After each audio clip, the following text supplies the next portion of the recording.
Like I thought. No more paths back to reality have emerged since. But how can I be sure that I'm going the right way without scenes from reality to keep me on track? I can't even be sure of how long I've been walking for. The further I travel, the less stable this space becomes. There are even moments where I can sense something that feels like abyssal energy. They can just materialize out of thin air. I have to keep my wits about me.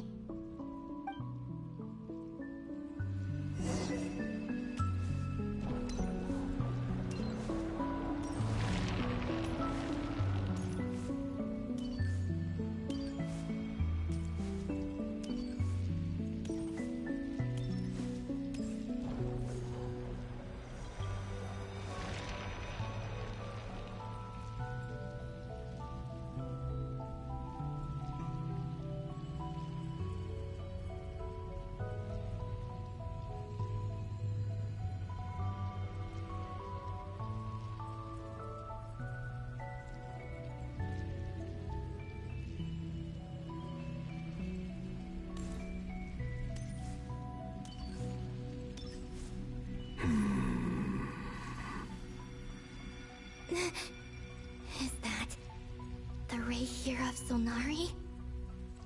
I can't believe he survived. How did he do it?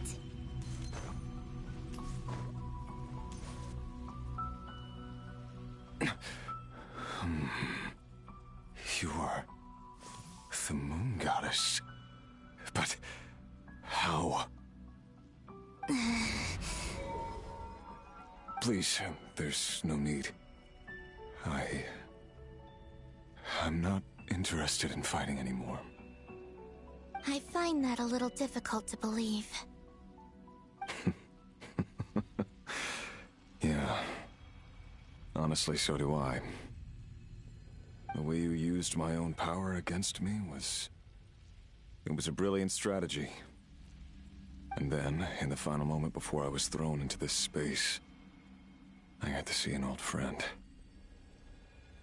Mr. Dainsleif. Right.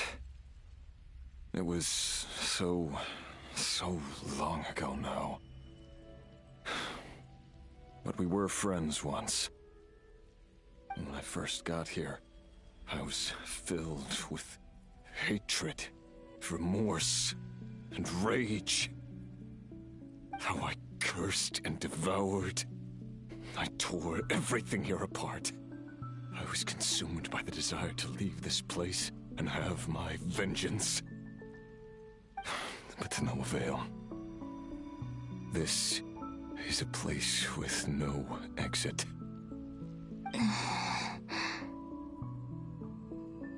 This is the second time I've entered this space. Though I have no memory of the first. I was torn to shreds the moment I entered. But this time I survived. It must be partly because of this new body, and partly because of all the Kuvaki I absorbed in Nodcry. Are you the source of the abyssal power in here? Not all of it. Some is from when I first arrived here and tried to destroy everything. But there was already a degree of abyssal power here before I entered. And like a venomous snake baking in the merciless sun, it tried to slither into my shadow. Tried to? So, you rejected it? Yes. Because after that, the world suddenly became silent for a moment. What do you mean? The voices in my head, they were gone. And then, I saw her. Her? Thelindis. My former lover. Never mentioned that she saw a memory of Thelindis leaping into the moon's reflection. More precisely, I saw her afterimage. I'm sure the real her is long gone. She was just an ordinary Conrian. She couldn't have survived here for very long. Anyway, Why have you come here? Didn't you know it was a dead end? If I hadn't escaped through the moon gate, my friends would have been in far greater danger. Oh, I see. Because of your power. The power of a moon goddess. What? You'd like to know how I know, wouldn't you? The one who resurrected me said so. I could hear a deep lust for power in his voice. Do you mean... Dottore? Dottore. So that's what he's called. He'd been collecting fragments of my body for a long time, all so that he could resurrect me at the moment of his choosing. I had no interest in his research, but being as corroded by the abyss as I was, we were aligned as far as hunting the moons and recovering my strength were concerned. So that's why the Wild Hunt suddenly became so active in Nodcry. When I left the Fatui in my weakened state, Dottore must have felt that his time had come. Moon Goddess, could I ask a favor of you? What? I know this is a lot to ask, especially from someone who tried to kill you. If you refuse, I won't fight it. But this is the only thing I desire now. Nothing else matters. What do you want? I'd like you to take a message to Thelindis for me. Thelindis? But... Yes, she's dead.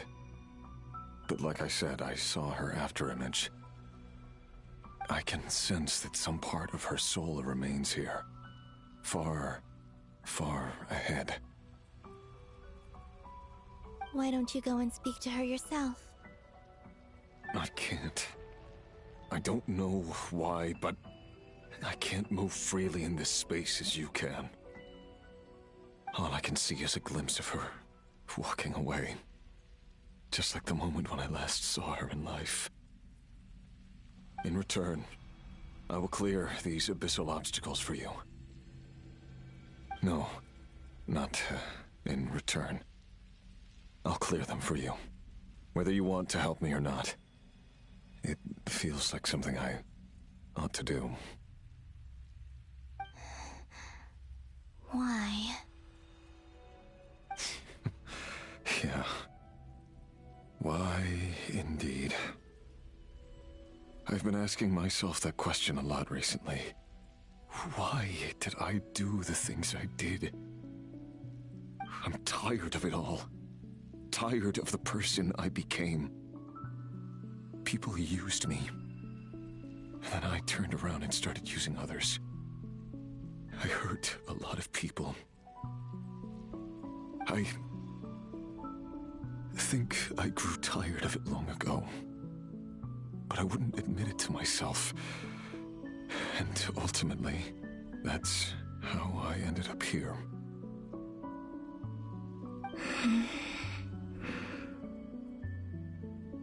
What do you wish to tell her? All of it. My past. My mistakes. Everything that happened after we were separated. Is it okay if I give her the abridged version?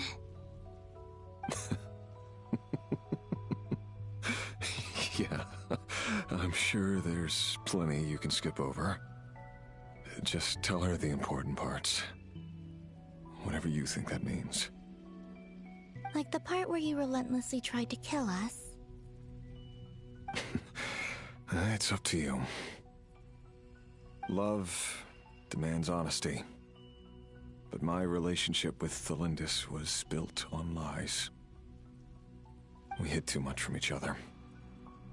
But after living my whole life in the shadows, I don't want to hide anything anymore.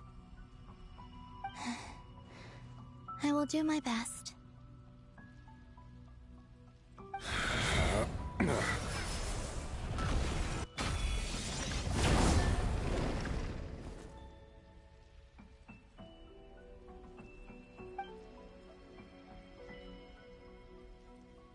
There. The Abyss will no longer stand in your way.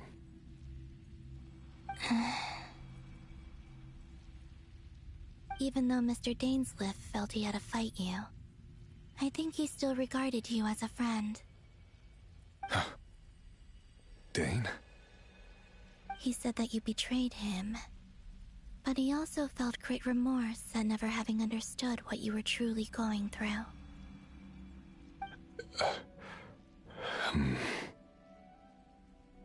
Why tell me this? Because if he'd known that someone could take a message to you, I believe that's what he would have said. Thank you. It means a lot.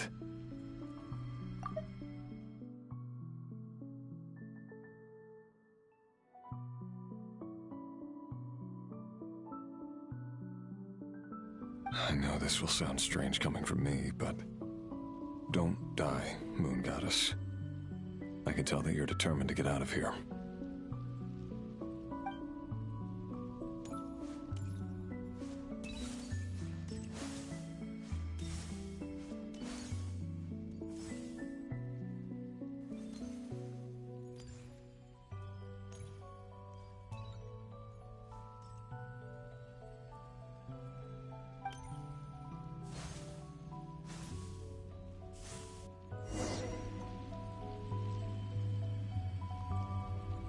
He kept his word.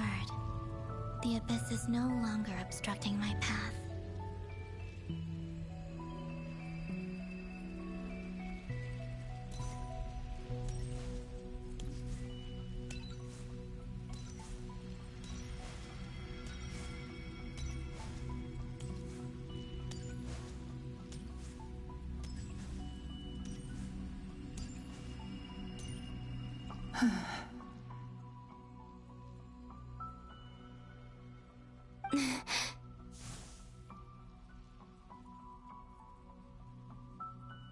Is that the Lindis?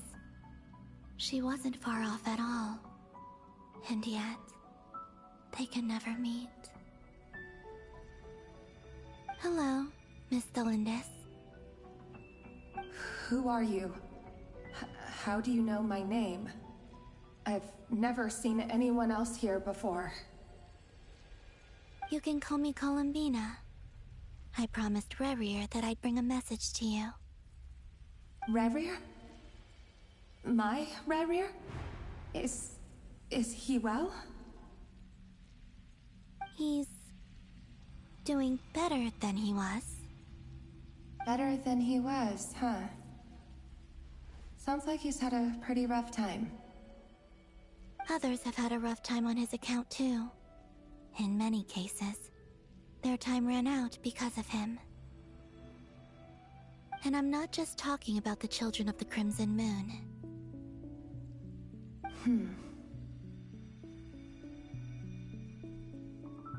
So, things got worse before they got better.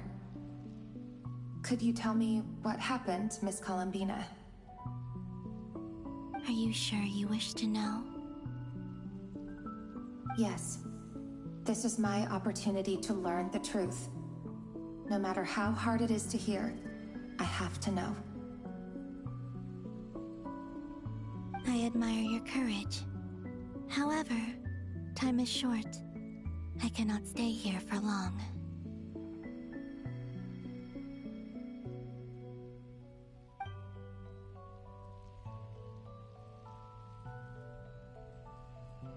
Rerir had seeds of hatred in his heart, and many people nursed them for their own ends.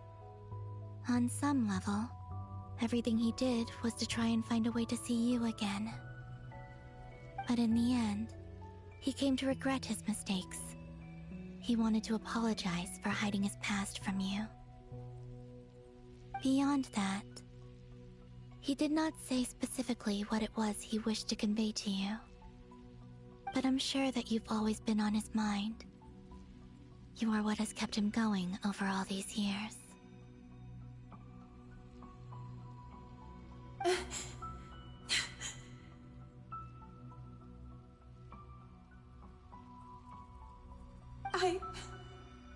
I'm sorry, Miss Columbina. This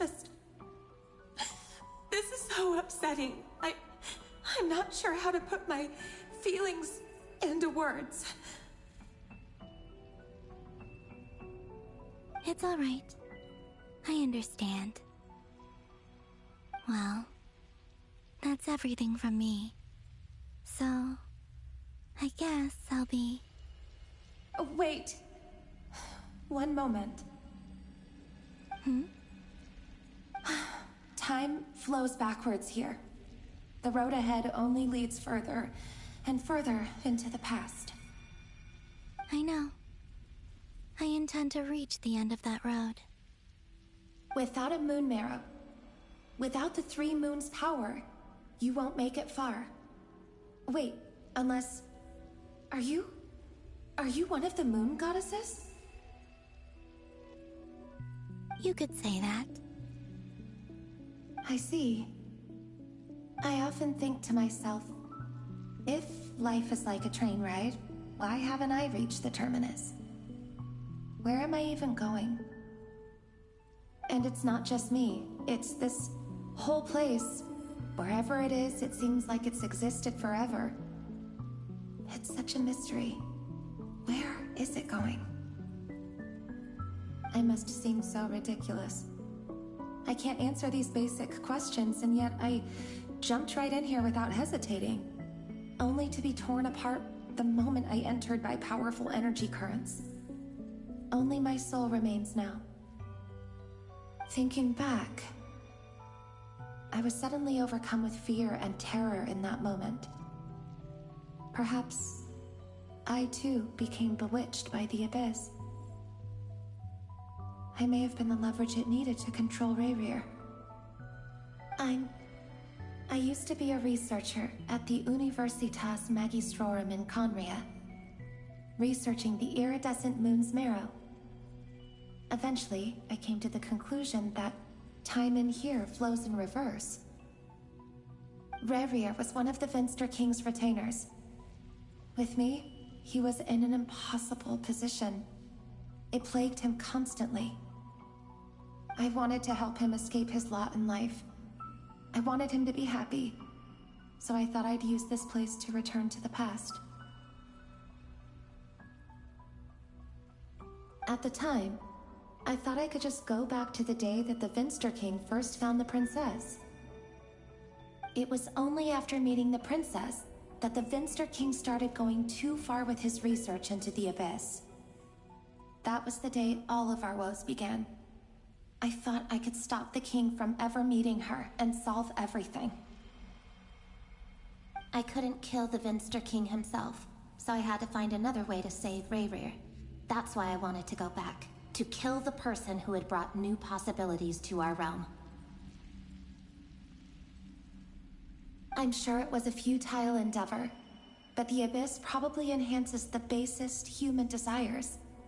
So I naively hoped I could change everything. But I was simply too weak. Like a speck of dust against the whole universe. Look at me. I didn't even survive the journey here. Not physically, at least. I know I'm never getting out of here. But you're different. You can make it, and I want to help you. I owe you that much.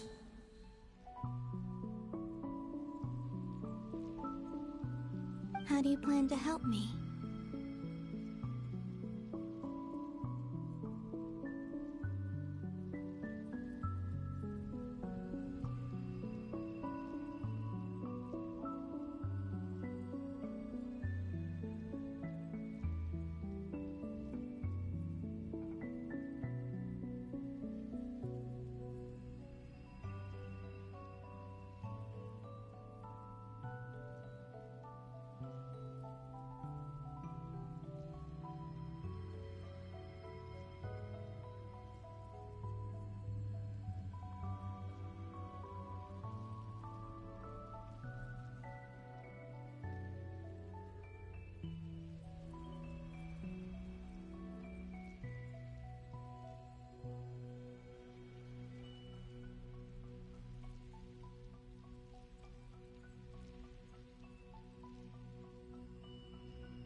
Have you noticed the golden energy that exists here? Based on my past research and my observations since coming here, I believe they carry you forward faster. I can share what I've learned and help you understand the pattern in which this energy appears.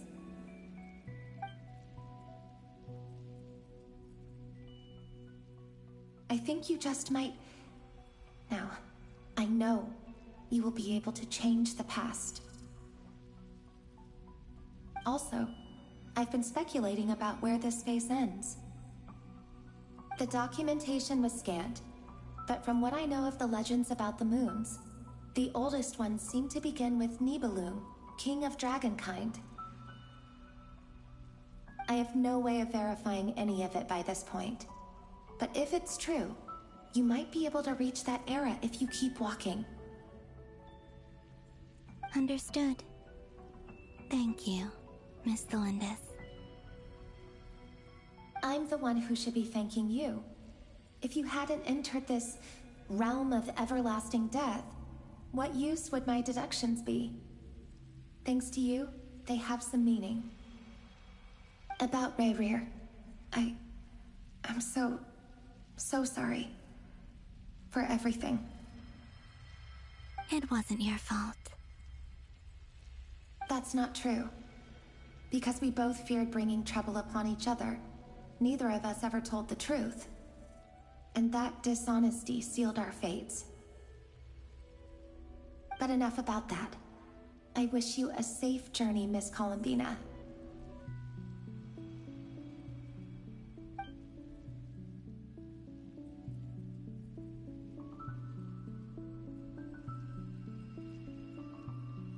And may the outside world never have to experience pain like this again.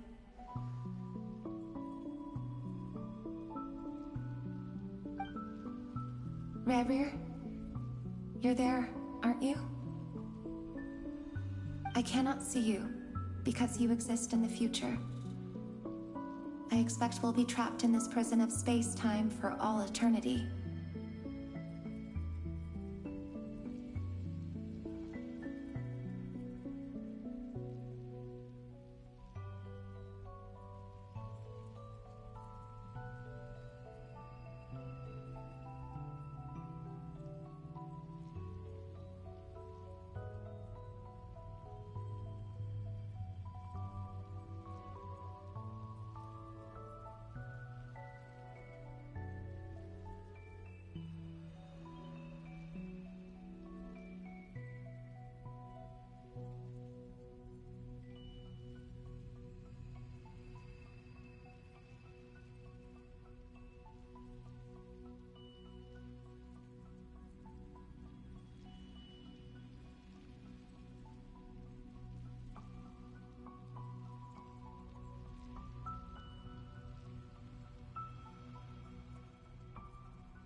But please, gaze upon the past, and then sit for a while.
Let's find a place to sit down together, just like we did when we first met.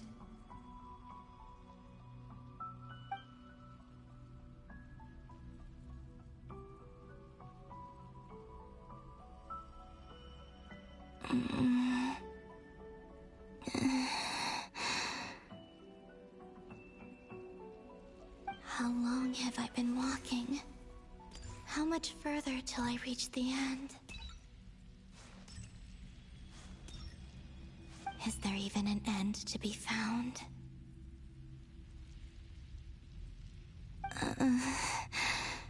Everything's getting blurry.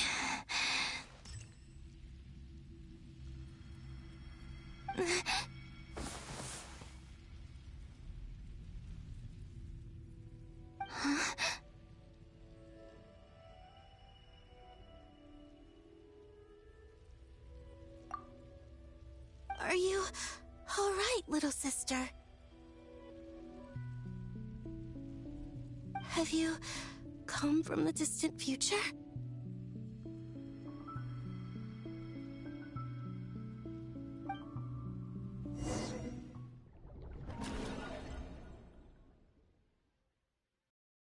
So, how exactly did the moons just disappear?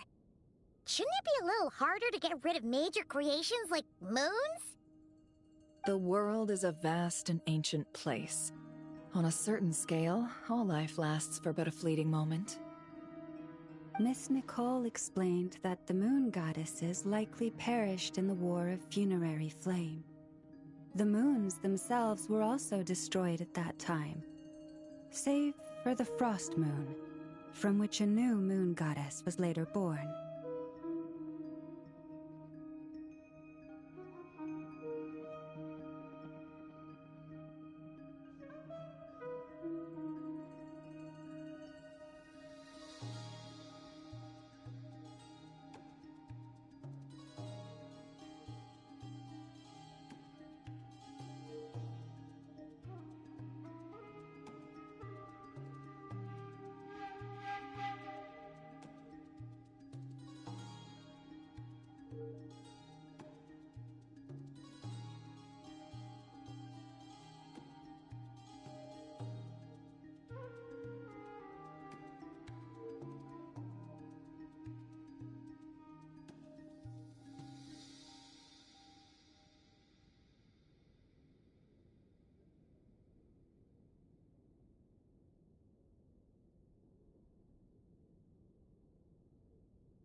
Am I missing something then? 'Cause the stories say that the moon goddesses were born on the moon, but doesn't Columbina say she was born in Nodcry? Huh, you're right! Why do their birthplaces differ? What's the difference between the two generations of moon goddesses?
Also, remember what Sandrone said? Her scans detected 4 moons. In other words, 4 moon marrows.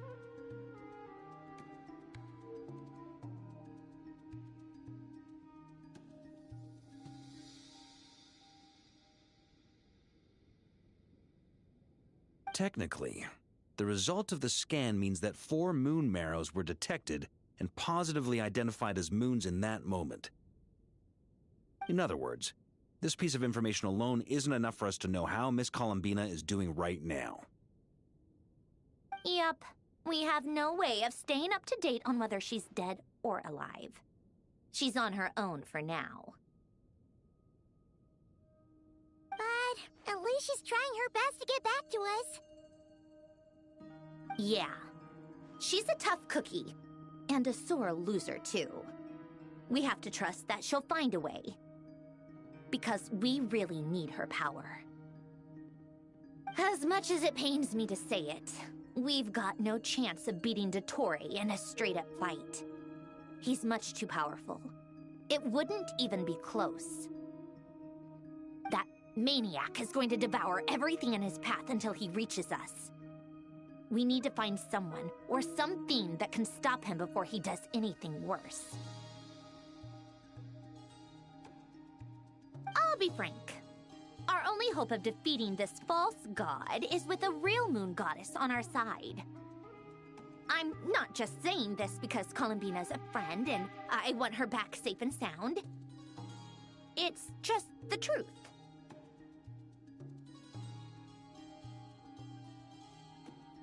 And I know that even she was no match for him when he attacked, but I don't have a better solution.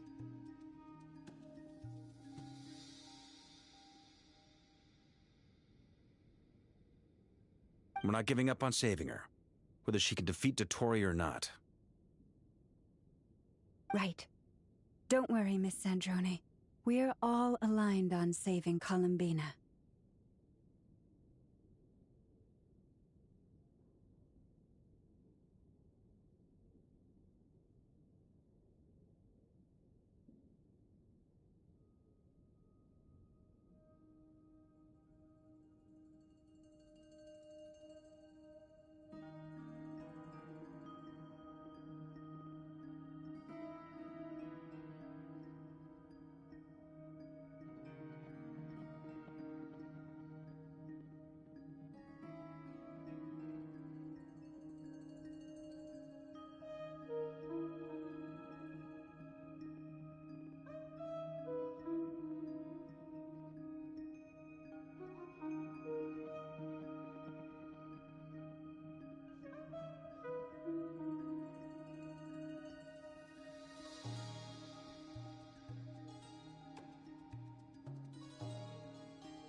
No one's trying to argue that we can only justify saving our friend because it will help save the world.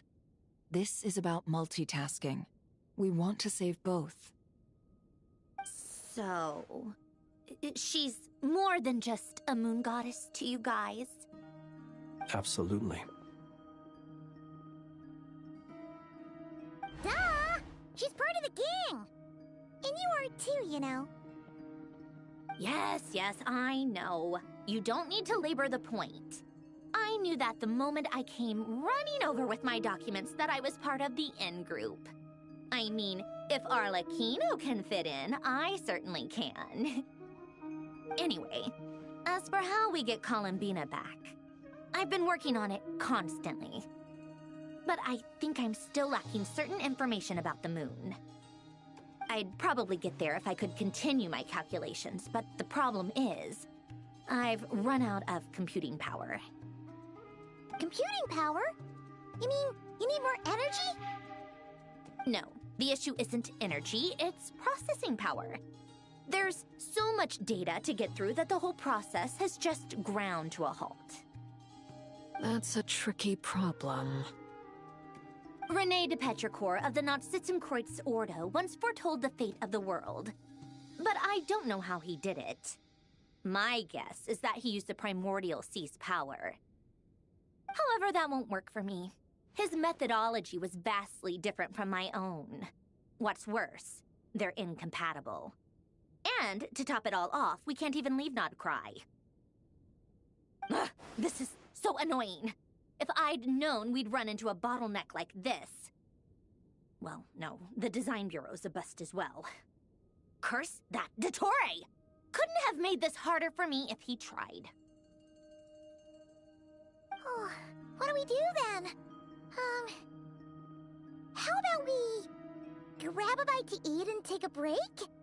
Maybe something will come to mind after you've cleared your head. You don't get it, do you? I'm trying to calculate the fate of an entire world here. And I need accurate results, not vague prophecies. Where the heck am I gonna find the computing power for that? Ahem. Anyway, time to shelve the discussion on technical difficulties. Being a killjoy isn't very ladylike, after all. Either way, we've done what we can.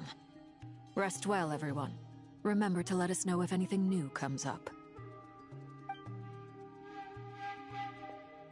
Hat guy? Is he hinting that we should talk outside? Let's go somewhere a little more private.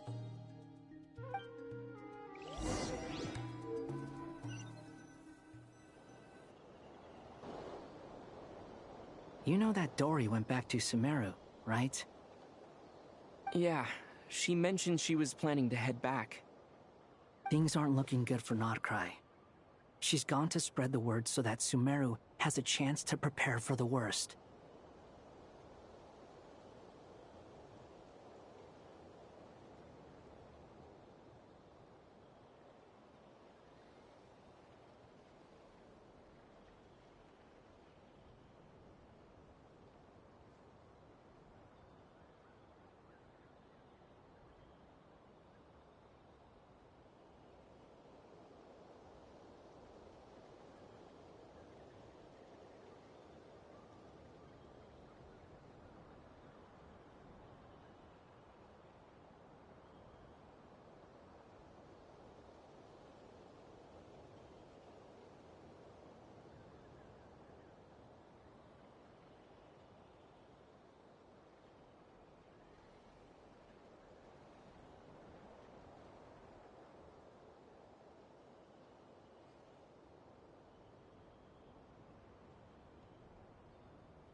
From what I know of Dottore, there are two possible reasons why he hasn't made a move yet. One is that he's still working through some kinks in his new powers. The other is, He wants to see how we're going to react. He'll easily devour everything eventually, so I guess he's in no rush to make it happen. The first false god he made was me. Now it's his turn. Even though my records were erased from Irminsul, Dottoro's ideas haven't changed one bit. He once told me that becoming a god was like turning yourself into a hungry wolf or giant serpent to devour the moon. Clearly, he began studying the moon goddess's powers long before he even tried making a god.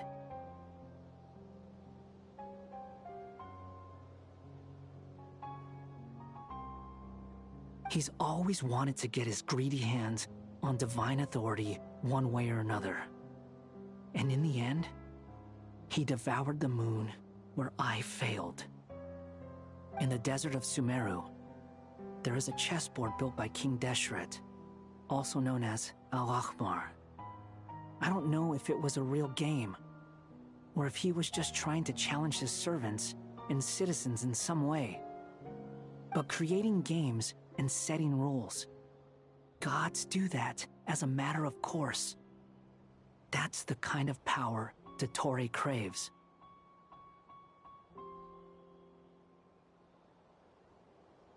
Now he has the Trilunar Authority.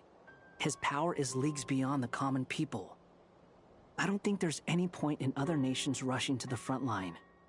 They're better off focusing on defense and hoping they can fend off any threats that spill out from Nordcry.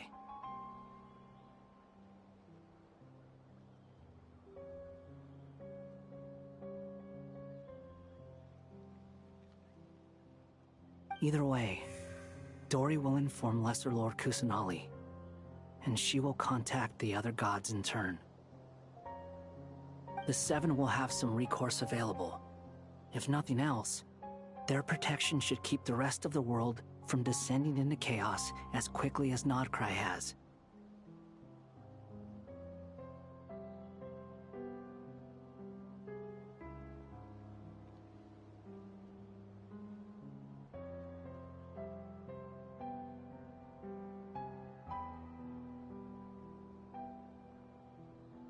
So on the bright side, even if Nordcry is doomed, your friends in other nations won't be in any immediate peril.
That's good to know. But I'm not ready to give up on Nodcry yet. There's a word for people who refuse to let anything go. It's called being greedy. Maybe it sounds greedy to you, and probably naive too. But whatever you call it, that's what gives me the determination to keep fighting. Battles are fleeting, but the will to fight is a long-term commitment. Give up for even a moment, and your resolve will shatter. Why do you always feel the need to do the right thing? No one is born to be a savior. I mean, who's gonna criticize you if you fail or give up? Don't take this the wrong way, but Dottore said something similar to me. I guess the Fatui attracts people who don't believe in saviors. Not necessarily. It's less about belief for me. I just want to know how determined you really are. After all, I don't owe anything to anyone else here. Only you.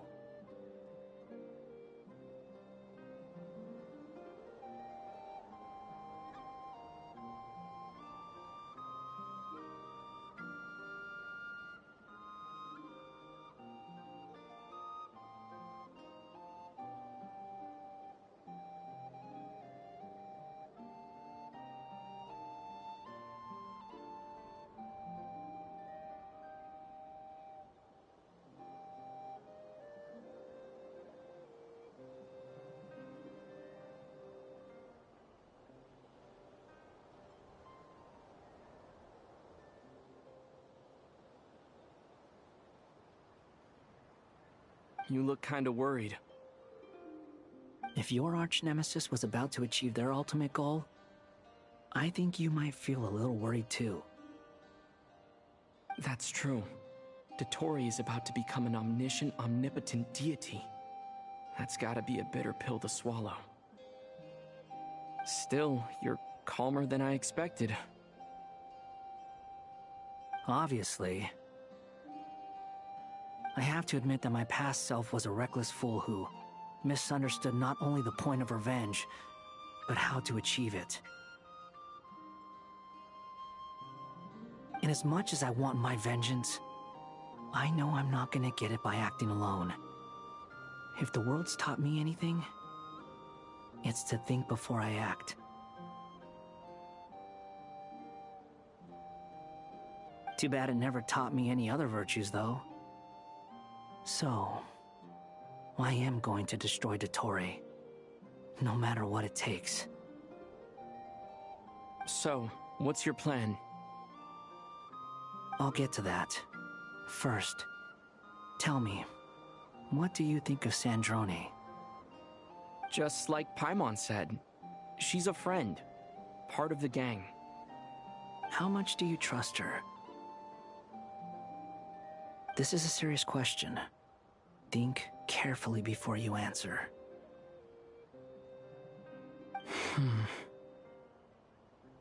Although she's with the Fatui, she has her own values, and she's helped us a lot.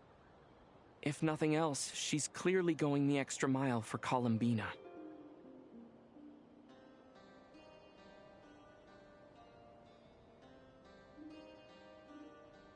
I see no reason not to trust her. If you say so. In that case, the three of us need to talk. I have some thoughts about her computing problem. It can be solved, but it will come with a cost. How much? If I can afford it, I'll cover it. Sometimes your heroism really backs me into a corner. You know that? Come on, let's go talk to her.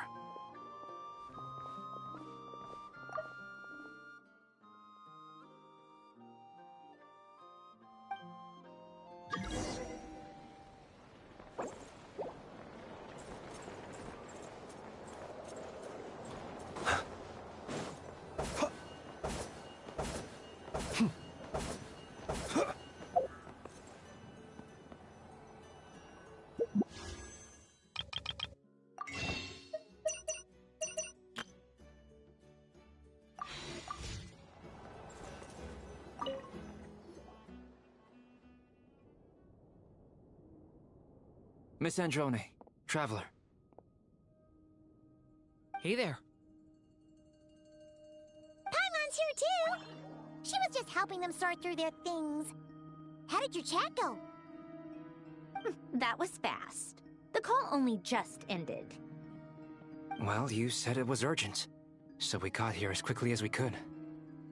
Albedo, I have some alchemy questions for you. I see. Looks like my knowledge proved useful after all.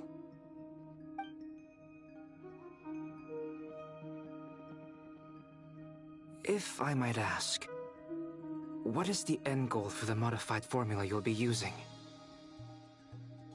I needed to predict the future of the entire world. But I've run into some teething issues since trying to implement Renee's theory of the four Orthants. I see. I'll have a look at it. Still, computing power is the real issue here. How do you plan to solve it? About that... it's been sorted. Oh, with the Traveler's help? Actually, you're not wrong. He found the person with the solution. Was it Hat Guy? Yeah, it was him. Wow!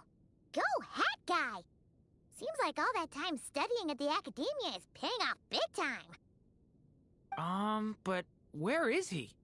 Wasn't he the one who asked Albedo and I to come here? Come with me.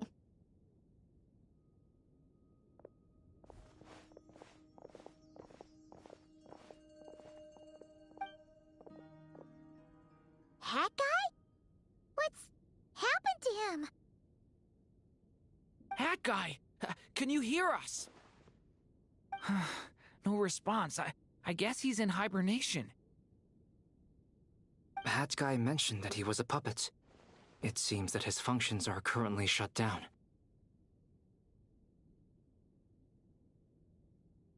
I presume this has something to do with the solution to your computing problem. That's right. He and the Traveler came to see me.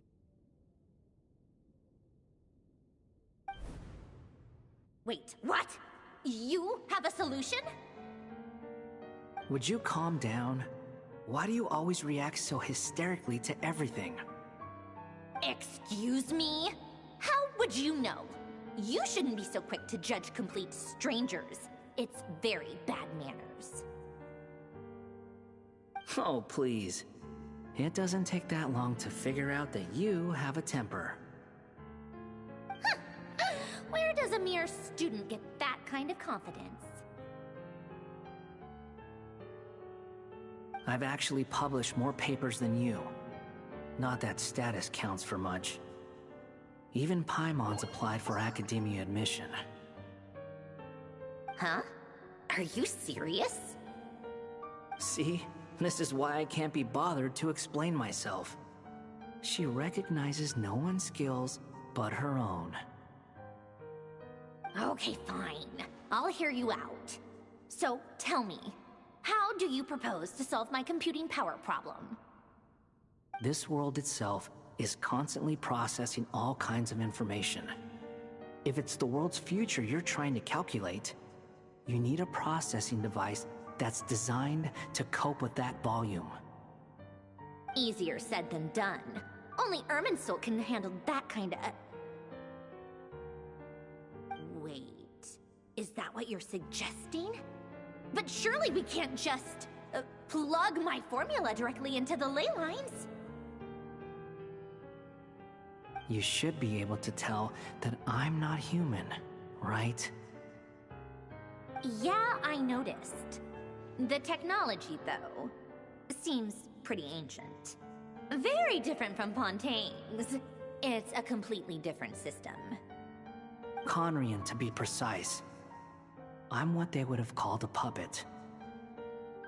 Puppets need an energy source and processing power. The artisans who built them sought out the materials most suited for that purpose. You? Do you mean... The Traveler and I have talked it over. He's willing to vouch for you. So, I'll allow you to borrow my core for your calculations. It was built using wood from a silver white tree, which makes it a small part of Irminsul. Conrian technology and Irminsul wood. Who in the world could have built you?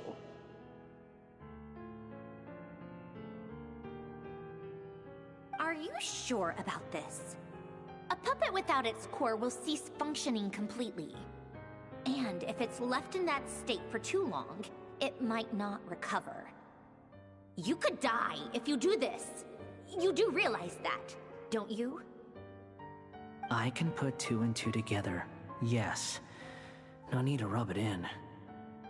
I won't lie to you. This has never been done before. I cannot guarantee your safety. Doesn't matter. I'm prepared for the worst. Did you two actually talk this through? Is he... Are we really considering this? Yes, we discussed it. The bottom line is, he trusts me, and I trust you.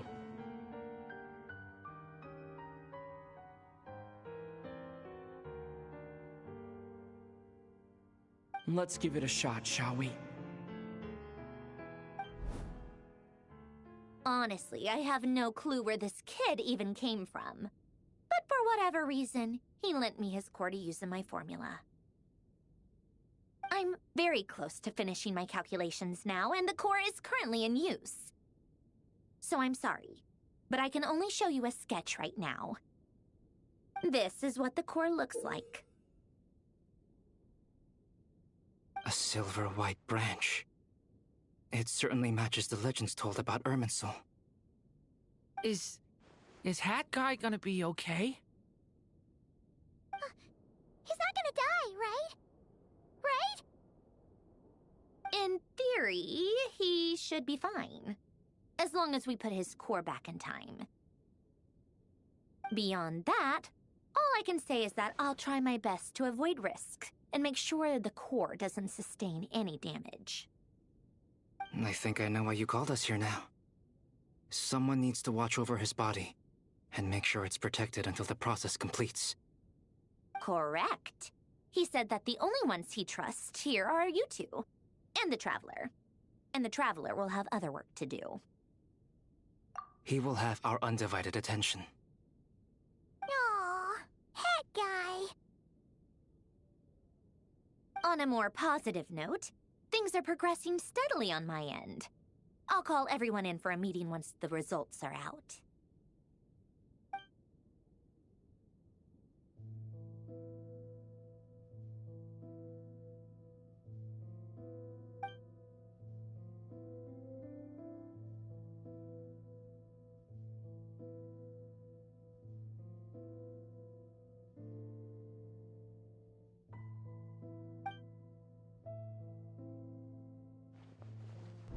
The worst case scenario with the core removal is either a system reset or a total loss of function. But I'm not afraid. A quiet death should have been my fate long ago. A core is completely different from a heart. It's like another vital organ entirely. I never believed it could be a true replacement for what I sought. But in the end, it turns out the core was more useful to me. Pretty funny when you think about it. It's like the punchline of my entire life. Do you think there's any difference between a puppet and a human? If not, then this would just be another samsara. I have already experienced both a past life and a next life. Part of me wonders whether I'm only capable of making this decision because I've become a real human. What's with that expression? Isn't this a good thing? Sandrone will succeed, won't she? She has to. She will. We all have to persevere until this is over. That's right. And I'll protect you all until a moment of victory arrives.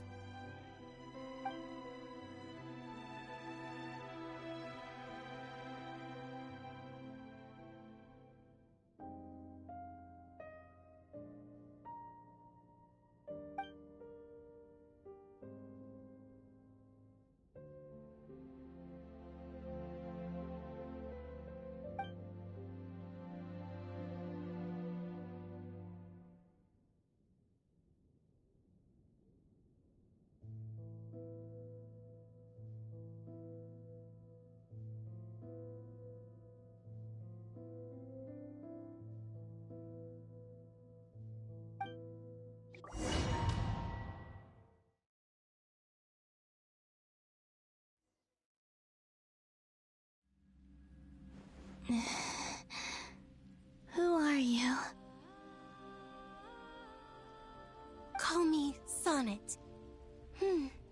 You have the same power as Canon. Sonnet. So, you're the goddess of the iridescent moon? Oh, goodness. You recognize me? Well then, what's your name? Columbina. Columbina Hyposelenia. Hyposelenia? What a lovely name. Did you choose it yourself? It was a joint effort between me and my friends. Friends? You mean your friends in the heavens? Huh? Oh, sorry. You must be exhausted. I apologize. Hang in there. Let me introduce you to my older sisters. Do you mean the other two moon goddesses? Arya and Canon? Wow, you sure know a lot. Hey, does that mean that our story goes on into the future?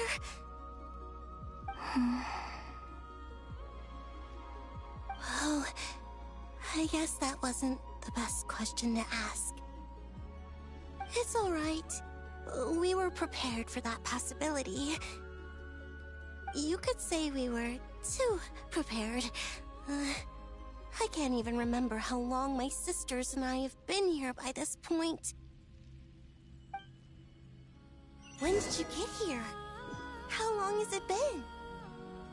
I can't say for sure, but it feels like it's been forever. I see. Are you feeling alright? You look a little unwell. I can hold out a while longer.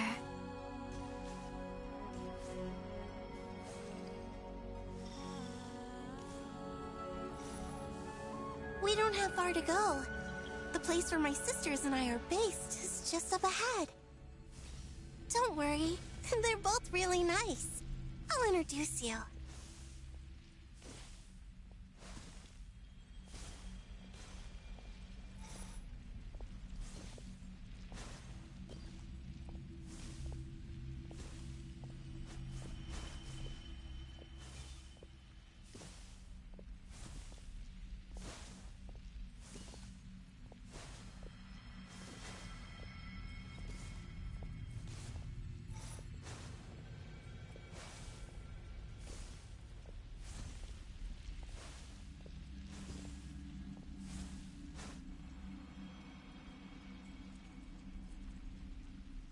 Sisters! I'm back! And look who I've brought with me!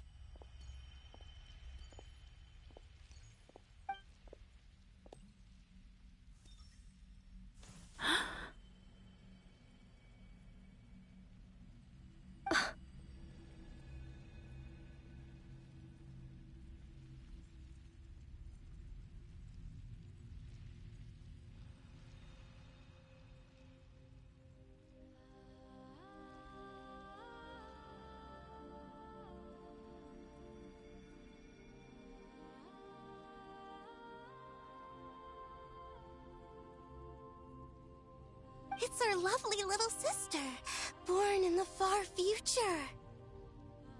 The pleasure is all mine.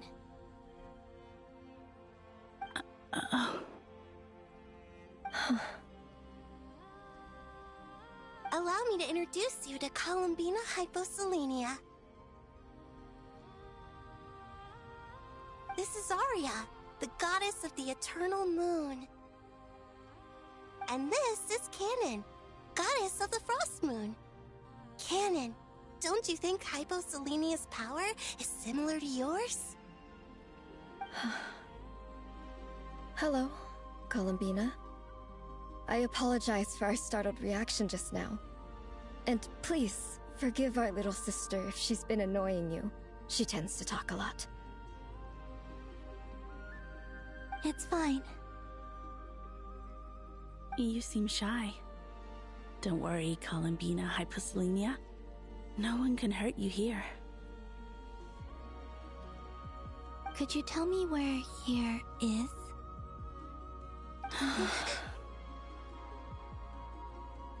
Please, I must know.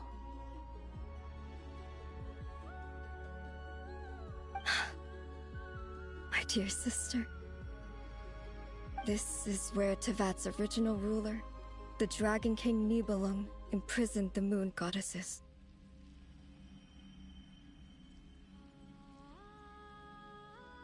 What?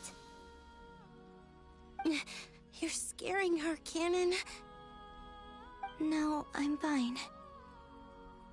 Please, continue.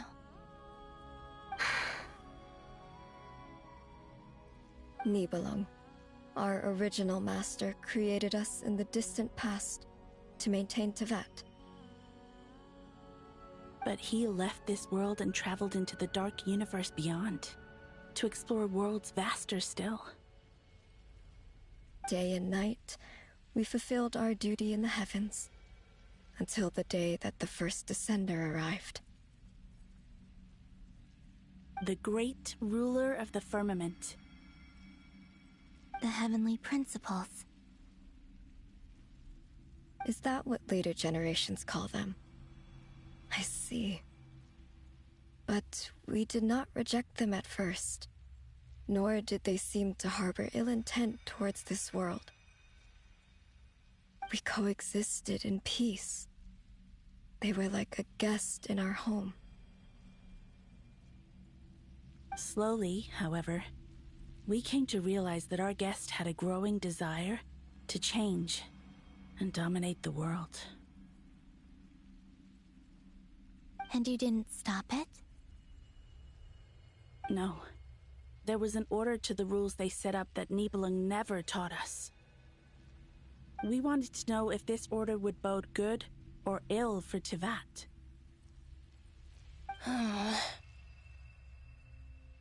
All right. Canon and I wanted to know. Sonnet was against it from the outset. Later, we discovered that this great ruler of the firmament bore an almost paranoid hostility toward the desire of certain life forms to seek power. Or perhaps they feared them. They would even cast down celestial nails as manifestations of their power, to punish the civilizations of the world below. Only this was far beyond mere punishment. Right. Their rules brought order, but the price people paid for merely testing the limits of those rules was far too great. I did everything in my power to help the punished escape catastrophe, but still, too many lives were lost.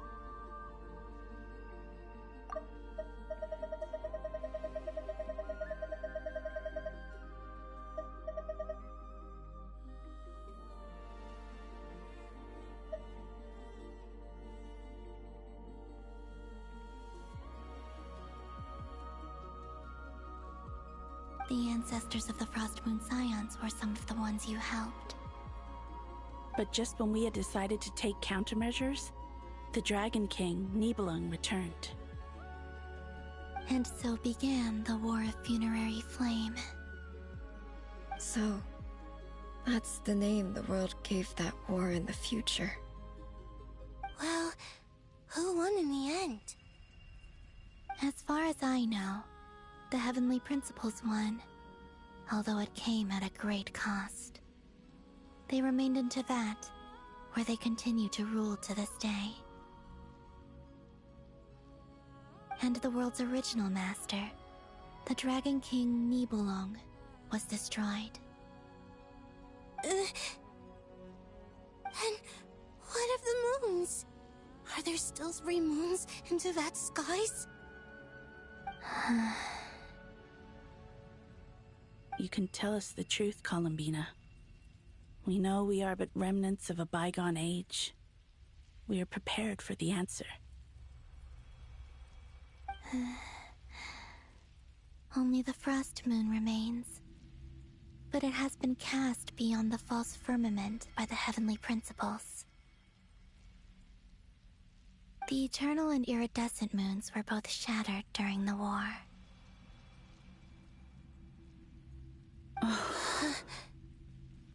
So death finally came for us in the end. Sonnet. But you're still here, aren't you? A moon goddess cannot live without her moon, Columbina.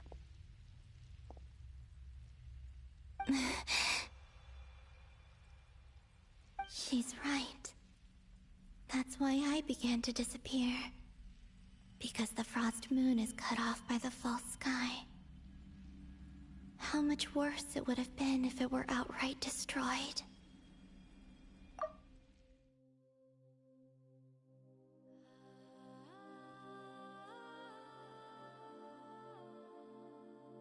Our souls may endure within this lunar palace, but if our moons are destroyed, then we shall disappear the moment we depart from it. I'm sorry. There's no need to apologize to us, dear sister. If anything, we owe the world an apology. If only we'd decided to act sooner, rather than arguing amongst ourselves.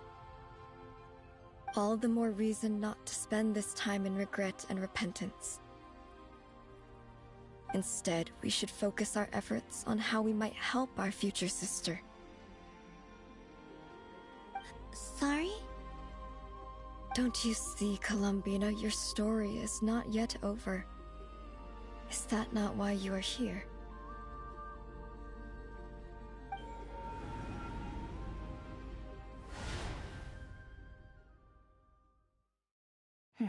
It's done. Initiate numerological array. Continue running primary process. Calculate the world's fate through extrapolation, and identify nodes of potential change. Secondary process, scan for moons.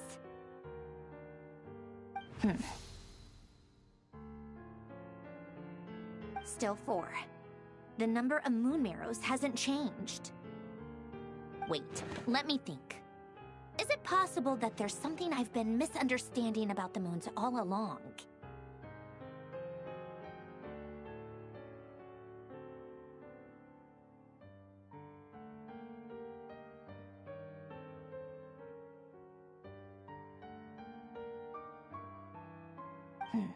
Variables. Variables in the world. I know where potential variables within the world come from.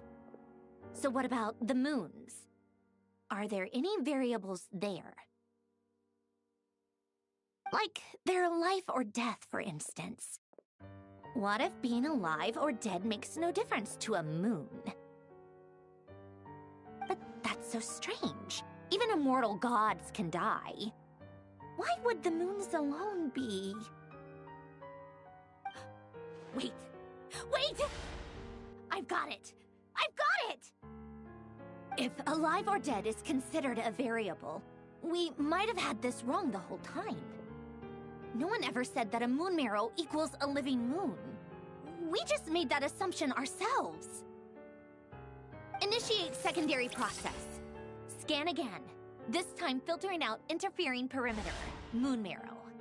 I don't care if they're natural or artificial. Get them out of my search results! Why? It says 3 moons still exist into that, even after excluding the moon marrows. But we know for a fact that 2 of them are dead. Redo the scan. Narrow the results to living moons and real moons. No, scrap that. Narrow it down to moons that have lunar authority and remain alive. Why? Why is it still 3? What is this, Columbina? Has the world lied to us? Or are you the one pulling the wool over our eyes?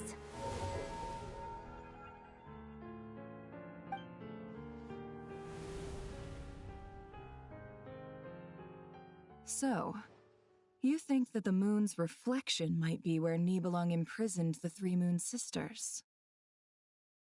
Yes, it would explain a lot, such as why that space would respond to a moon goddess's power, opening the moon gate at her command. It would also explain why Miss Columbina has been unable to leave, and why time flows in reverse there. In the messages she sent, Columbina promised us she'd find a way to return, but we have no way of knowing how, when, or where this might happen. The fact that she still has yet to reappear in this world indicates that returning from that place is no easy feat. We cannot afford to simply wait for her. So you're saying, if she could return by her own power alone, she would have done so long ago. Yes, she certainly wouldn't leave it to this late stage when it's so touch and go. I've been giving this some thought, and I've come to believe that Luana's Har might be an anchor that she left behind, as a sort of future waypoint. This could also explain why Luana's Har is always by the traveler's side. Sounds like a plausible theory. If that's the case, there must be some criteria we need to fulfill to allow Columbina to return to the present. The question is, what could they be?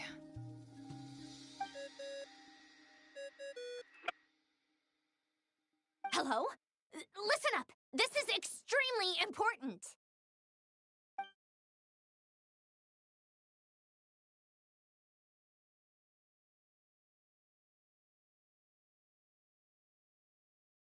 Not only is Columbina alive, but she may well exist in a form unimaginable to us. I'm still unclear on the details, but she's done something truly inconceivable in the past.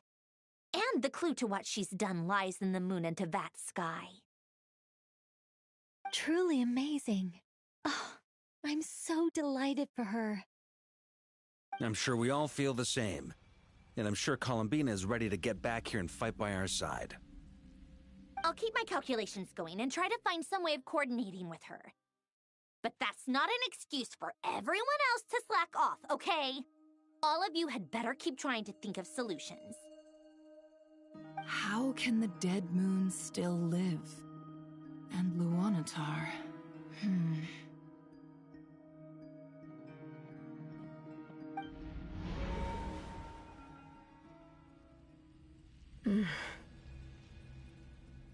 It's hard to believe that's what will happen in the distant future. Our authority is linked to the most fundamental rules of Tevat. I suppose it's no wonder that many would covet that power. I didn't realize that when you said friends, you meant people who live down in Tevat. That's so lovely. I always wanted to go down there and have some fun. Have you ever tried leaving this prison? Of course. Between us, we've tried everything. But no matter where we go, this space will eventually bring us back here.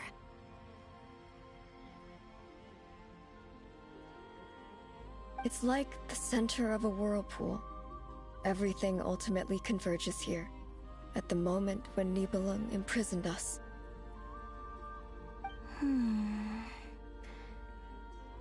In that case, have you tried using any of those pathways that connect this space to the real world?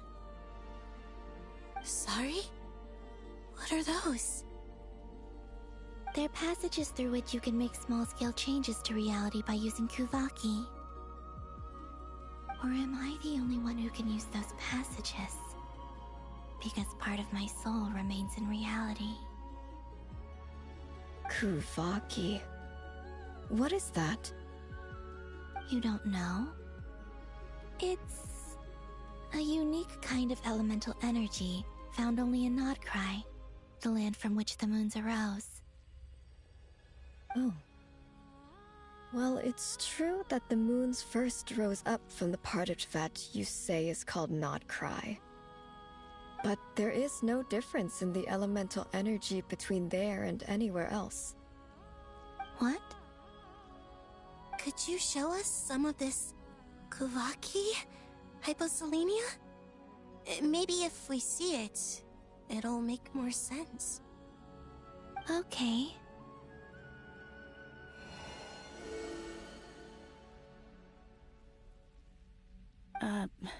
Isn't that just your power? What? But it's everywhere in Nodcry. In the air, in the land. Even the creatures who live there have adapted to its influence. How curious. This Kuvaki certainly did not exist anywhere in the world before we were imprisoned. Let alone influence living creatures. So, how exactly does it affect them anyway? Can they float in the air like us? This is so strange. Why would their reality differ so much from mine? Columbina, you're looking for more than just a way out of here, aren't you? Yes. If I am to help my friends, I will need tri-lunar authority on par with that of our foe. You mean... you'll need our power? This sounds extremely risky.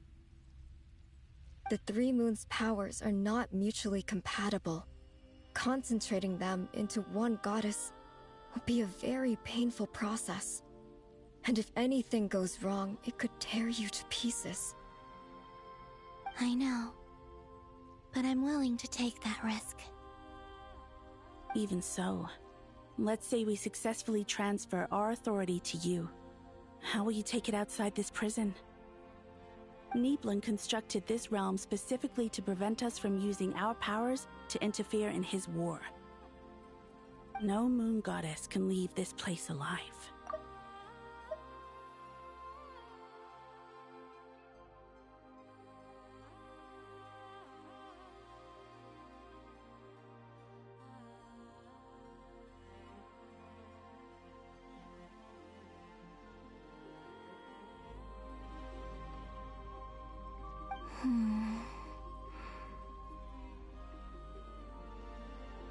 What if I don't leave alive?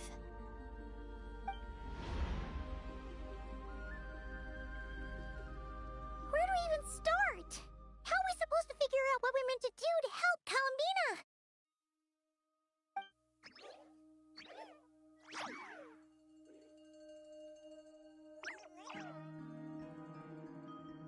Columbina? What do you need from us?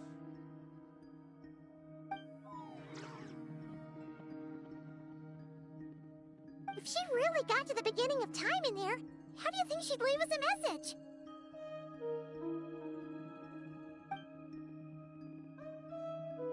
You don't think she'd write it down on a stone tablet somewhere in the hopes that we'd find it, do you?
seems unlikely. Columbina may not talk a lot, but she thinks deeply about issues like this. Let's review what we know. This is the Columbina who fought alongside us against the Rahyr of Solnari, and with whom we celebrated Moon Prayer Night. She knows our personalities, our ways of doing things, even our unique strengths and abilities. So, if she wanted to tell us something from a long, long time ago, what would she do? Oh.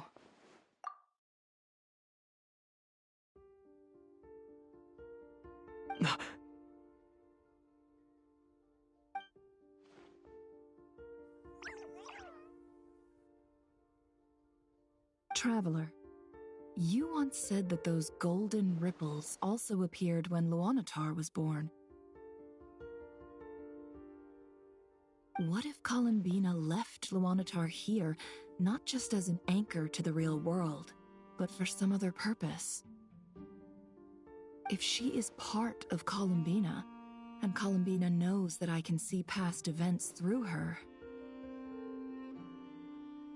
Oh yeah! Like when you peeked into Rarer's past through his heart! Nefer, wait! If you're right about this, and you can really see past events through Luonatar, your eyes, they'll... Oh, I know. Looking at Rarier's past in Conria was already enough of a strain on my eyes. Looking this far back into the past, it'll surely blind me.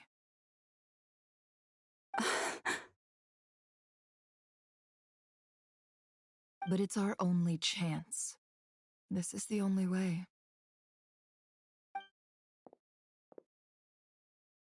Boss. We spoke about this once, a long time ago. Do you remember what I said, Yehoda? The day I lose my sight, the Curatorium of Secrets will be yours to run. But... What's wrong? I'd be overjoyed if I were you.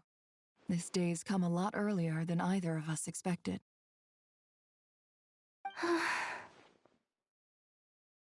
I need to know you'll honor our agreement, Yehoda.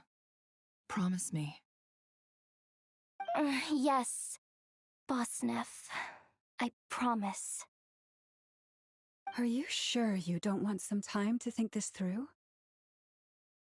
What is there to think through? I should have gone blind after our battle with Rarier. Frankly, it's almost criminal that I got away with it for this long. Then at least let me take some precautions on your behalf. And if you really do lose your sight, I'll visit your office every day and make sure you're well looked after. Oh, please, anything but that. I was actually ready to go through with this. Are you trying to scare me into backing out? As if I could ever scare you. I'll assume you're just joking to calm your nerves. All right, enough chit-chat. Let's do this.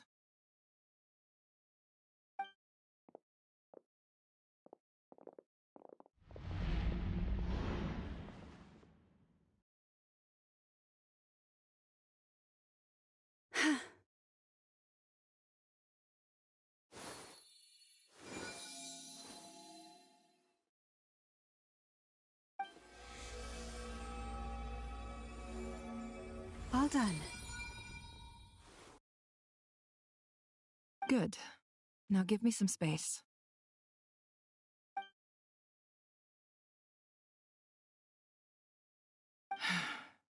Come on then, little one. Show me what happened in the past.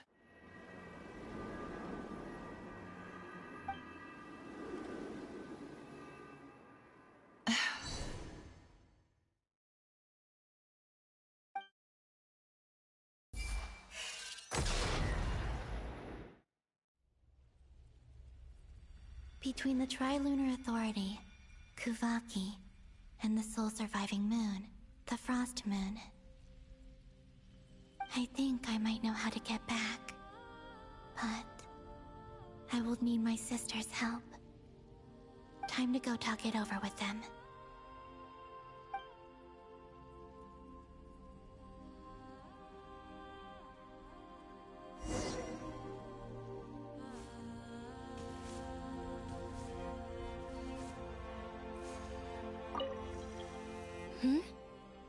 Have you decided what to do?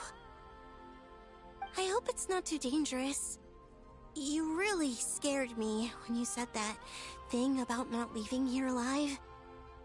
Come on, let's go find the other two.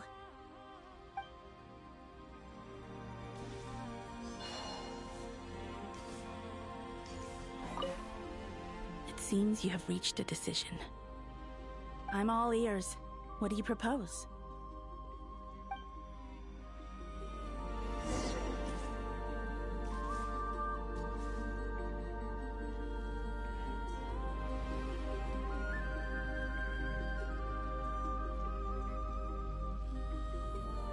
Have you figured it out, Columbina? Tell us, how do you plan to leave this place?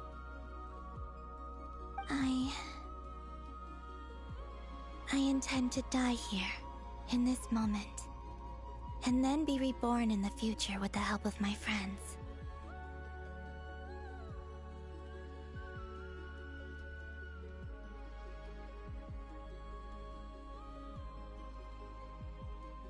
What? What are you saying? How can the dead be reborn? And how will you inform these future friends of your plans? You can't exactly leave oracles. Nothing can escape this place. Not a single ray of moonlight.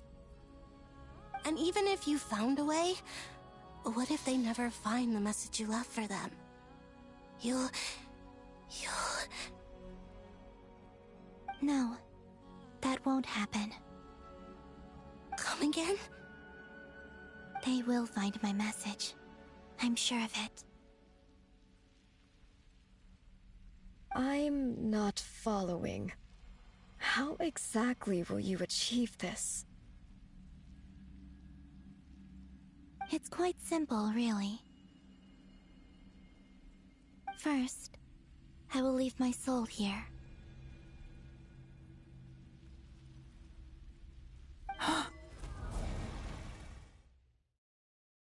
I see it. Your soul?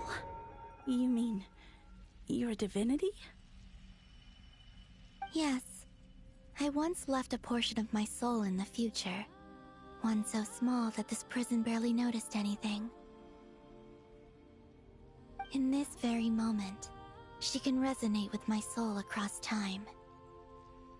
When the time comes, I believe that she can serve as an anchor to pull my soul from here back to the future reality.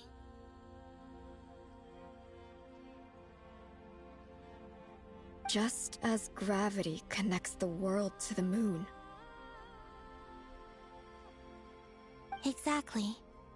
In the future, where I came from, the moon has been cast beyond the false sky, but I can still feel that it is there.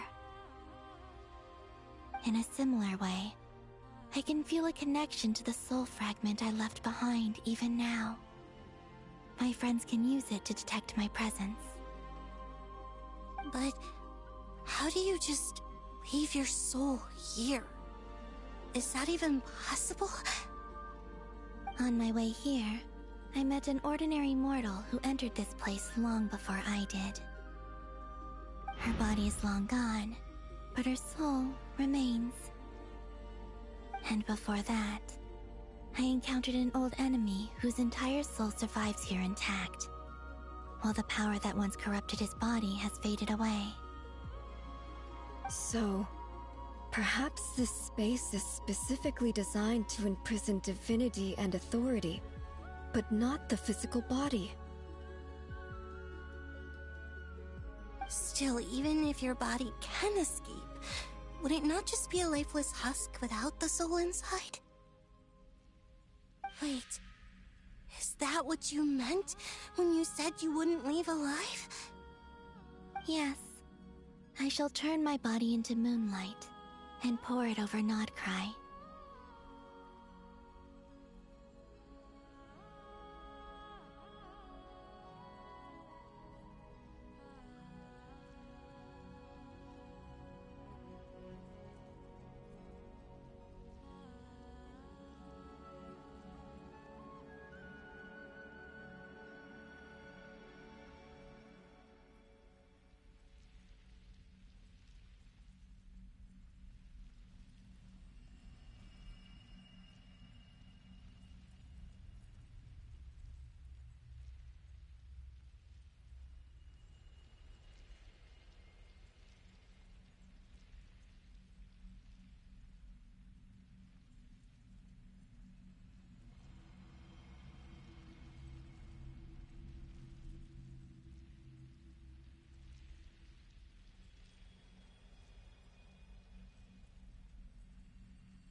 That power shall protect the land and quietly blend into it, awaiting my soul's return in the future.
However, I cannot do this on my strength alone. I would need your help to do this, so I'm humbly asking for your assistance.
Oh, dear sister, you need not be so formal. As I said before, we are but remnants of a bygone age.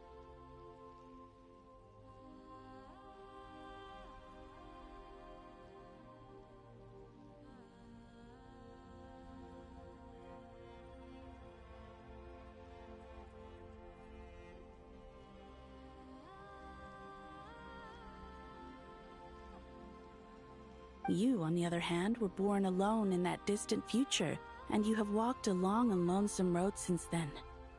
How could I bear to let your story end here in this dungeon?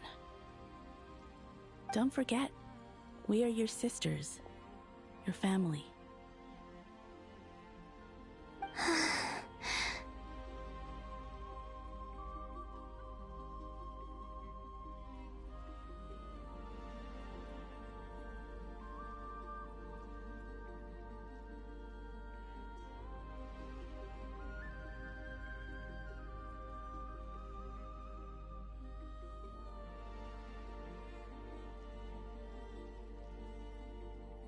Arya's right. Actually, I've always wanted a little sister. Can you imagine how it's been for me? Getting nagged by two older sisters all the time. Now, I finally get to be the big sis. And not just that, but I get to help you return to your world, too.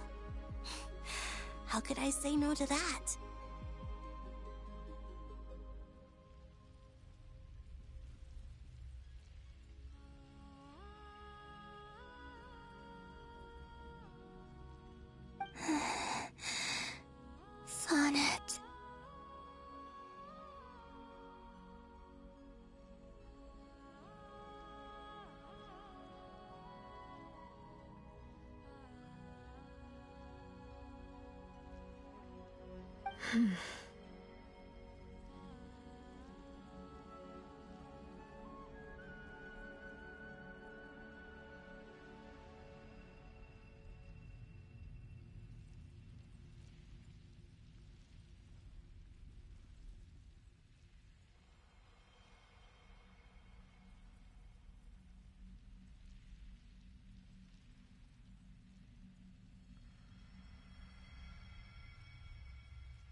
Cannon?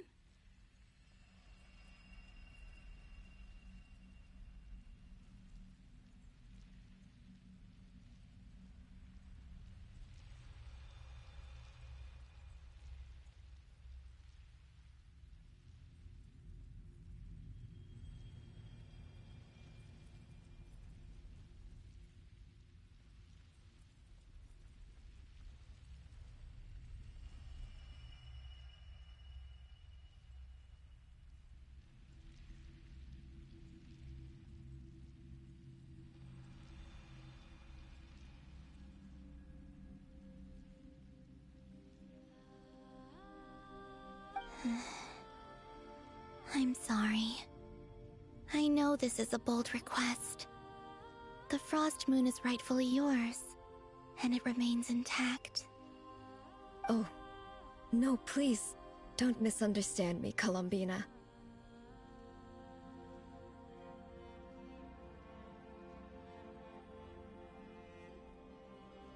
I was just thinking back on the years that the three of us once spent together. You cannot imagine how happy I am to hear of the future world you describe. The Frost Moon Scions, your lovely, kindly friends.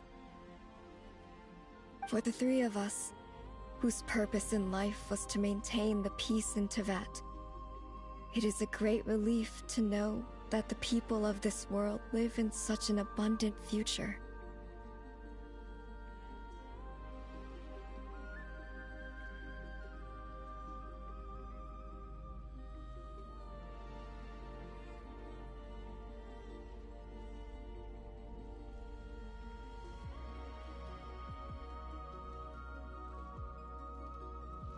If your plan can save them, and save, not cry, I will gladly give you all that I can.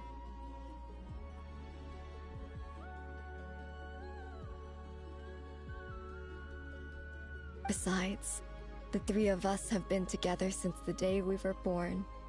I could never abandon them to live on alone without them.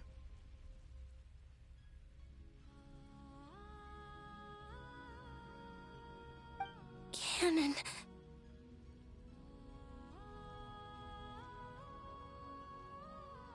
Still, I do have one question I would like to ask you before we proceed.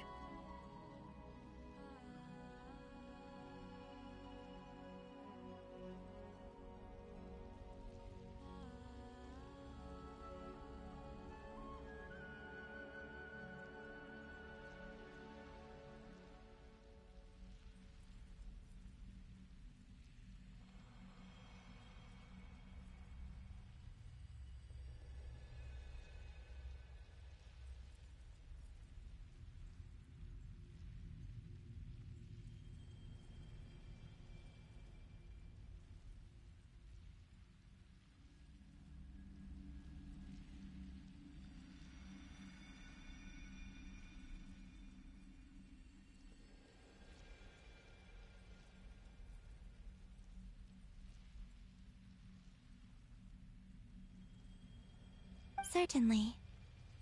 What is it?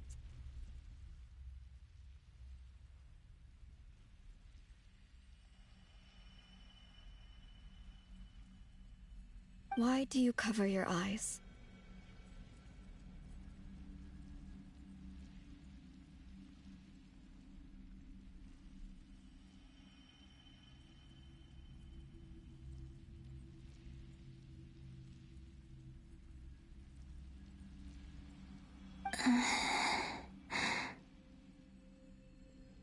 Yeah, I was curious about that too. But it seemed personal, so I didn't want to intrude.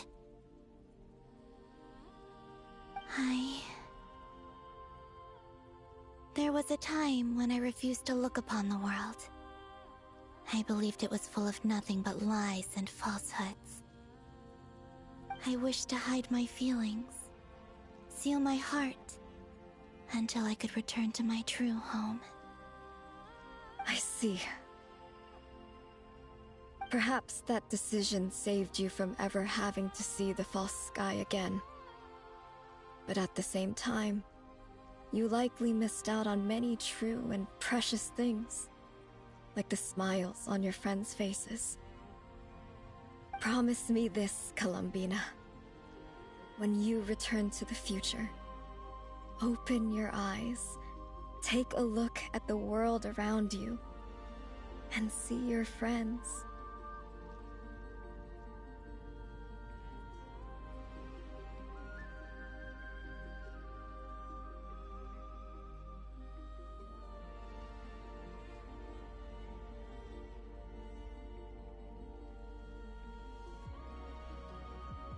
I'm sure that you know this already, given that you long to return.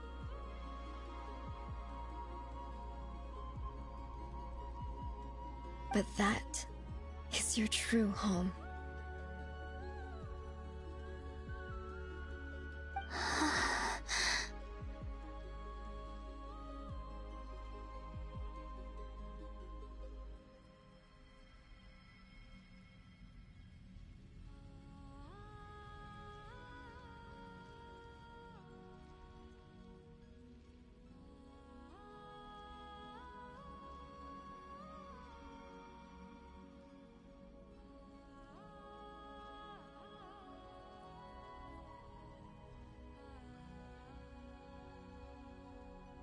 Give me your hand, Columbina.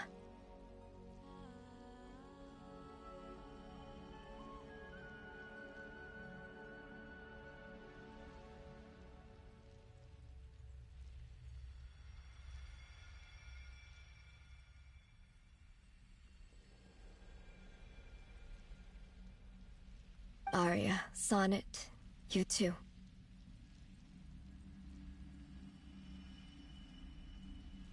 Okay. All right.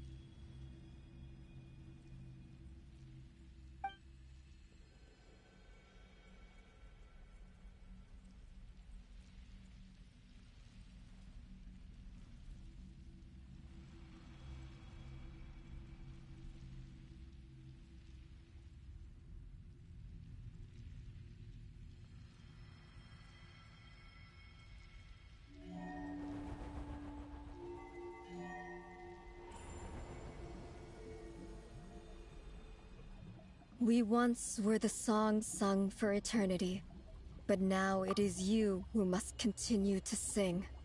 We once were the tides in the great river of time, but now we subside, and you arise. We were the messengers of madness and inspiration. But now, the lies have faded, and your truth must endure. We are souls awaiting the sun. You must return to be with those who smile when they see your face.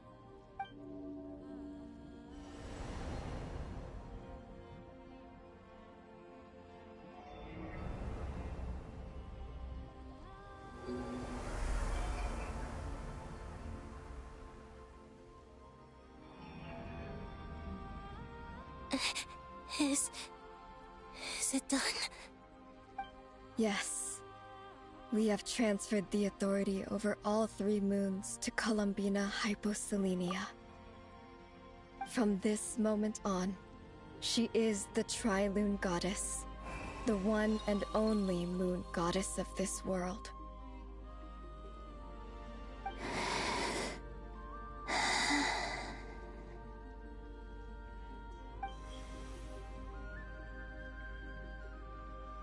Thank you. Thank you, my sisters. Now go, and do what you believe is right, Columbina Hyposelenia. Be aware that we cannot grant you the power of the three moons beyond these prison walls. The conflict that arose over their remains following our disappearance will still take place. I understand.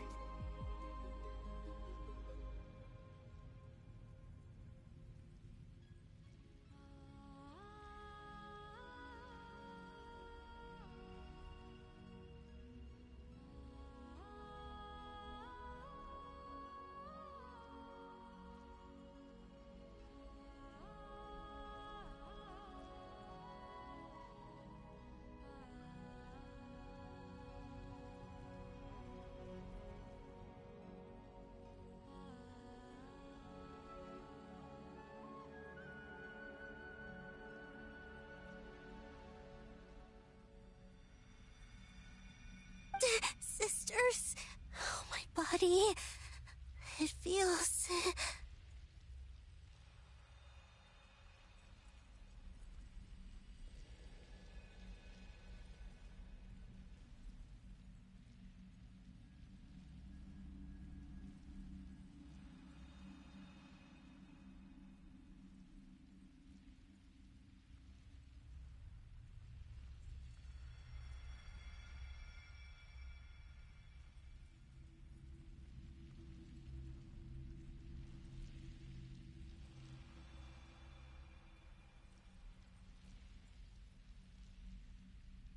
Now that we have given up our power and authority, our bodies are merely mortal shells. This prison is dissolving them as we speak.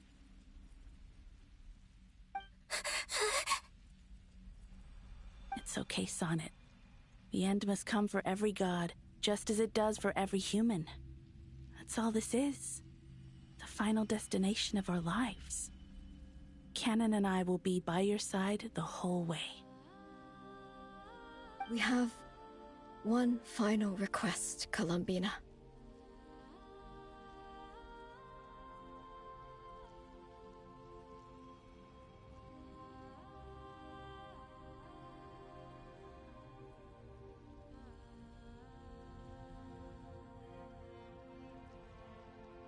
Could you use the Three Moons' power to send us back into the real world?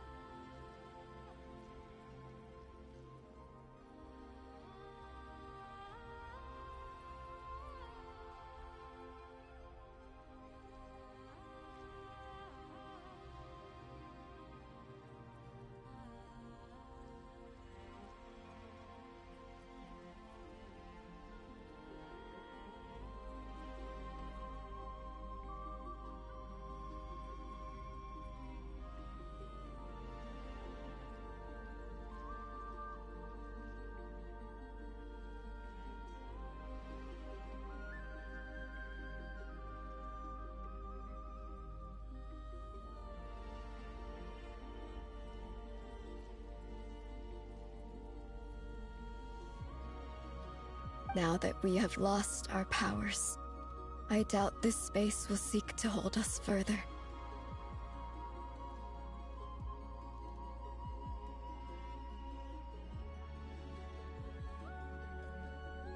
It's just... we would like to spend our final moments together in the only place we ever called home.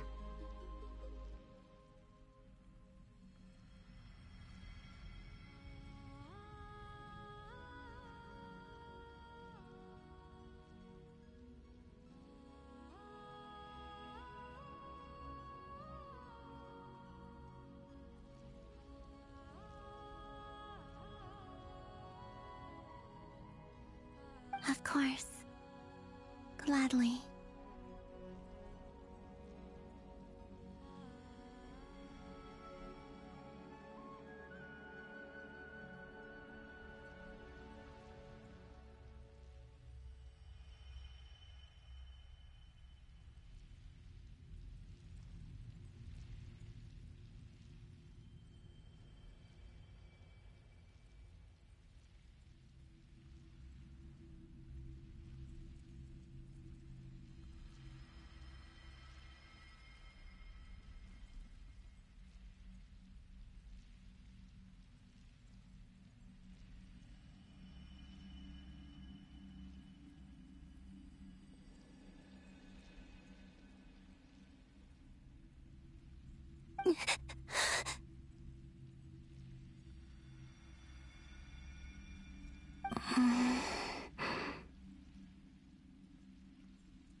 Sonnet. Yes. Don't... I wish I could tell her not to give in to the abyss. Not to be afraid. But is this really what I should say at this moment? Don't forget. I'm so glad to have a big sister like you.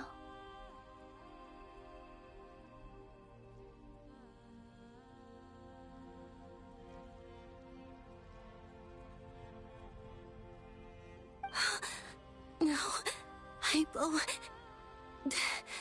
Thank you.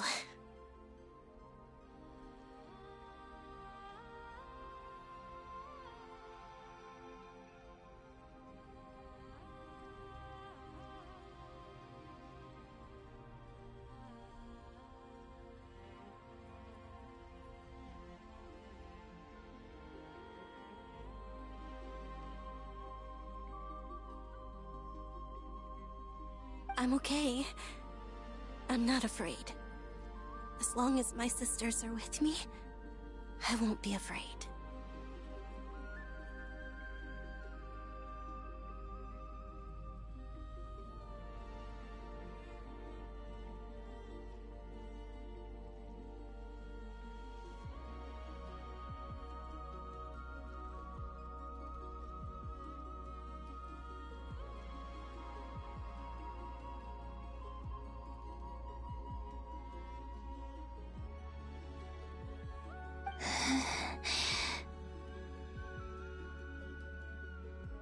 It looks like this is goodbye, sisters. Goodbye, Columbina.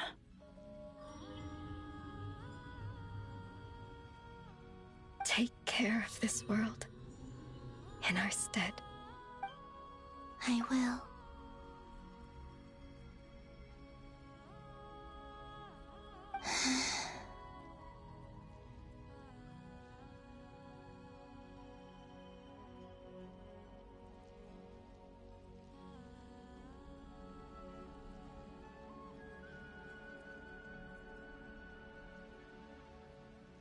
And now, it's time for me to bid farewell to my body, too.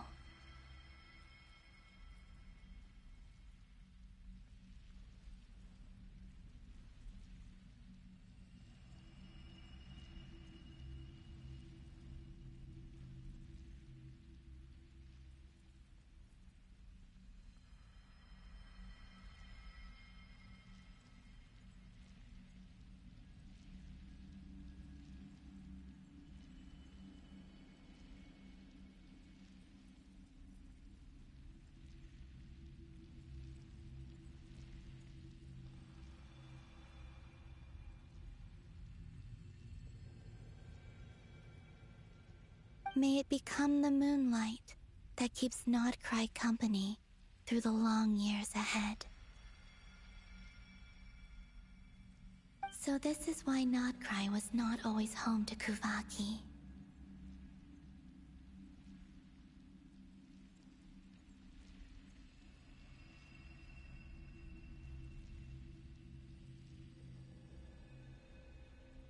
It only appeared after I poured my body out upon this land, and only this land.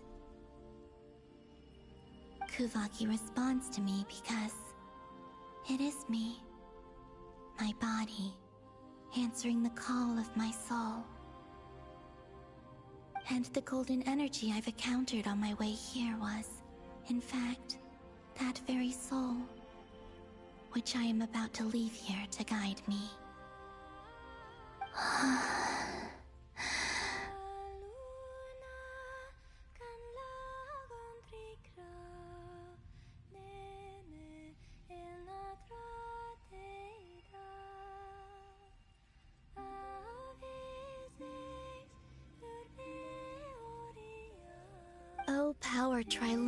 eternal moonlight.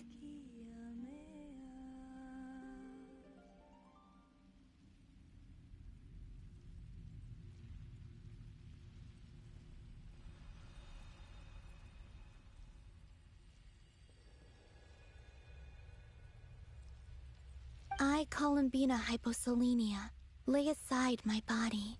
Let it be cast into the dark night to illuminate the future.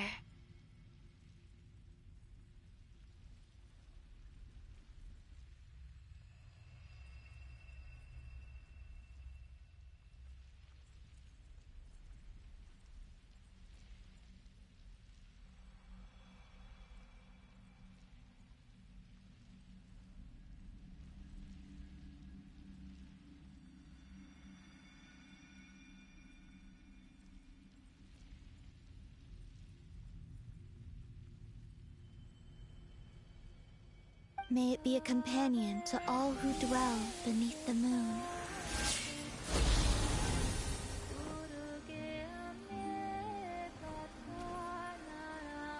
Until the time comes for me to return home.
That was crazy! Were we even allowed to see that? Is anyone? Can you still see? How many fingers am I holding up? I see 2 fingers, and a look of sheer terror on your face. Truly astounding, Miss Nefer. Your eyes have glimpsed the very ends of the world, and yet they remain as sharp as ever. Or is the credit for this miracle due to Miss Lauma? It seems that even time itself is no match for your medical skills. Surely you jest, Mr. Flint. I suspect we have Columbina to thank. She must have realized the immense toll that the ritual would take and purposely set aside some of her power in the past to protect Nefer's eyes when this moment arrived.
There is always a great price to pay for witnessing the truth, but it seems that this time, Columbina has shouldered that burden on our behalf.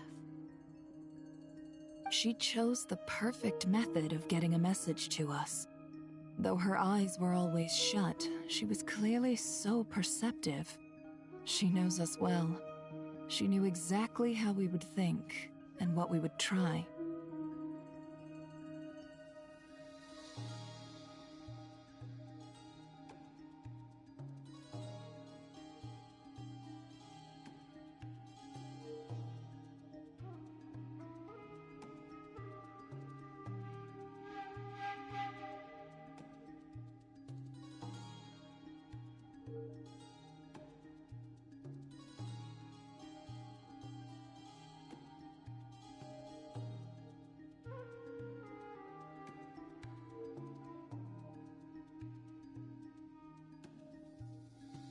Despite being separated by time and space, we're seeing the same possibilities and seizing the same opportunities.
We still don't even know if she's okay right now.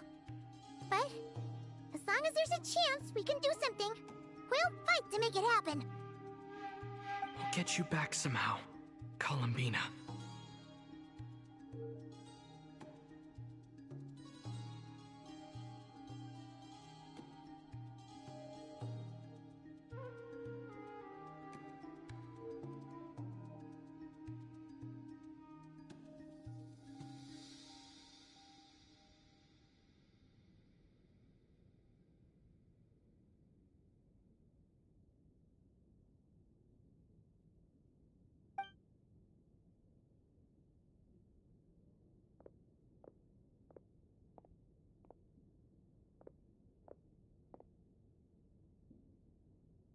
Well, based on the information we now have, let's figure out our next moves.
Thanks to these gentlemen, we have a much clearer picture of the situation with Dottore.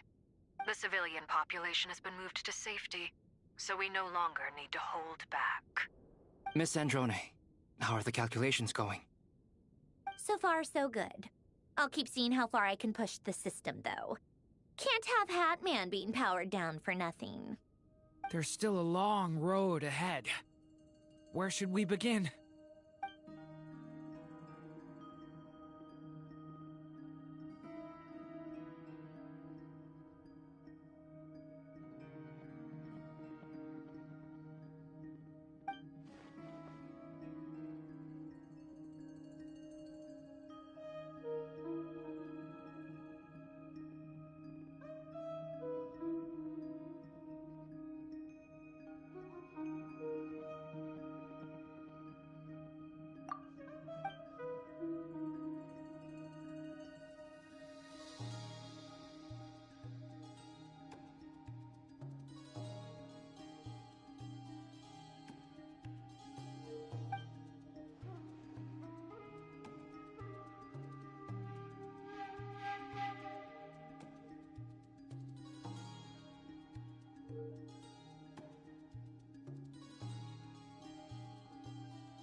Our plan is clear. Time is short, so let's get moving. There's just never enough time, is there? Time is the bane of my existence. Ugh. Anyway, I'm gonna get back to work. All right, we'll do our part too. Yeah.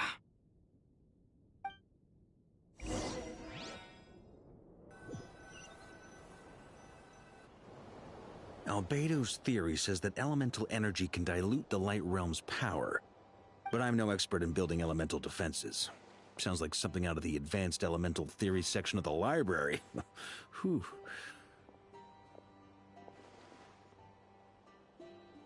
You seem quite troubled. Well, yeah. I mean, who doesn't get a little flustered when they're completely out of their depth?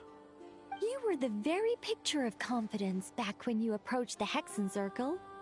Yeah, I could have been faking it through that whole meeting for all you know. Who's to say I'm not just a ball of nerves in a charming and gregarious package? Oh gosh, really? I'm so sorry, I had no idea. Well, you're all the braver for it. Still, I was much more in my comfort zone than I am here. At least in Mondstadt, you can cry for help from a cliff top and actually stand a chance of summoning Barbados himself. Things have never looked bleaker than they do now. If we don't pull this off, Tevat's doomed, isn't it? Oh, you think so? Actually, yes. Yes, it probably is. It's a shame. Don't put too much pressure on yourself. Tevat has faced annihilation many times in the past, but it also gave us you, didn't it? Hey, don't give me that. It's not like I'm anyone special.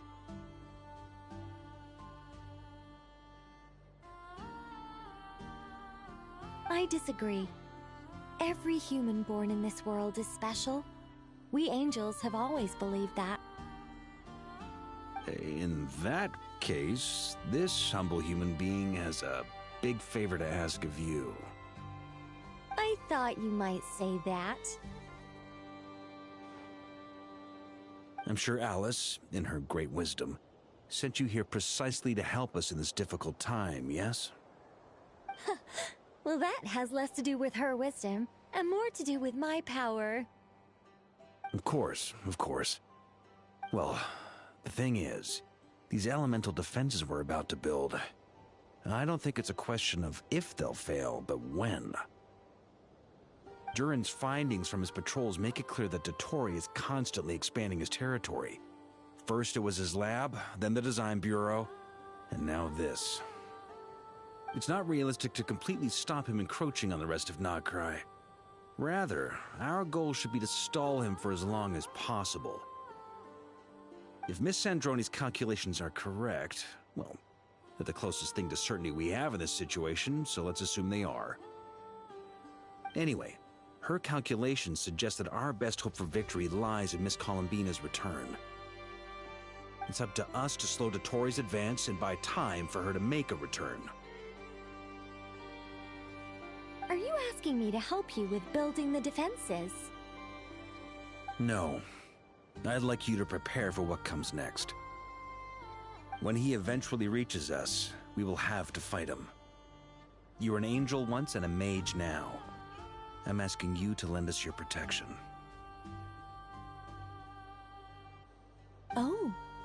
Can I take it that you're triggering the terms you fought for during our three-way talks? Well, technically those terms were about protecting Mondstadt. But if you're happy to agree to the change in location, then yes, let's do that. You're cashing in on this much sooner than I'd imagined. Well, yeah. The way things are going, I might not get another chance. Very well. The mages have heard the knight's plea, and we will respond. To tell the truth, Alice and I had already discussed how we might help you all, so I didn't come empty-handed. I always like to be prepared.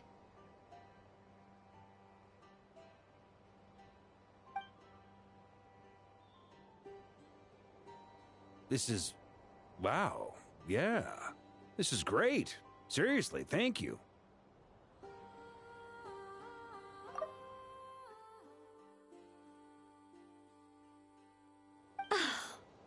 been many long years since I had a chance to dazzle humanity with a little divine intervention. To humbly serve as a reliable and responsible guide. Anyway, Knight of Boreas, please accept this gift in recognition of your great virtue. Go now. May the angel's blessing deliver you safely to your destination.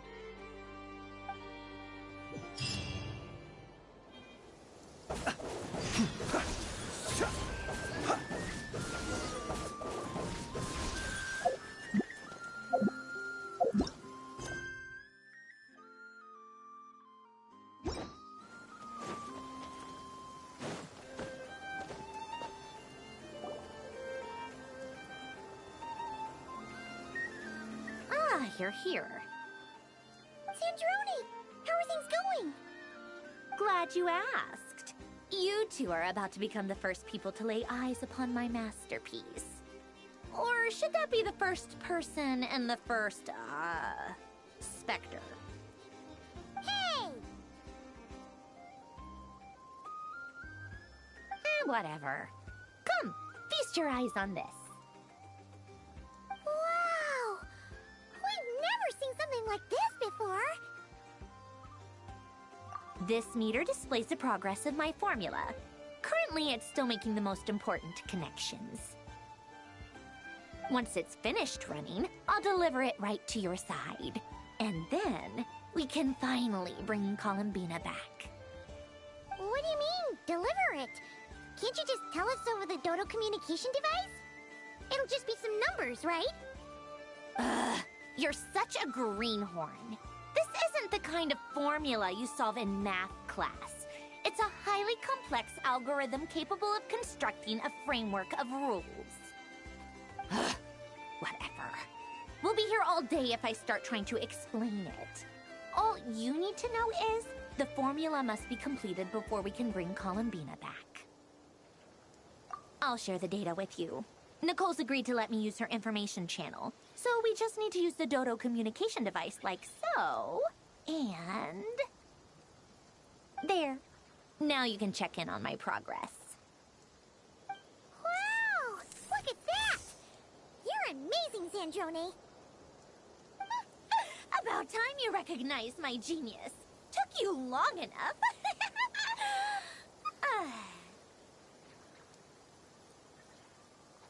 Anyway, that's all for me. You should check on the others if you have time. Make sure we don't have any weak links in the chain. That might sound harsh to you, but close supervision is a common practice in a Fatui. Not looking to catch anyone out. I just care about everything going smoothly. That's all. I'm kinda stuck here while the formula's running, so I need you to be my second pair of eyes in the meantime.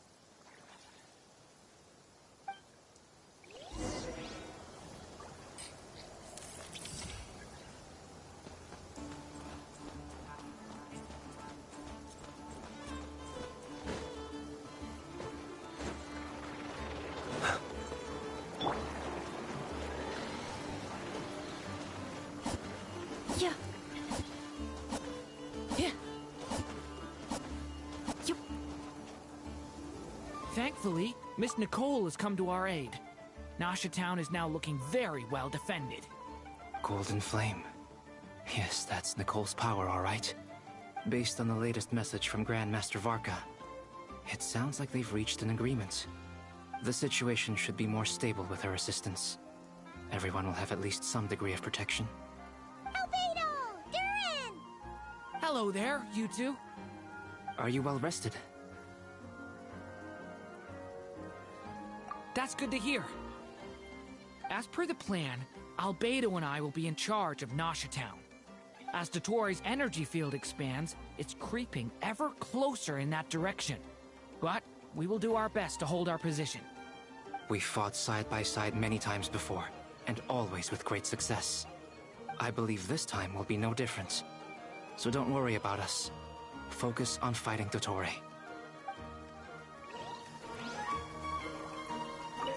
As Dotori's energy field expands, it's creeping ever closer in that direction. But we will do our best to hold our position. We fought side by side many times before, and always with great success. I believe this time will be no different. So don't worry about us. Focus on fighting Dottore.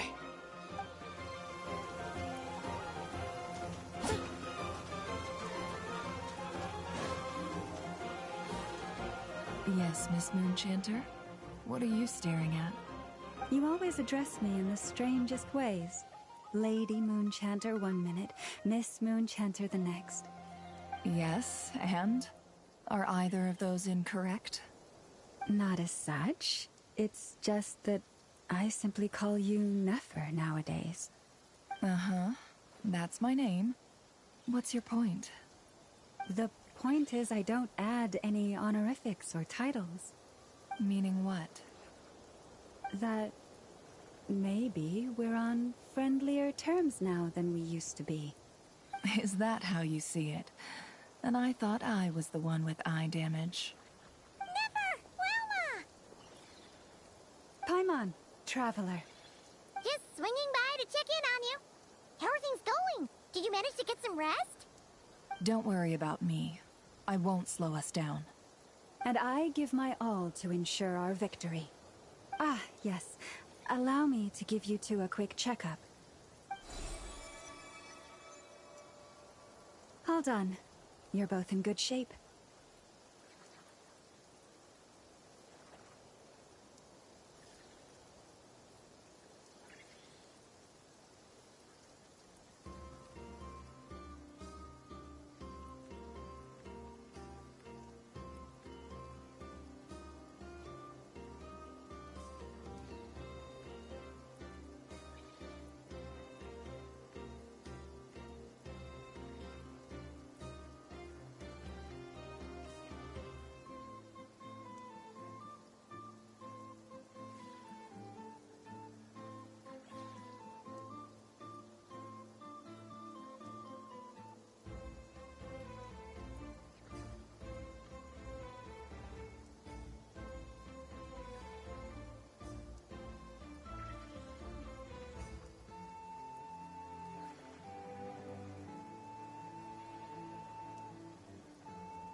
You're welcome. You'll have your work cut out for you in this battle against Dottore, so make sure to get some rest in first. Paimon will keep an eye on him. Don't you worry. I'm glad to hear it. Take good care of yourself, too, Paimon. Sure thing.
Traveler, Paimon. A pleasure to see you both. Friends! How's everything coming along? Fairly well, if I do say so myself. Personally, I am ready to confront Dottore head-on. Ooh, you sound much more serious than usual.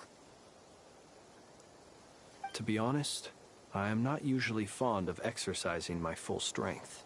For one thing, it's hardly conducive to maintaining a low profile. Besides, I believe one should have the right to choose when to show their hand. I am conserving my strength until the moment of battle is upon us. Anything to boost our chances of victory. Seeing you get into the zone like this really puts Paimon at ease. Huh, Traveler?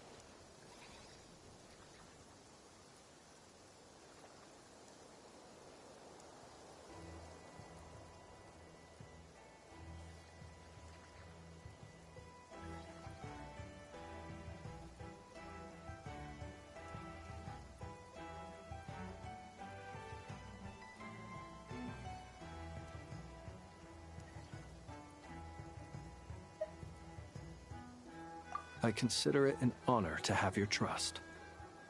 Rest well. I look forward to seeing you both in your element during the battle.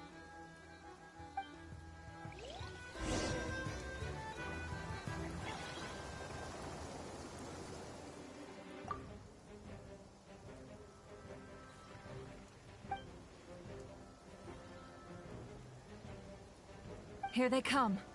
That's quite a horde. As we expected. Get ready, everyone!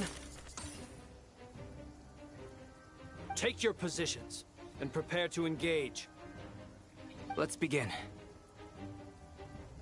I'm at the ready.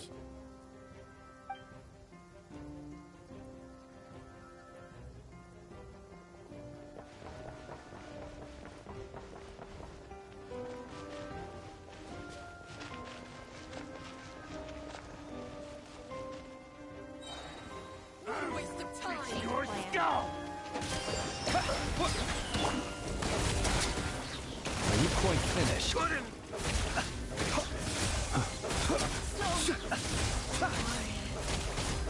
Close your eyes. Do you fear the dark? Another one. Water jet! Wipe out! Be silent. You're...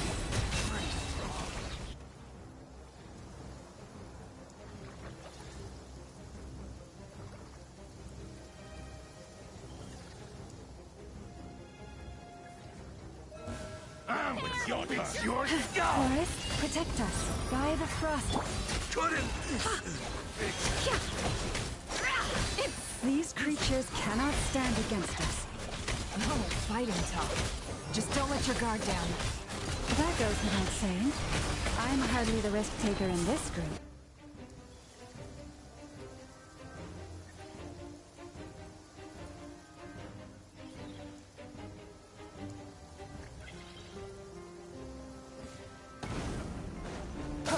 Burst forth. Feel this ancient power. Get back! Stay away from me! That was easier than I thought. Naturally. What do you mean? Is it because as created beings go,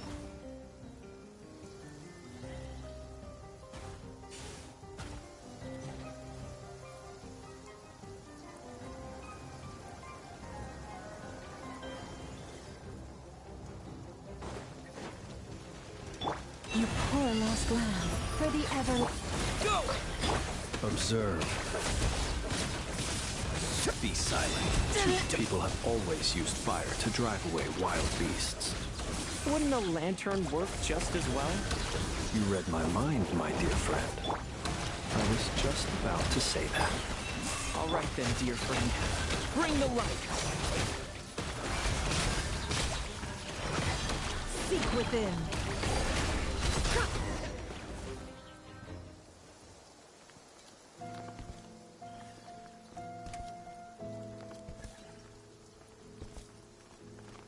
You're looking well. I trust you've had a good couple of days. Dottore. It's actually a good thing, in my view. If the subjects of my experiment were to die prematurely, it would throw quite a wrench in the works. And so, I must thank you all for your resilience. We are no longer on the same level, but you are nonetheless worthy of my respect. A creator god should be merciful and gracious after all. And in any case, it is only right that before I end your lives, the world is informed of the arrival of their new god.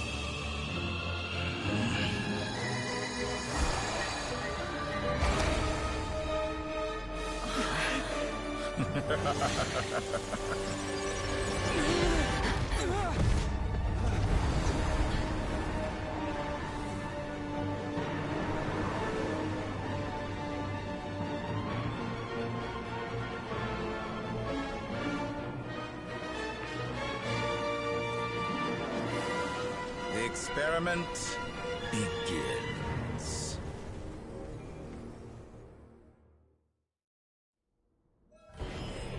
With the marrow of the three moons in my hand, behold the false moon's fall!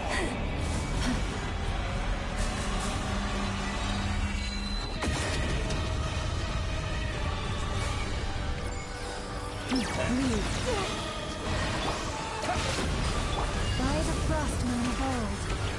It all adds up. Found it! Did you honestly think that would hit me?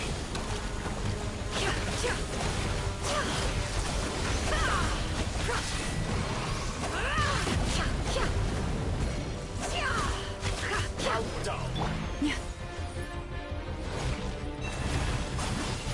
Entropy bends to me!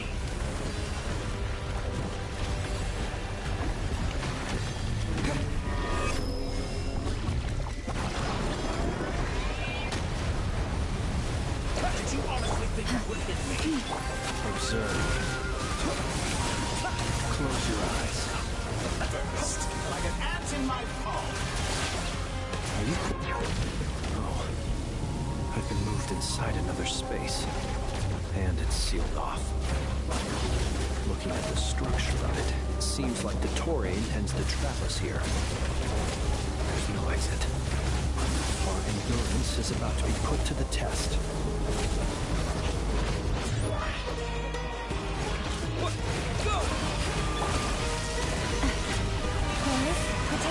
Can't hide the truth.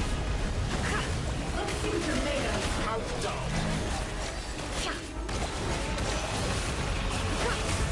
Intro bends to me! Go!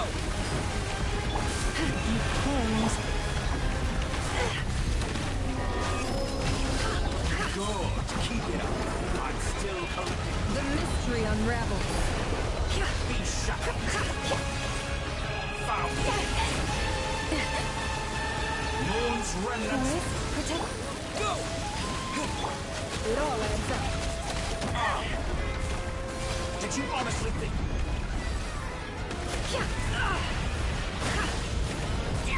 With the marrow of the three moons in my hand, behold the false moon's fall!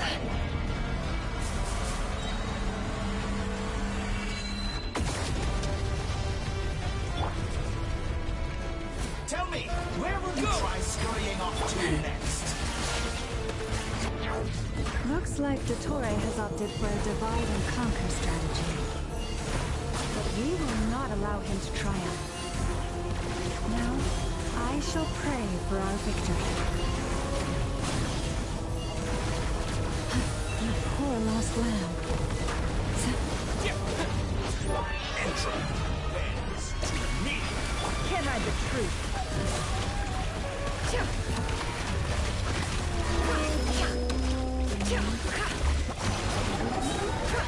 The deception Reaction ends here. Did you honestly think that would hit me? It all adds Now up. face me.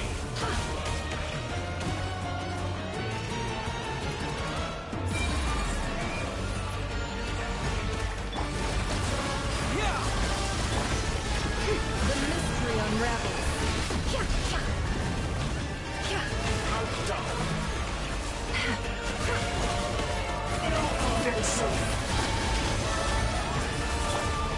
Water jet! Such a simple attack, and you're already struck. Go! No more lies. Years teach you nothing.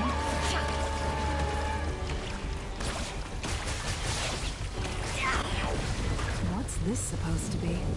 A knockoff version of the space Columbina got trapped in? There really is no way out.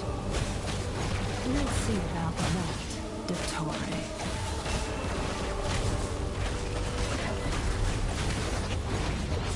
Entrum. I have not intended to take your teammates from you.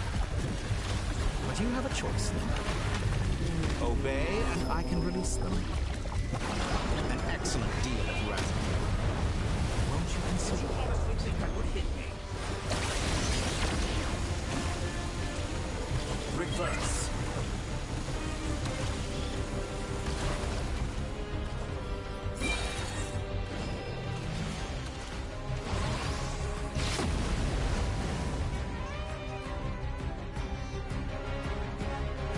I'm aware you've been working on some little tricks to surprise me with, but it appears that none of them have come to fruition.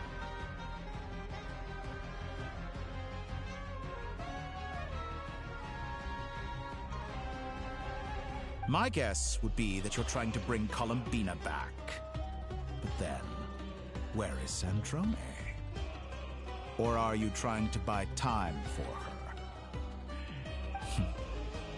I always found their friendship to be a curious phenomenon. Two highly incongruent personalities, and yet they share a deep connection. Speaking of Columbina, I once saw her as like a younger sister. We got along quite amicably while she was with the Fatui. But then one day she suddenly decided she would refuse to take part in any further experiments. To this day, I truly don't understand what I could have done to upset her so much. It's such a pity. I could have had a sister, a family. But alas, she grew to dislike me. You're not fit to be family to her. That I can't deny. So many people, all obsessed with playing out the same tired old dramas. This world is rotten to the core. And then there's you. You had every opportunity to reach the right conclusion. The thought of killing you off like this? But I maintain that I approached you in good faith, so I will offer you another chance. Will you work with me? You have until I count to 10 to make your choice. 1, 2, 3. Not in a million years.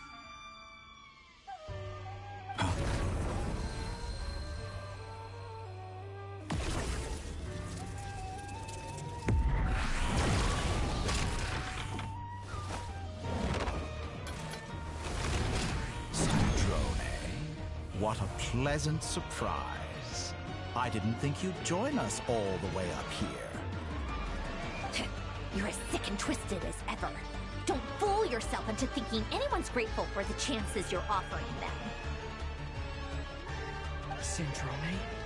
But the formula hasn't finished running yet.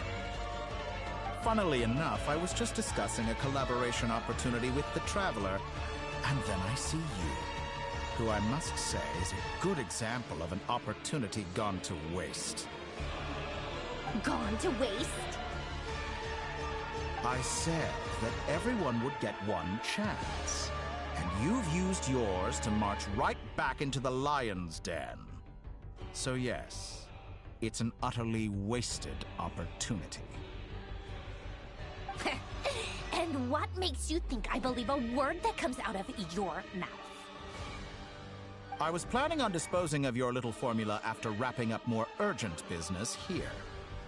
But since you've taken the trouble of serving it to me on a silver platter, I can simply bring it forward in the schedule.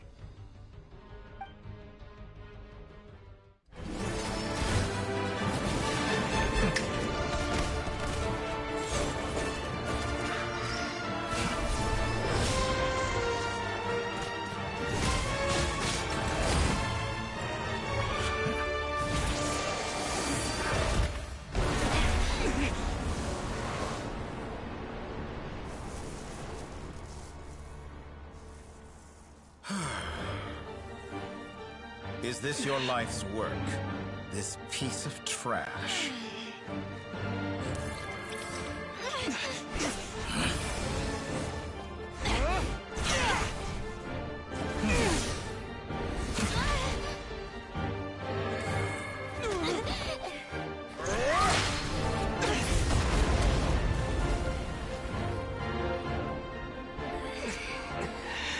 Your formula runs too slowly, Sandrone. You put your hope for success on others instead of fighting dirty. That is why you have failed. Now, whom should I slay first? Any volunteers? No one? How nice of you to leave the decision to me.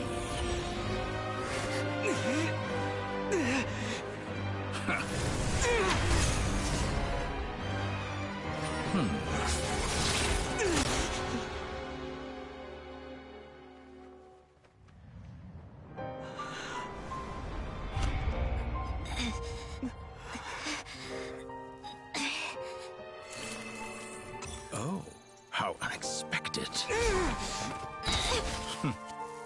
Sandrone, any last words for me, comrade?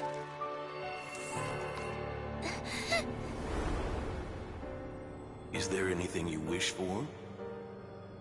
Not really.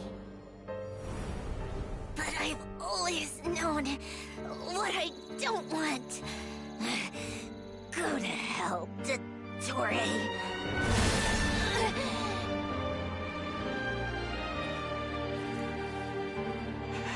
No!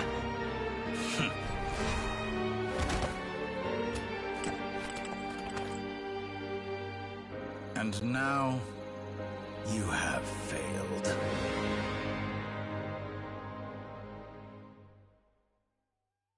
Sandrone! Now you see how fragile mechanical contraptions are. Just a gentle tap, and they fall to pieces. However keen of an inventor Sandrone may have been, her death spells the end of the formula that was running inside her body. Of course, I have to commend her for making it this far. As her colleague, I have to admire her stubborn tenacity. Now, it is time for you to take your place by my side.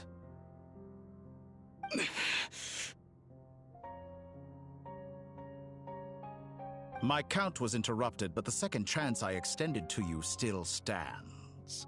Once again, you are welcome to join me. By now, I'm sure you have gained a greater appreciation for the power and authority I wield. What is stopping you from embracing a new world of endless possibilities?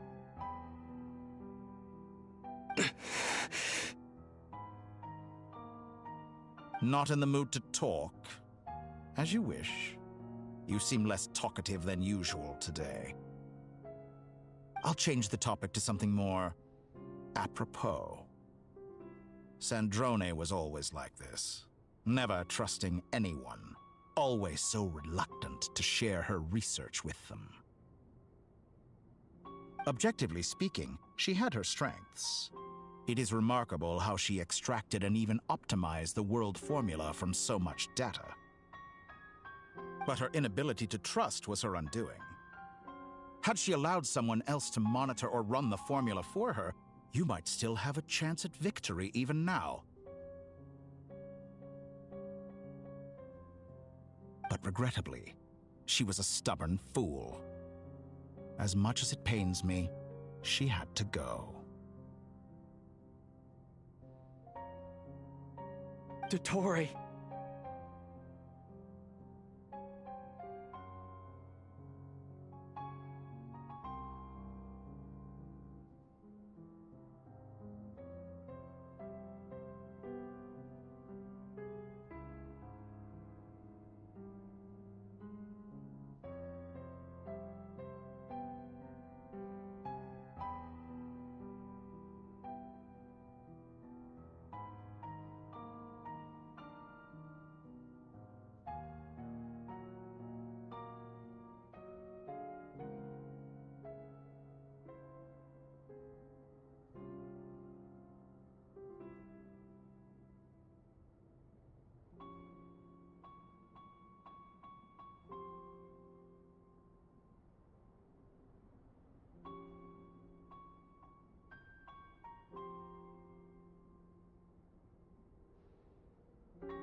Maybe this is news to you, but people can change.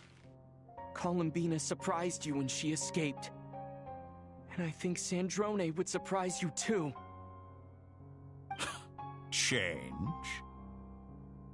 You can twist the truth however you want, but I see it clear as day. You're the one who can't trust other people. Is that how you see me?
By this point, what can you hope to do about it?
It is pointless to fight on. You've already lost.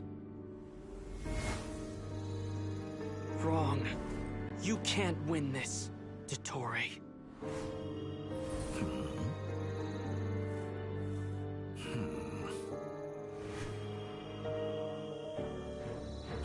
What?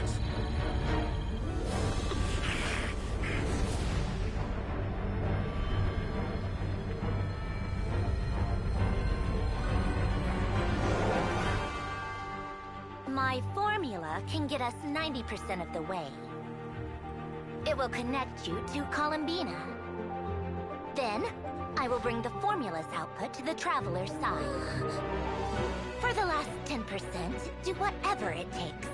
Just bring the moon down.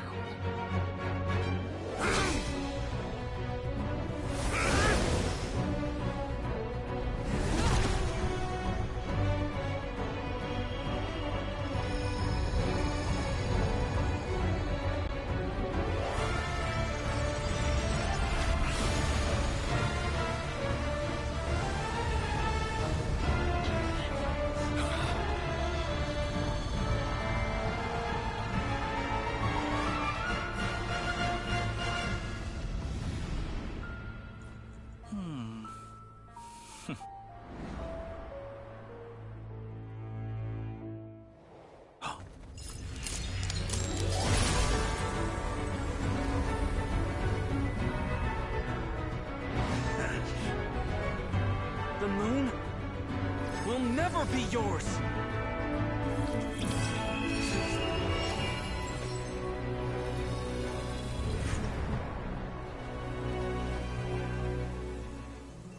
I turn my body into moonlight and pour it over Nodcry. My soul, I leave here to inform my future friends. Lastly, I will hide the Trilune Authority within the Frost Moon. And when my body, soul, and authority are reunited, finally...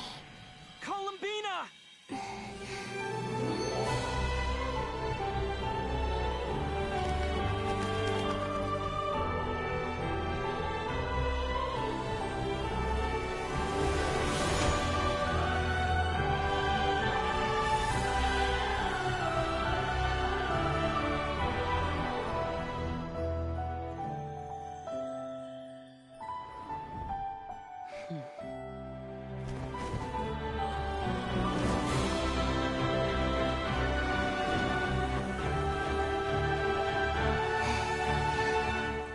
It's been too long. I'm back.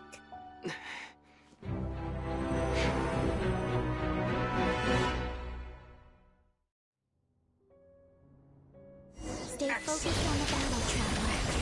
What a touching reunion.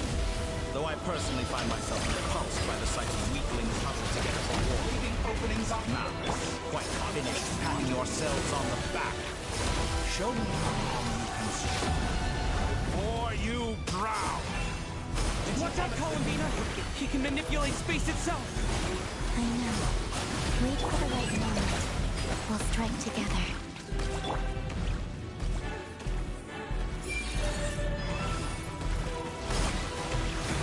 I'm fine. Moon's remnant.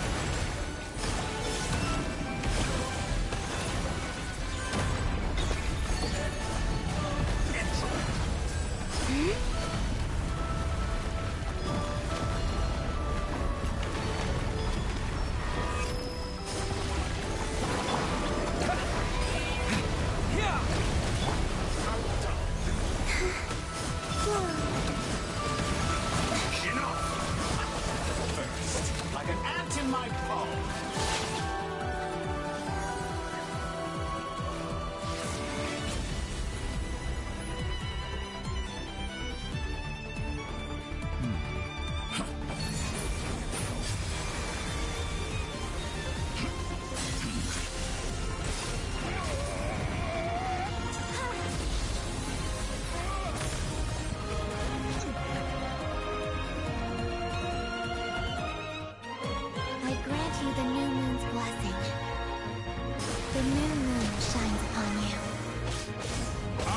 growing weary of your stubborn resistance.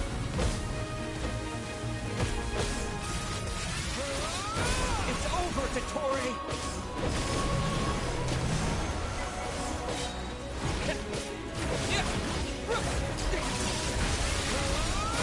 Time to pay for your heinous crimes! No longer must the world cower in the cold night.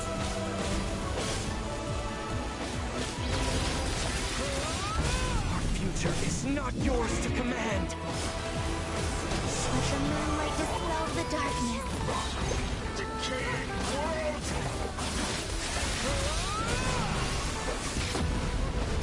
Everlasting as the moon.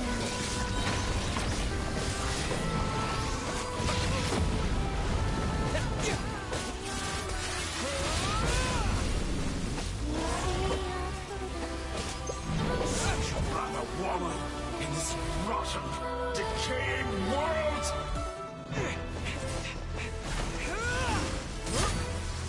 Willfully blind. How can you be so satisfied with your fate?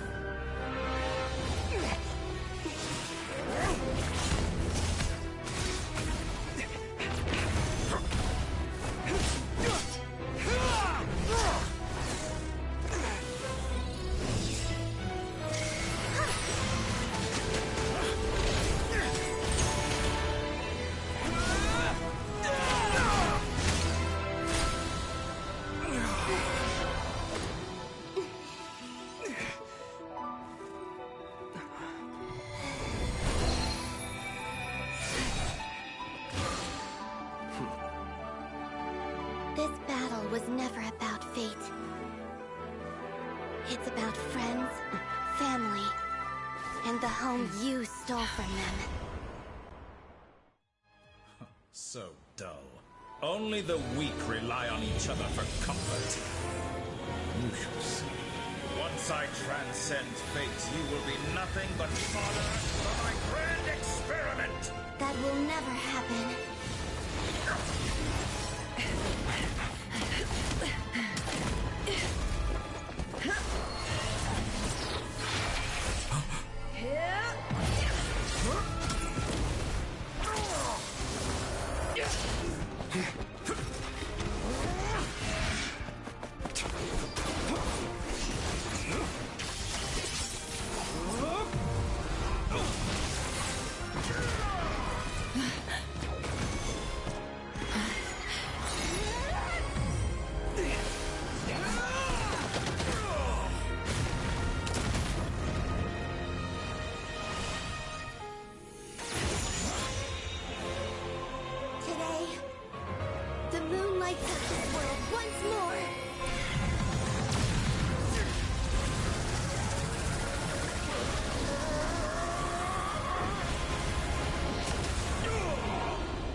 No.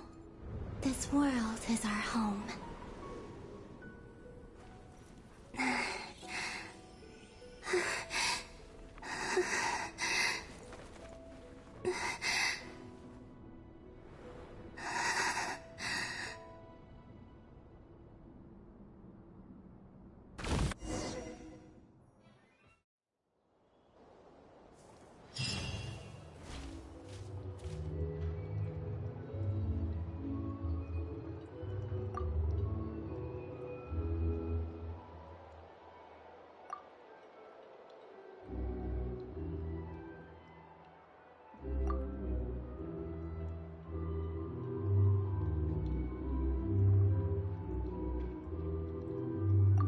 No, you're doing it wrong. The moon looks like this now. What are you drawing, children? The new moon, Mom. It looks different than before, doesn't it? Also... Can I go buy a sugar sculpture today? Please? Just one? All right. I suppose today is a special day after all. Almost like a festival. Extra! The latest Nasha Express here! Post-disaster report! Nasha Town reborn beneath a new moon! The voyage begins today! The future looks bright thanks to the League. Want a copy? I knew things would be different, but I didn't think that would include the moon.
They say a new moon goddess has been born.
A new moon goddess? Who's saying that?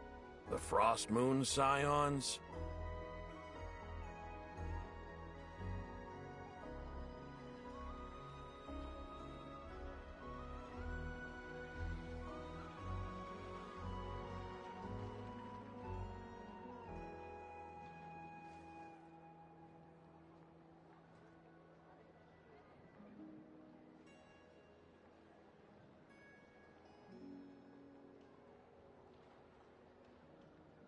I guess so. I'm not too clued up on the details. As far as I'm concerned, the moon's still in the sky and it's business as usual. Hey, since we've come all this way, shall we grab ourselves a free meal while we're here? Are you a convert now? Or are you just here for the free lunch? Oh, come on. What does it matter? After everything we've all just been through? That smells good. All right, that's it. I'm hungry. Time to eat.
on! We gotta get there early, or there won't be any good spots left. Shh, keep it down. This is a residential area. What if people are still sleeping?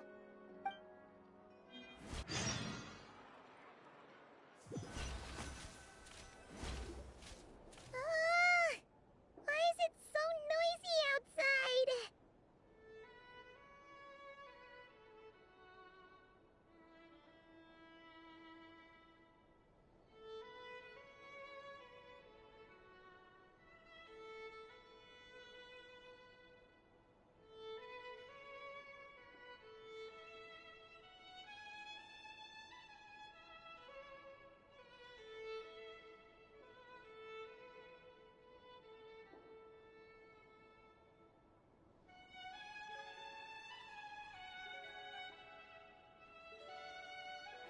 It's okay.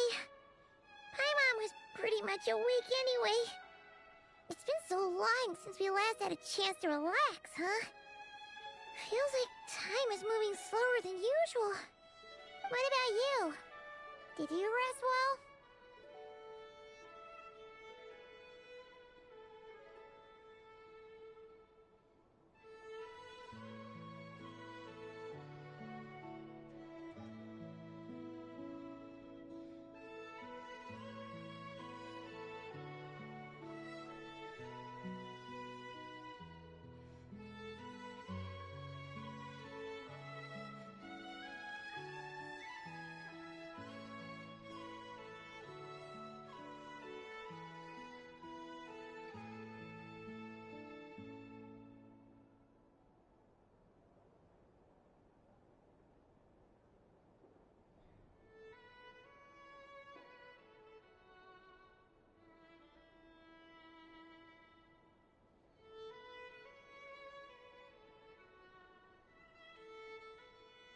Still winding down from everything that's happened?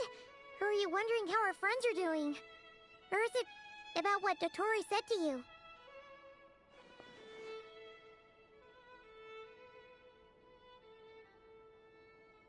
Okay, if you say so. But don't push yourself, alright? Let Paimon know if you need to talk.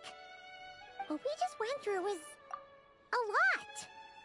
It's totally normal if you need some time to get back in your groove.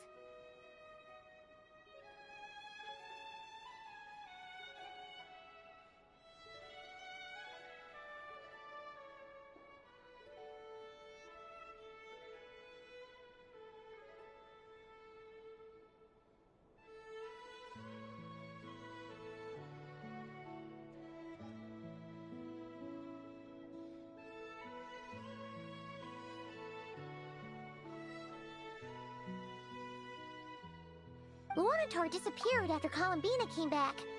Apparently, she was part of Columbina's soul or something. Still, Paimon kind of misses Luanatar somehow. But anyway, you did great. So did Paimon. We all worked our butts off to contain this disaster, and in the end, we made it. So, chin up, Traveler. You should be proud of yourself. Hey, don't poke fun. You should be glad that Paimon's growing as a person.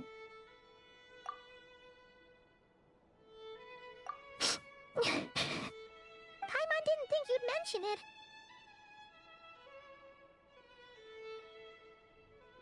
You have no idea how anxious Paimon was. She was worried sick about you. Well, if you really want to show Paimon you're sorry, you're gonna need to make it up to her. You better be ready to splash out on a lavish meal.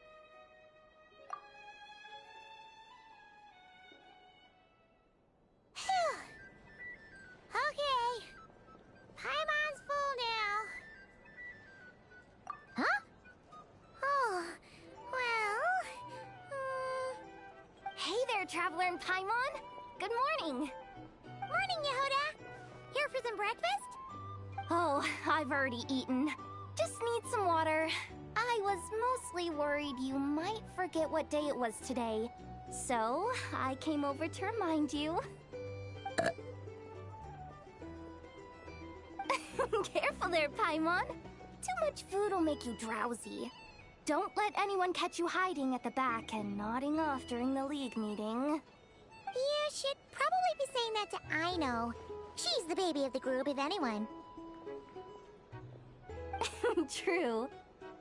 You know, I'm surprised that all these competing groups are actually coming together to try to solve things together.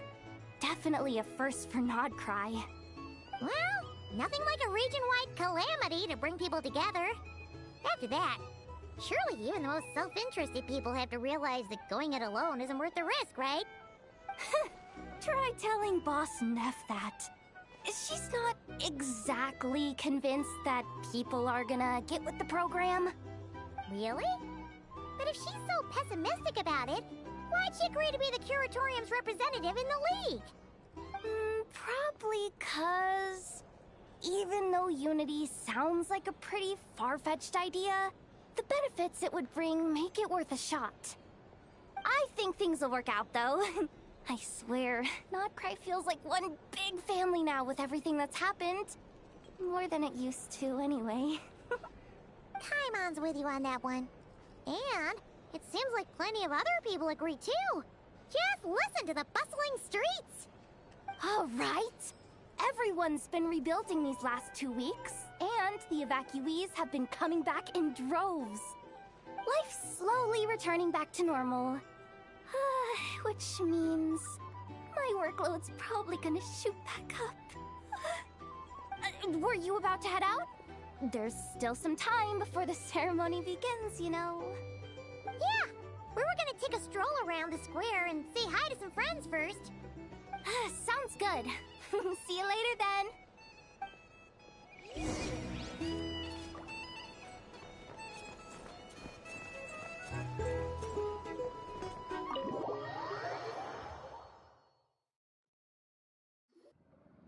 Please accept today's boon. Have a nice day. Are Paimon's eyes deceiving her? Or is that Inefa handing out food for the Frost Moon Scions? Hello there. Would you like a feast of the moon, along with some snacks of the day? So, what's new, Inefa? It was only a few days ago when we last saw you, but it looks like you've joined the Frost Moon Scions in that time. And Aino too? What are you talking about, Paimon? We're just here to help. Duh. In the wake of the disaster, it's all hands on deck. We responded to Lama's request for support. At times like these, the smallest good deed can inspire others and help them through the hard days ahead. And we're using eggs and heating tubes to make that a reality. In true Kromkake Crab Shop style! Inefa! Did you hear that? The Traveler said I did good. The Traveler! That's because it's true, I know. Proposal. If you can resist eating today's dessert, I will provide you with compliments, too. No way! Well, that proposal got shot down quickly. I need something to get me through the hard times too, you know. Mom! Yes, dear. Go right ahead. Excuse me. Could I take a photo with the robot lady? She helped us get safely out of Nodcry, and she helped us get back home too. She's the best. Of course she is. And since I'm the whiz kid who built her, that makes me even better than best, right? But you stole my snacks, though. Oops. Shall we move to the open space near the center? The view there is better. Thank you! Aren't you the better pick for this job, Flint? You underestimate yourself yet again, Master Ilua. Not at all. I rarely come by Nasha Town. I don't know any of the big shots here. All in good time. Socializing is a step-by-step journey. But you're much further ahead on that road, aren't you? You're not seeing the full picture. You know the truth now. My friends do not understand my habits. There is no question about it. The Lightkeepers need a representative in the League. Someone who is upright, cares about other people, and can realize their self-worth through group action.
You say it like you wouldn't make the cut.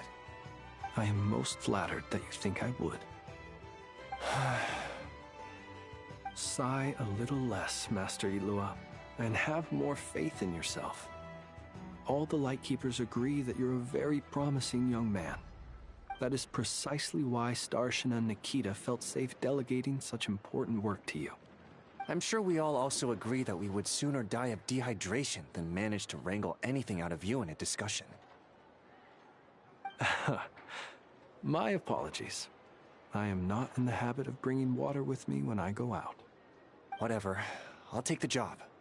By the way, who else is part of this? Oh, it's quite the who's who of Nodcry. There's the Moon Chanter of the Frostmoon Scions, the boss of the Curatorium of Secrets, a representative of the Voynich Guild, and even someone from the adorable Krumkake craft shop. I'm sure you will find speaking with them to be a genuine pleasure. If you say so. I've never done this work before, so I'm honestly a little scared of making mistakes. But I'll do it. Not only is it our duty as Lightkeepers, but because I want to make Nodcry a more welcoming place. An admirable attitude to take. The beacons are lit, Itlua. We're but one step away from breaking through the blizzard. We have the chance to band together and build our shared homeland into an Elysium. This is unprecedented for Nodcry. An opportunity not to be missed. Yeah. You're right. I'll do my best. Quite a few familiar faces have arrived. Let's go, shall we?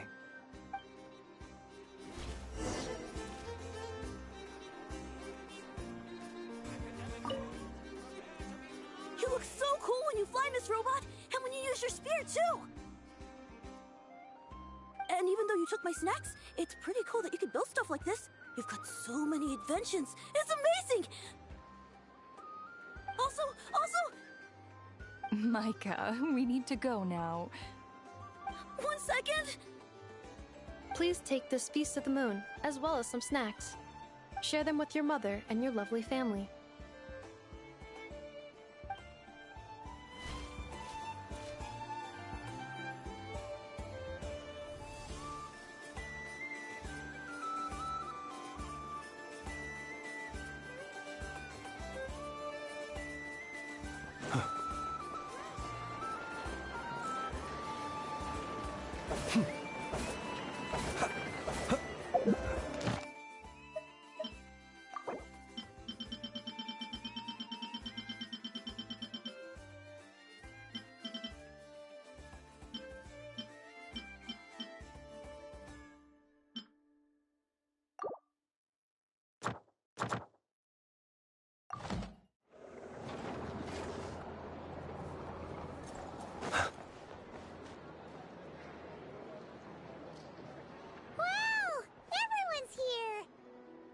You seem well rested. I know no one's asked, but I'm sure you all want to know, so let me just say, we're doing great. Thanks. Well, great, but not perfect. Starting to lose my mind from boredom. Can't drink a drop of alcohol while I'm waiting for my wounds to heal.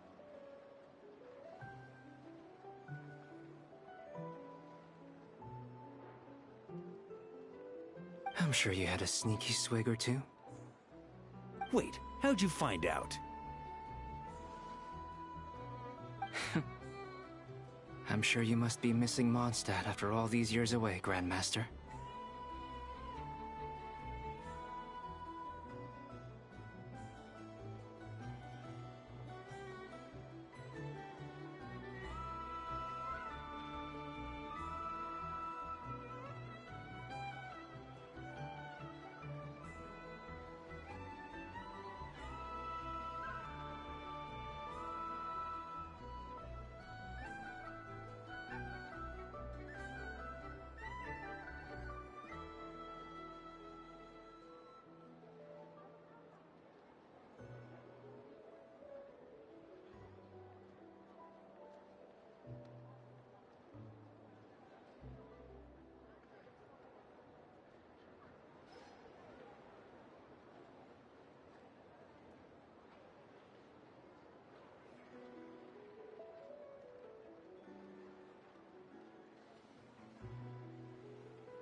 Yeah, you could say that again.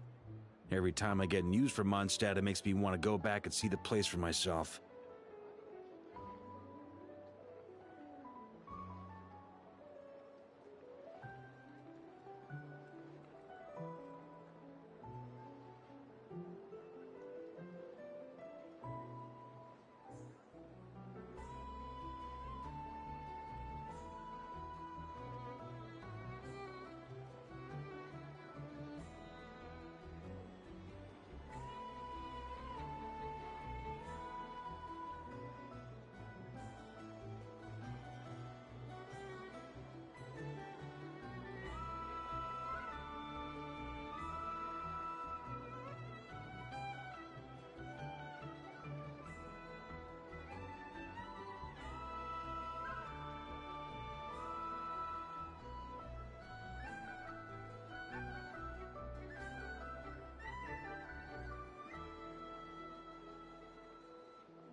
Honestly, once things are wrapped up here, I think it'll be time to head back home.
Hey, looks like someone's taking the stage.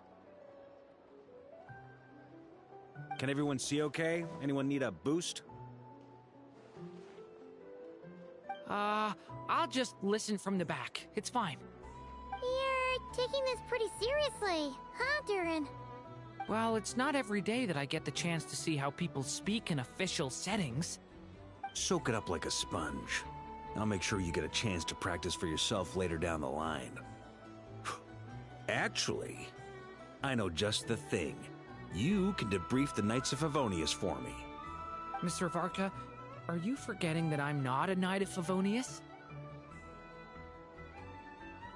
I can knight you. Any particular title you'd like? Is he joking? I really can't tell. You'll have to figure this one out for yourself. It'll be a good learning experience. It is my honor to host the opening ceremony for the League, and to have this opportunity to speak to you all in my capacity as Voynich Guild representative.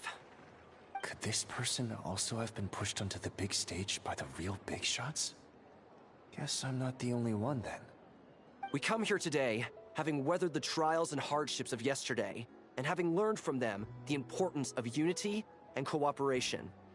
All right, here we go. Uh-oh, looks like Aino's off in Dreamland already. Wait, Boss is looking kinda drowsy too. What's up with her? Come on, get the speech over with already. Nodcry is our home, the land we rely on for survival. And as we chart a course for the future, may we persevere through the storms ahead as we sail towards a new era of prosperity, freedom, and hope.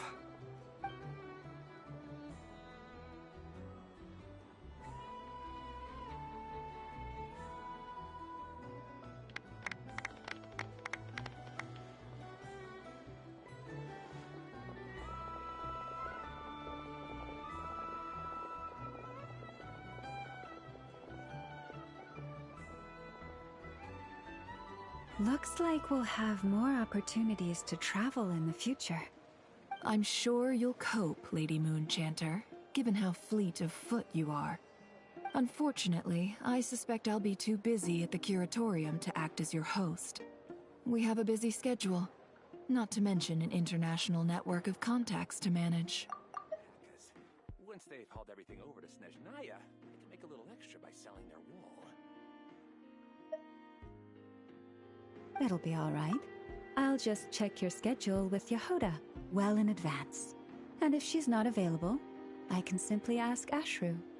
You... So giving my employees extra workload isn't enough for you?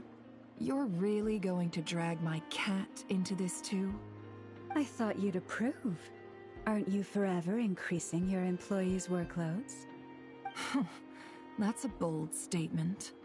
Are all the Frostmoon Scions feeling more audacious now that your moon goddess has returned?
Columbina's return has brought joy to all who care about her. That includes both you and me.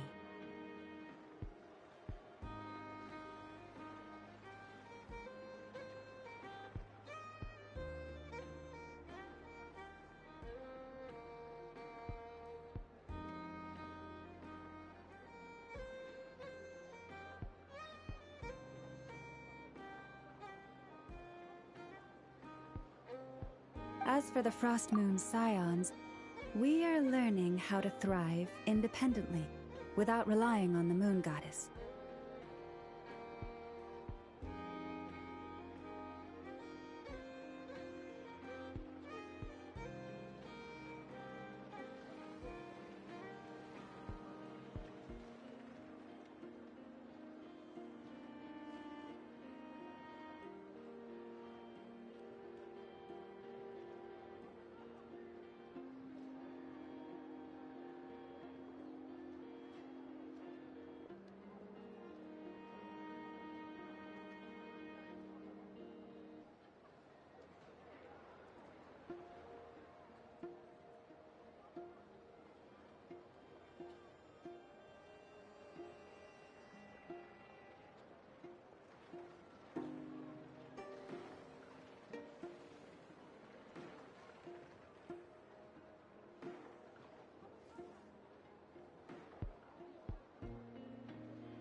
It is up to us to make our home a more livable place.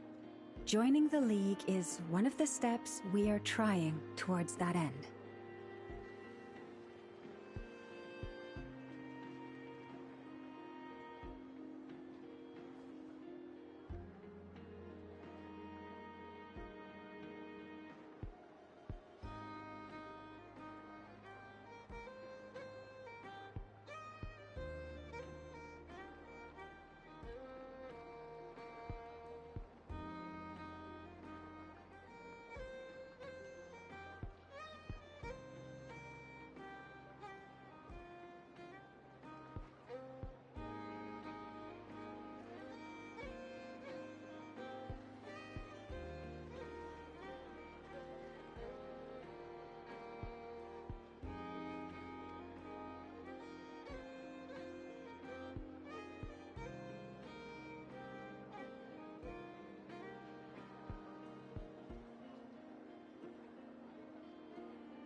I like the word try.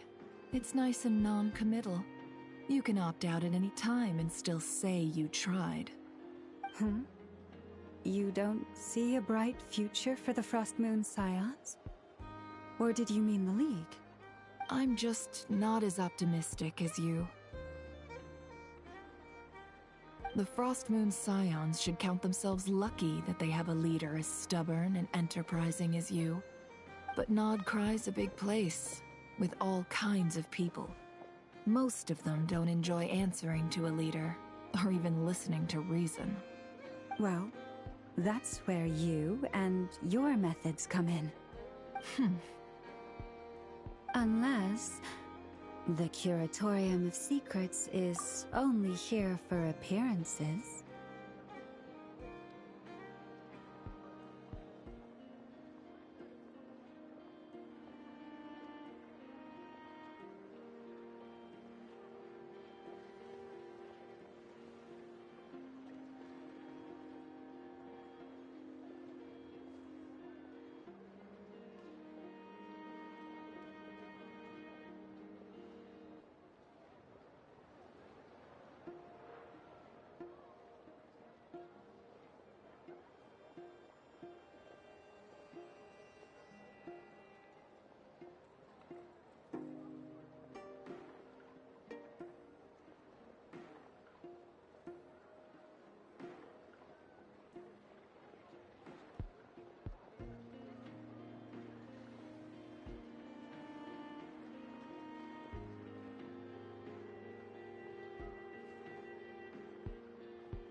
For now, yes. And that won't change until this venture becomes worth my while. What would make it worth your while? Getting out more than I put in. Right now, I'd barely break even, but I'll grant that it's a good start for Nodcry. Then maybe it's worth a try. All right, you can stop now. Or do I have to join the Frost Moon Scions before you'll get off my back? You'd be very welcome to join us.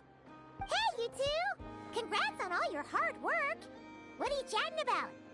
Nefer was trying to dissuade me from adding to her employees' workload. Also, she's considering joining the Frost Moon Scions. Sorry, what?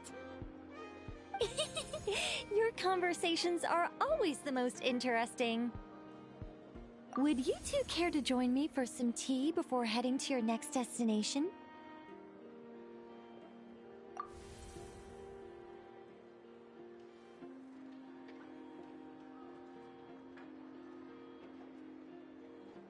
Nicole? Wait, where are you? Aren't you gonna show up today? Sadly not. I'm otherwise occupied right now. I'm sorry, Paimon. I can hear how disappointed you are. If it's any consolation, let me say that how things appear on the surface is a far cry from what they are at their core. Perhaps you'll feel better if you focus on the fact you have a special line of communication with the great mage herself. Okay? Has something happened? No, or not yet, anyway. Well, that's not ominous at all. Not for the time being. Just think of this as a general check-in to make sure this communication system is still running smoothly. Besides, it's good to chat once in a while if we want to maintain our friendship. You could have just said so. Haven't got all worked up for nothing. Still, the best friendships are built through face-to-face interaction, you know. It's never gonna stop being weird having tea with you when you're not there and just talking to thin air. All right, fair point.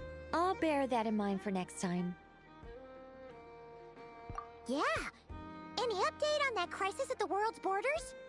Elves just informed me that they had their work cut out for them. And now everyone's thoroughly exhausted. But they did finally get things back under control.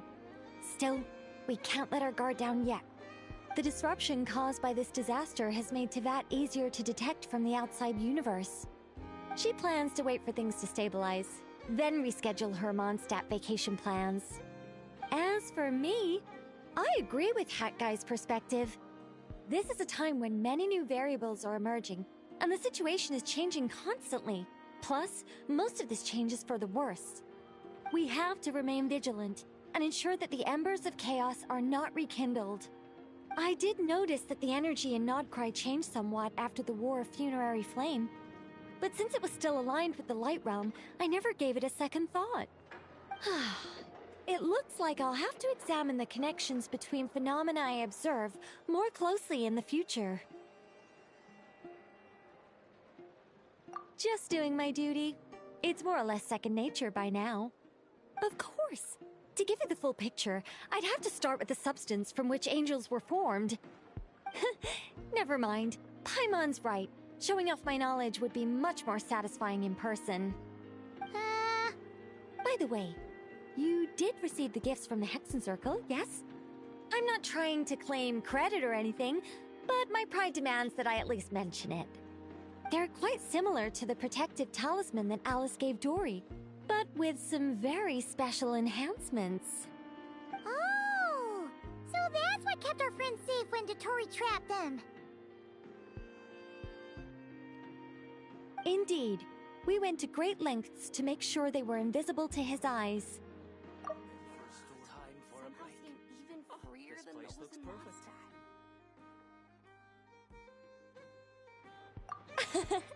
I'm so happy they came in handy.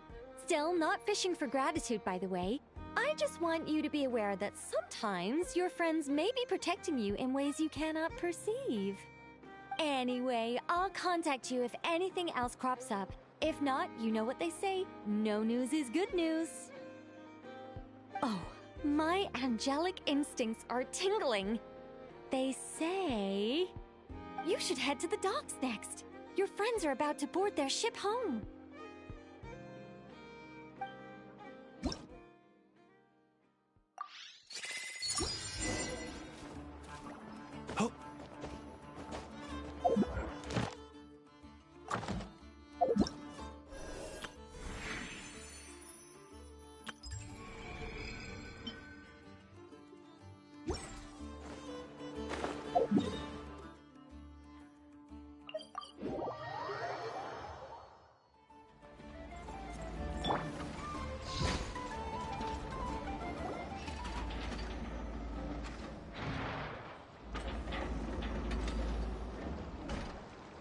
You're here.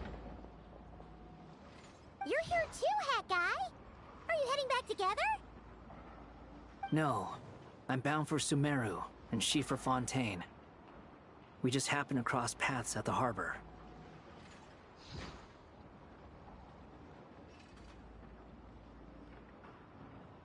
Everything seems fine. Sandrone may have an abominable temper, but she's always been very responsible with important calculations, and things entrusted to her by valued friends. You always speak as if you know us inside out, Mr. Hat Guy. Maybe I'm just a good judge of character.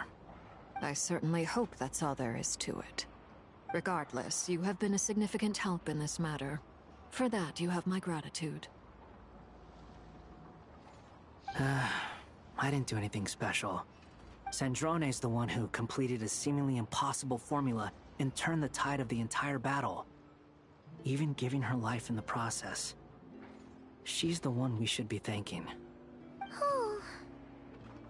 Even we were unaware that Sandrone had hidden the real formula inside Polonia's body. She managed to fool Dottore into thinking the formula was running in her system by installing an identical-looking decoy within her.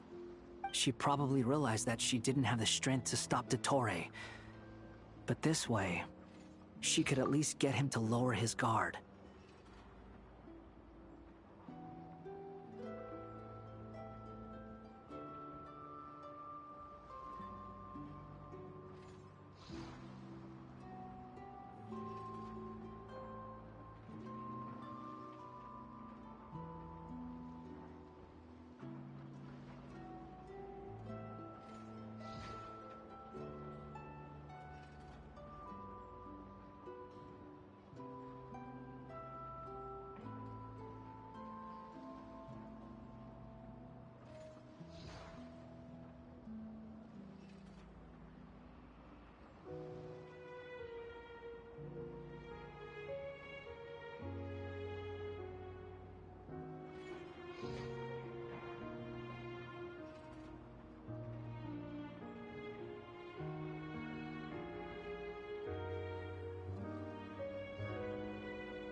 She always worked like that. Always had a backup plan.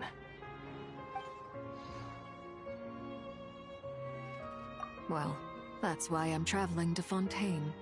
She made a request of me long ago, and the time has come to fulfill it. Think of it as her will. She said that should she ever fail in a mission, she'd like me to deliver her core and Polonia's to the Fontaine Research Institute. She also mentioned that she had made arrangements for people there to set her affairs in order. Some of her personal effects, such as her notes, were left to me. I've decided to take them back to the House of the Hearth, for safekeeping primarily, but also as mementos, I suppose. However, there is one book among them that I'd like to leave in your care. I'll have someone deliver it to your residence at the flagship at a later date. No, I was specifically warned not to tell her. This is her last wish, and I will abide by it. I can only hope so, but none of us here can know for certain. I bade farewell to Columbina earlier today. As promised, she turned the iridescent moon's marrow over to me. She spent a long time with Sandrone's body, saying her goodbyes.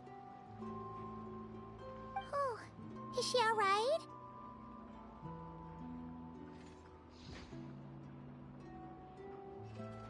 Sandrone's passing has left a great wound in all of our hearts. It will take time to heal. But Columbina surprised me. She offered me some words of comfort before I departed. Despite being grief-stricken herself, she showed an awareness of the feelings of others around her.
She never used to act like this. Clearly, she has grown. And I suspect that we have you to thank for much of the change we are seeing in her. Huh.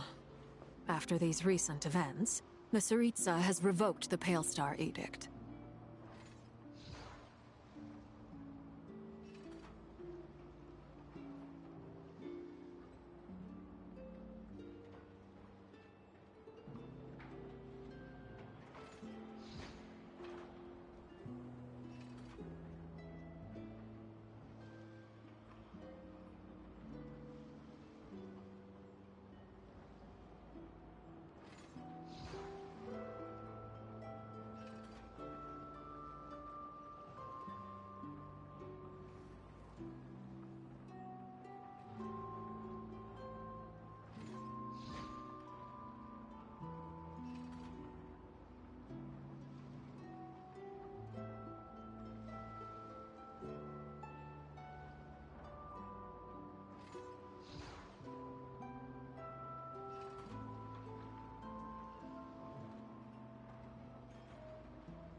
Snezhnaya now realizes that the arrest warrant for Columbina was just a ploy by Dottore, who coveted her powers.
I shall return to Nodcry to see her as soon as I find the time.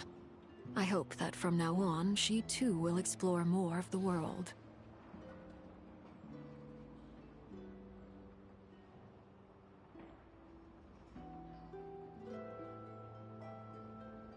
Columbina Hyposelenia's journey is only beginning. My ship is here.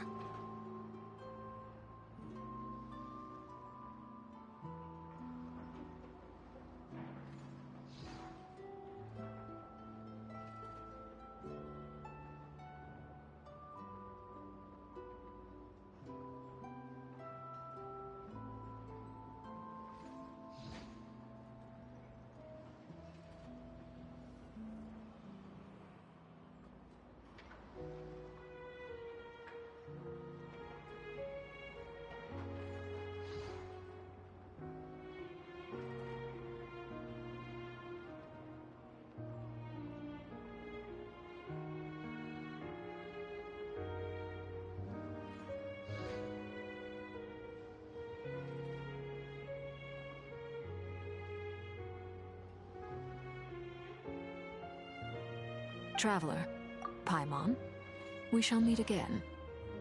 You too, Hat Guy. What are you still bumming around for? Isn't Columbina waiting for you? I thought today was the day you'd agreed with her to go find out the truth about your sibling. You're afraid you won't like the truth when you see it. Well, this is new. I was starting to think that nothing could scare you. Don't say that! Wouldn't you be if you were in this situation? Fair point. But I'd say I have more experience facing up to unpleasant truths than the Traveler. They say blood's thicker than water. I know how much you need your family back. More than you need any of your friends. And I'm sure that all your real friends understand that too. No matter what the truth turns out to be, they will stick by you and support you, whatever decision you make. Finding the truth is important. But more important still is what you choose to do once you've found it. At least, that's the life lesson I've learned from my experience, grappling with the truth. What? Now that Dottoro's dead and gone? A little, I guess. But it hasn't solved everything. Maybe I regret not getting to end his life with my own hands. Or maybe it's something else. But for whatever reason, I still feel like I have a chip on my shoulder. Either way, I'm going back to Sumeru. Lesser Lord Kusanali is gonna need help dealing with all the chaos Dottori left in his wake. Not just from this incident, but everything he did in the past, too. You should continue with your journey, as you've always done. Who knows? Maybe we'll meet again someplace else. So, what should we do now? If you want to explore a bit more to steady those nerves, Paimon's game! After all, when Columbina said she knew where your ship was hidden, Paimon promised to give you two some alone time with the truth. It hasn't been all that long since we were last apart, sure, but with Columbina there, Paimon's sure things will be just dandy. Ain't no biggie. Paimon might be all about that food and fun, but she knows how to do right by people. Paimon's sure you'd prefer to digest the news about your sister in peace. But, no matter what you see, just know you can share it with Paimon. Of course, as long as it's not super private. If you can't make sense of something, let's give it some thought together. And even if we both can't figure it out, Paimon can at least treat you to a nice meal. Glad to hear it. Feel better now? Alrighty. Next up, time to meet with Columbina.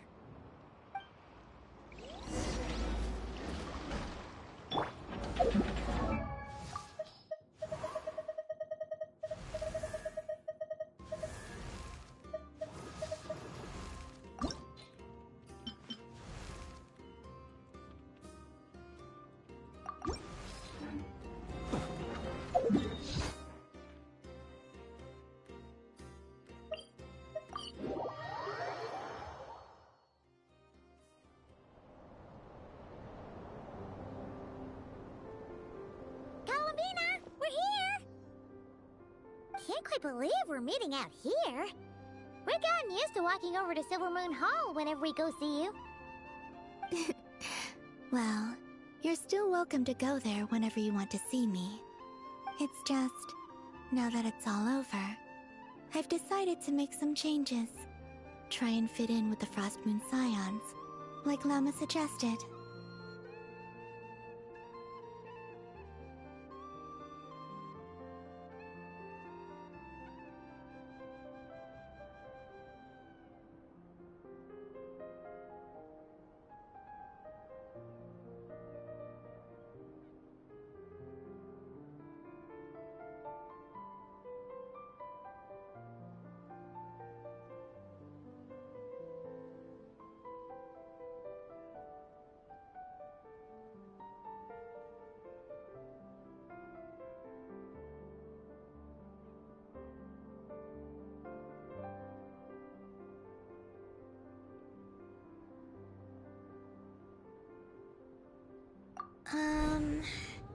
The older generation are still timid around me.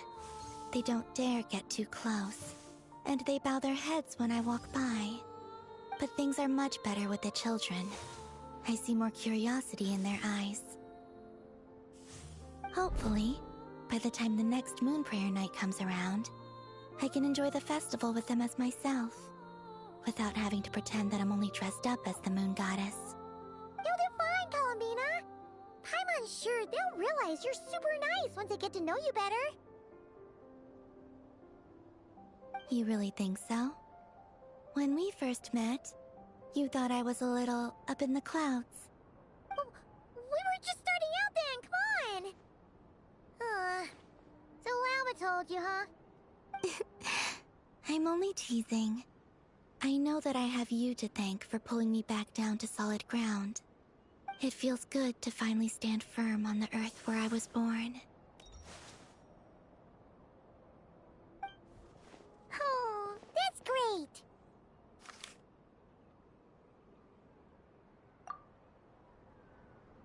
Thank you. I'll make sure not to lose it this time. Well then, are you ready? Lumine, what happened to our spaceship back then? Why did you leave? It's time to learn the truth at last. Ready as I'll ever be.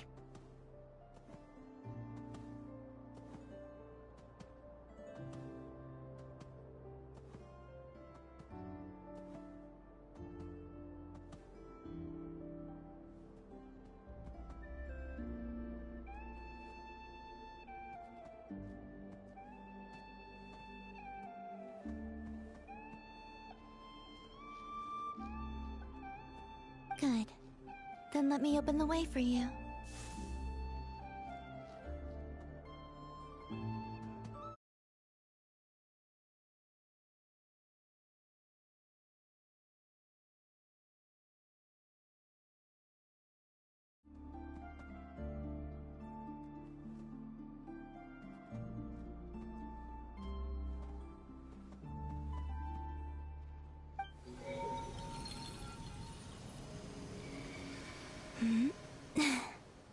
Where does this lead?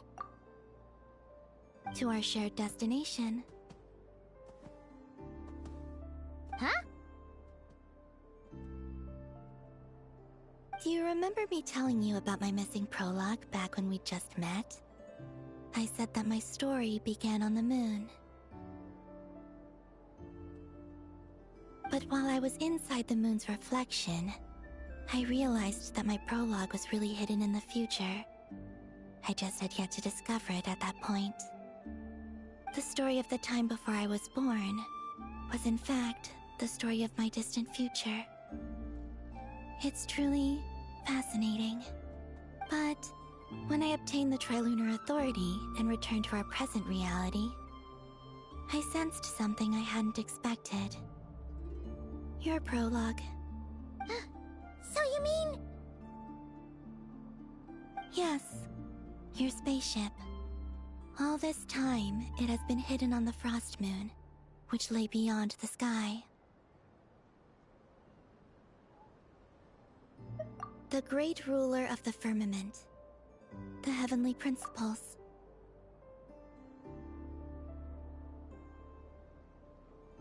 Wait, them? Why would they do that?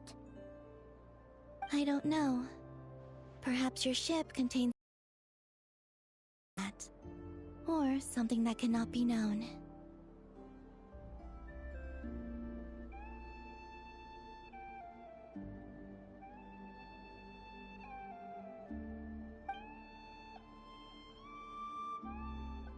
Oh, did I pick a bad time to say this? I know it must have been hard to work up the courage to do this.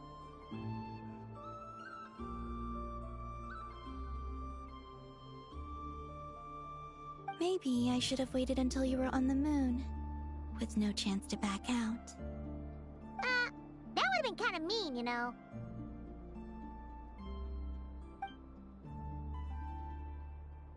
Take me there. Oh? Whatever is hiding in that ship, it belongs to me and Lumine. Those memories belong to us. No one else has the right to decide whether I should or shouldn't know about it. Not even the heavenly principles.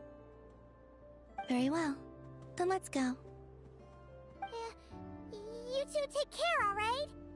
And don't forget to come back soon! Rest assured, Paimon. We will.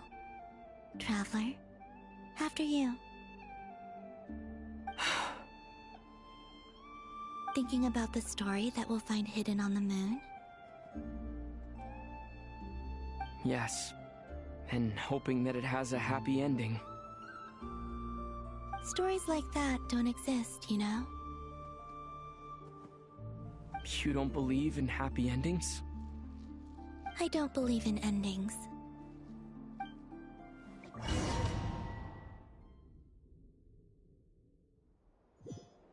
Where am I? This is the pathway I built between Teyvat and the Frost Moon. The moon is very far away from us, so it could be a long journey.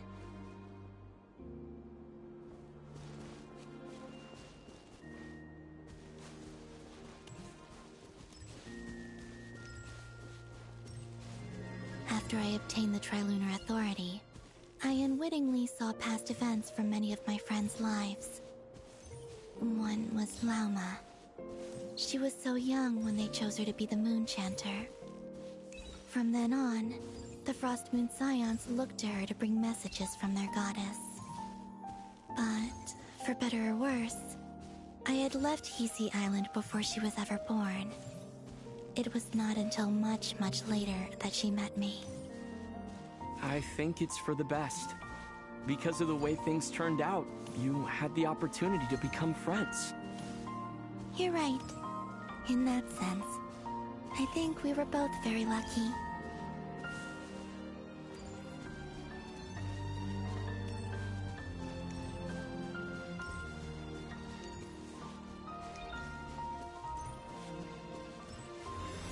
Oh, and about that mage, Nicole. I only recently learned that she has lived in Teyvat since the time of the Three Moon Sisters. The Moon Goddesses always had a good relationship with the angels. I suppose our friendship continues that tradition.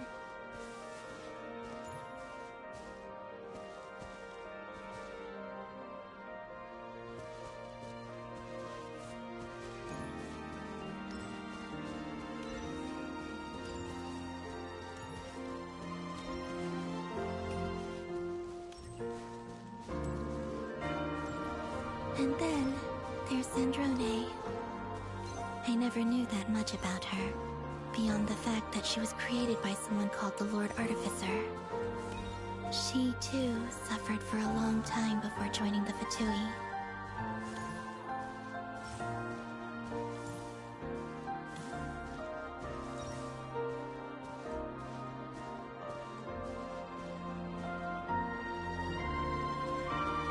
How I wish I could talk to her again, even if only to hear her say nasty things to me.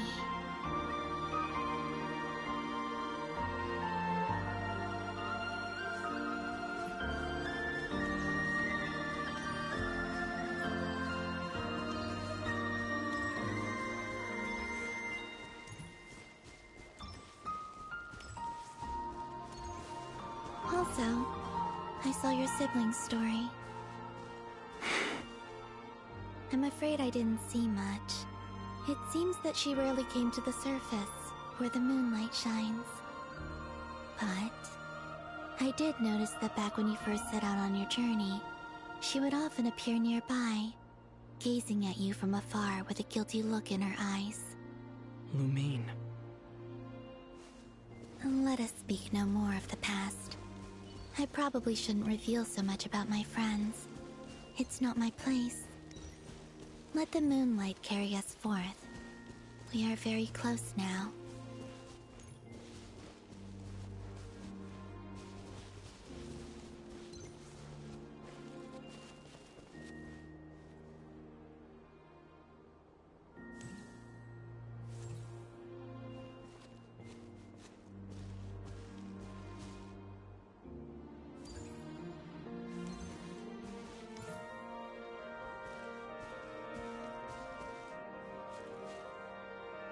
After this, I'd like to bring some Kuhenki to the moon as well.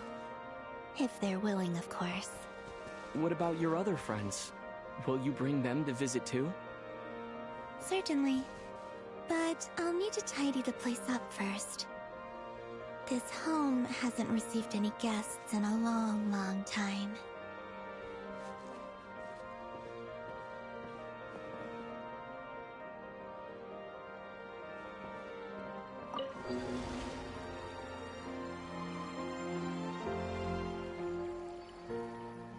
I remember writing something similar with you on Moon Prayer Night.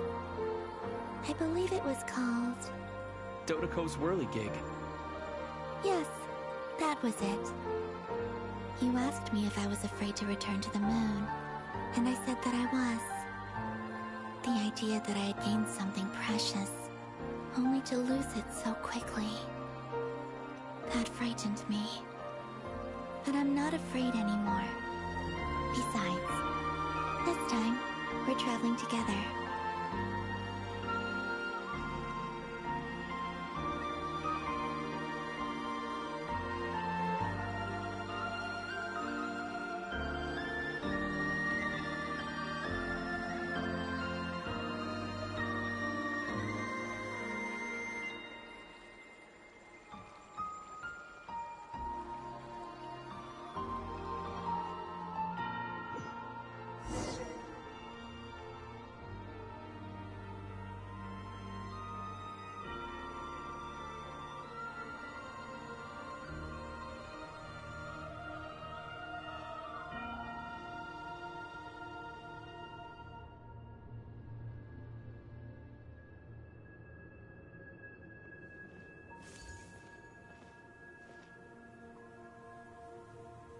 We're here.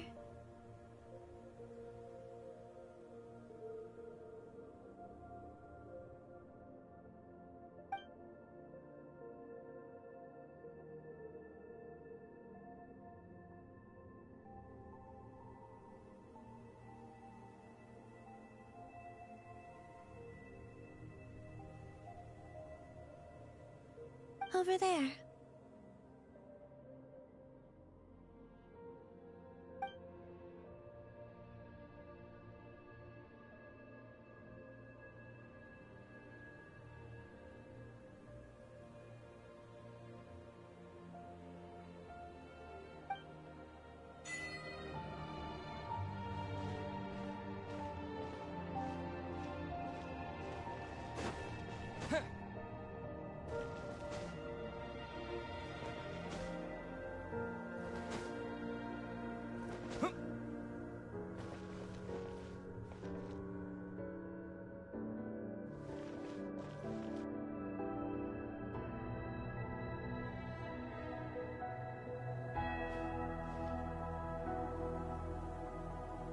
Our spaceship.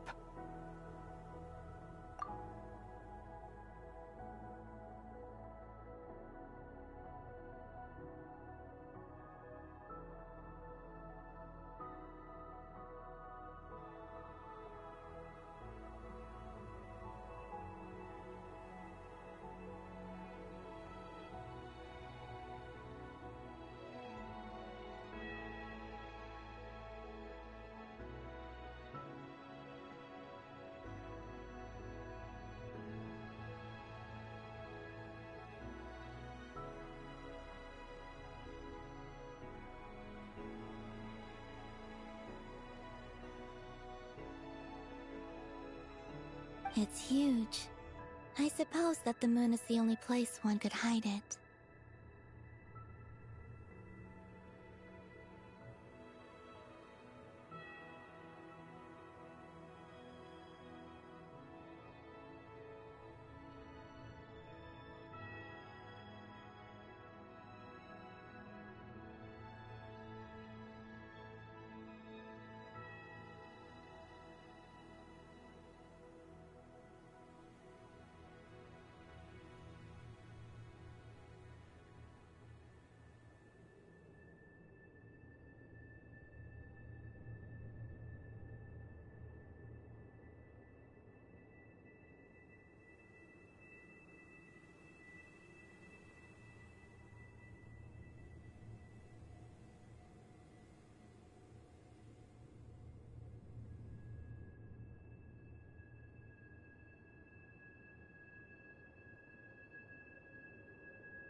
It'll be all right.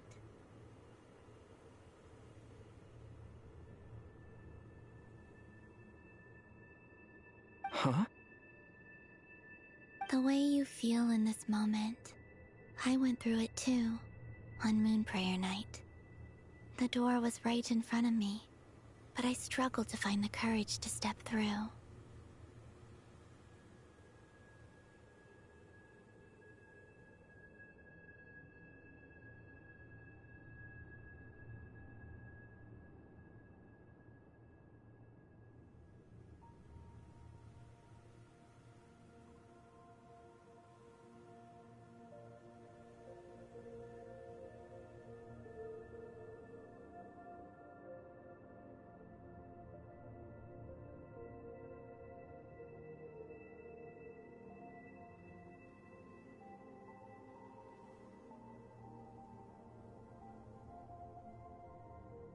Solitude for me once meant living a life in which even I was absent.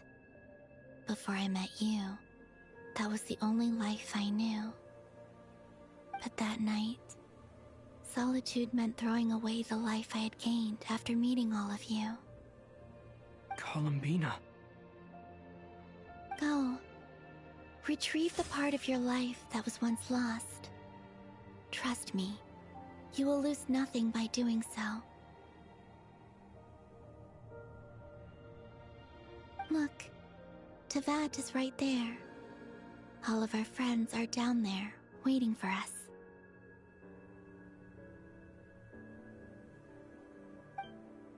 You're right. Thanks, Columbina.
Finished?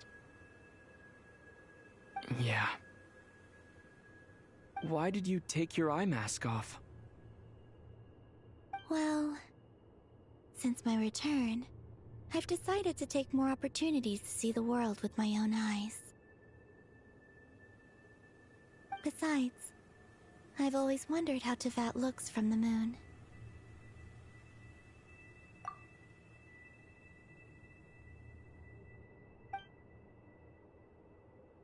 And what do you think? It's beautiful. I could spend a whole day here just gazing at it.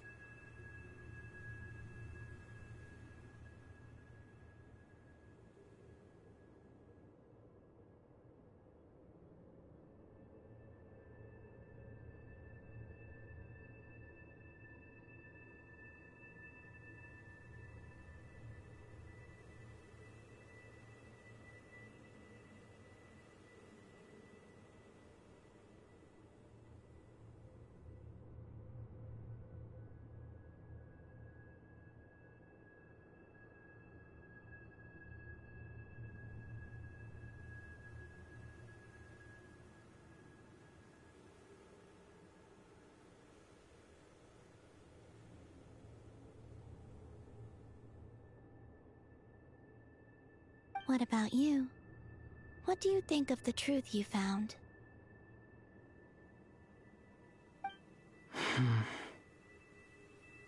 I haven't looked at another person's expression in a long time, but I think yours is saying it was neither good nor bad. Keep this up, and it won't be long before you give Nefer a run for her money. Oh, I don't think that's going to happen. I'm much more used to sensing what's going on around me with Kuvaki. I think I'll save my eyes for seeing special moments I really want to remember.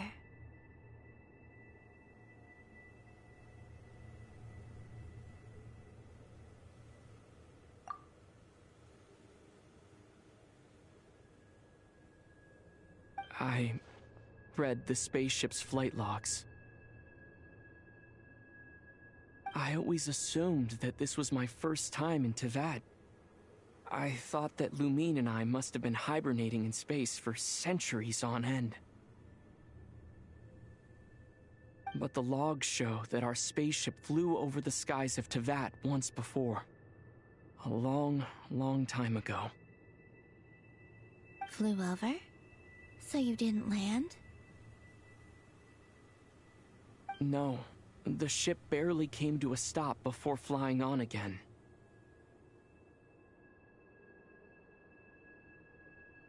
After that, it continued traveling through space for a long time. Some of the data is corrupted, but I suspect that it kept flying for thousands of years.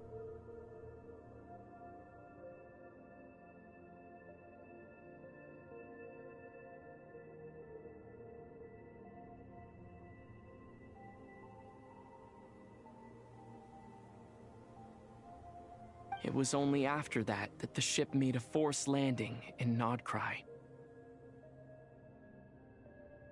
When Lumine found me, she came from outside the ship. Could this mean that she left the ship long before I did? Maybe even during our first pass over Teyvat. Are you all right?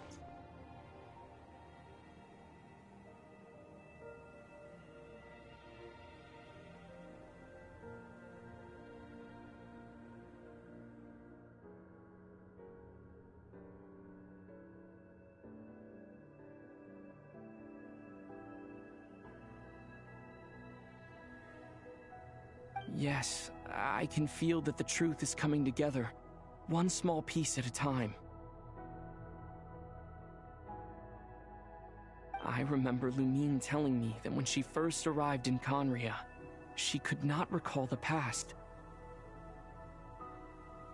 So this might be something that even she doesn't know.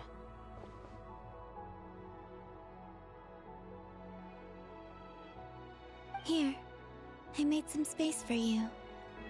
Your mind must be racing, and this seems like the perfect place to relax and clear your head.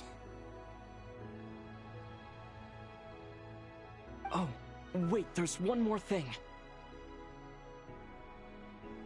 What is it? Wait here a moment.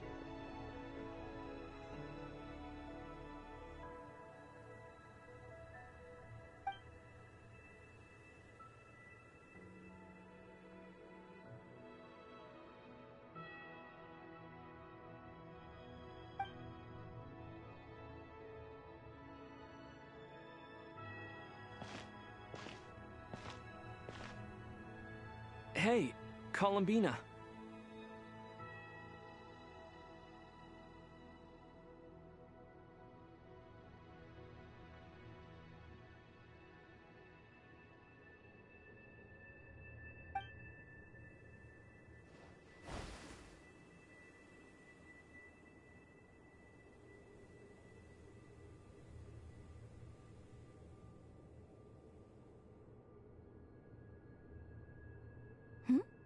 Is that a new outfit?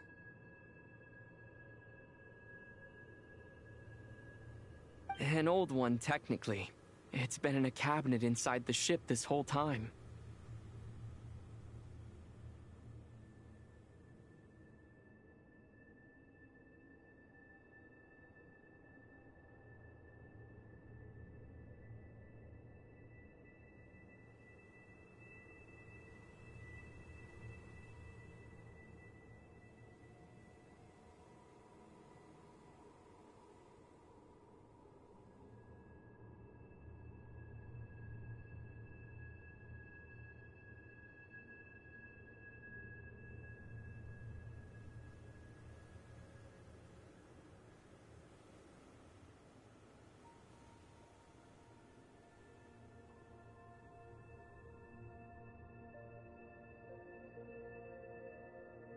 It's a matching pair with Lumine's.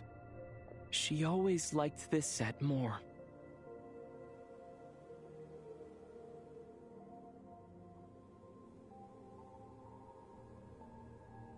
Huh. I don't think there's a huge difference. Really?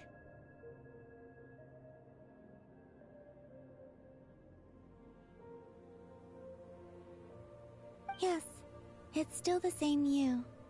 You're the same person, no matter what clothes you wear.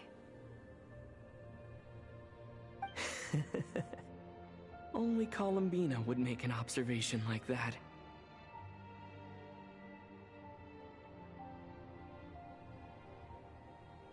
Traveler, do you consider Teyvat your home? Home is wherever Lumine is. But then after all the time I've spent here, and everything I've been through... Yes, I'd say it's my home. Would you change your answer if Teyvat changed appearance? I mean, if the truth about Teyvat turned out to be different than what you thought.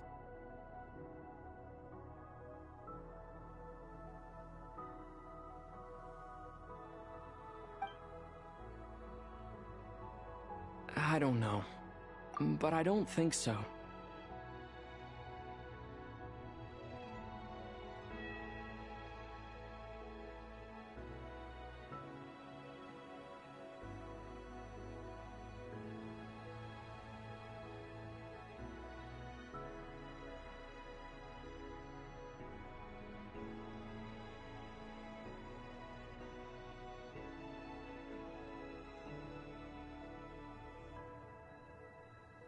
The truth is not what matters most to me about Teyvat.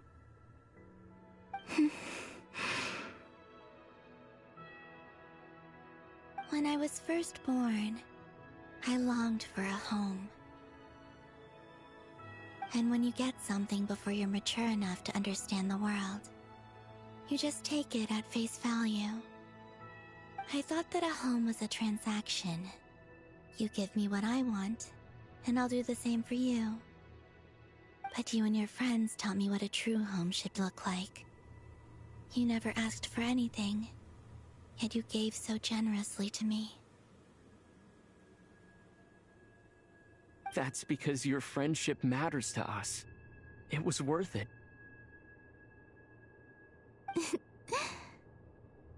In the past, I thought that my birth in Nodcry must have been a mistake. But after journeying to the distant past where the story began, I realized that it was I who chose Nodcry to be my future home.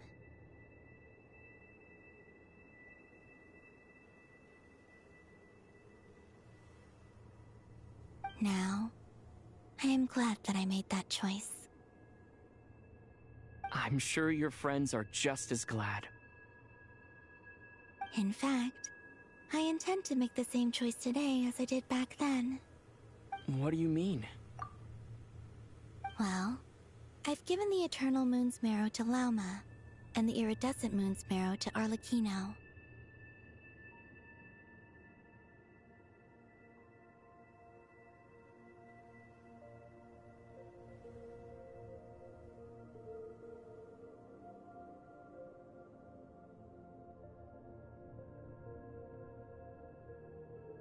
And now, I shall return my Kuvagi to Nodcry again, that it may continue to protect my chosen home.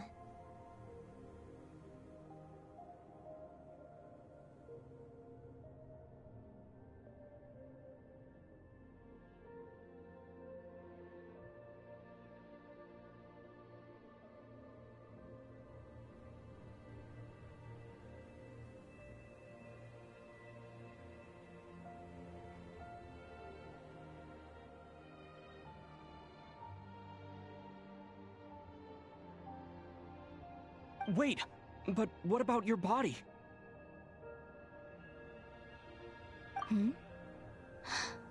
Oh, are you worried that I'll disappear again?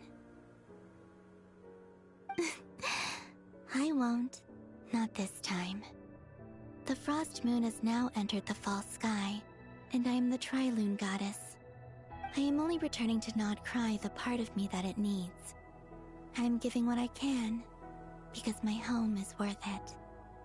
Oh, and I have something for you, too. For me? Yes. Come closer.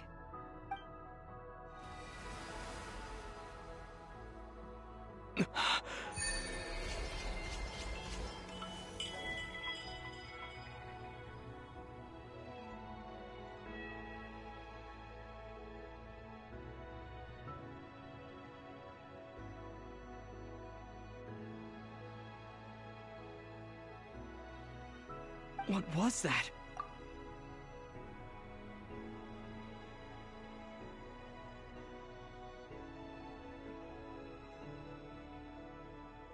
I lifted some of the restrictions this world placed on you. I trust this will help in your future adventures. My power. It feels like it's grown. I can use the elements more freely now.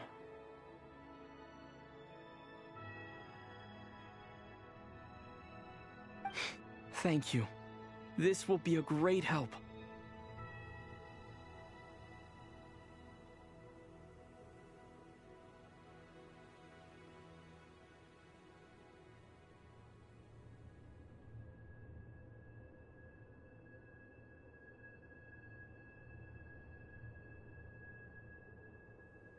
You're welcome. I see you as family, and after everything you've done for me,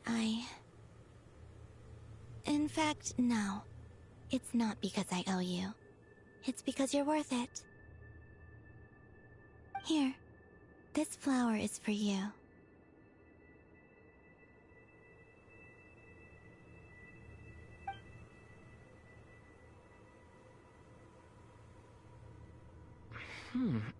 Isn't this a moon prayer blossom?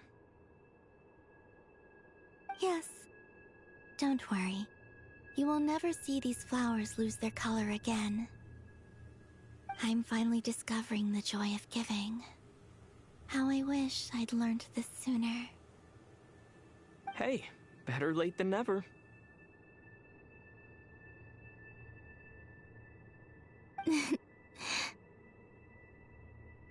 What are you thinking about now?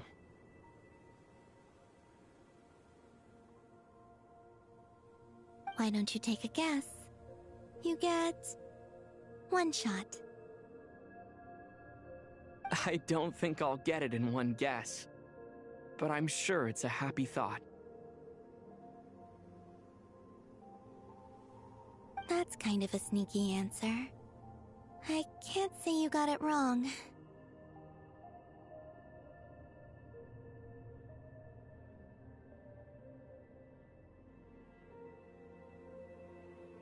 Down into that. The moon seems so far away. I felt it might always lie beyond my reach. But on the moon, everything feels so close by.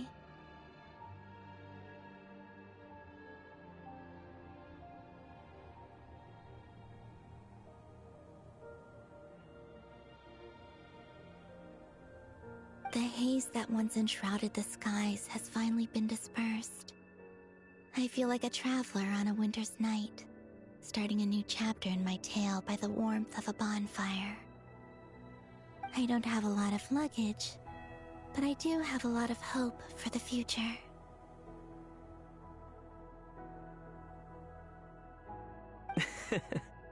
Well, what's next? Next? To start with, I want to stay here just a little longer.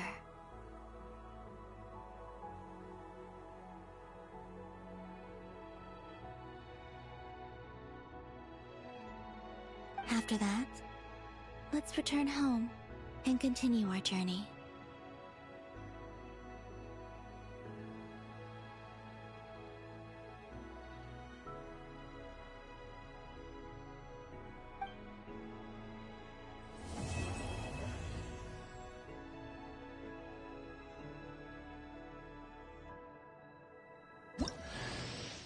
These clothes bring back so many memories.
The journey goes on, for you and for me.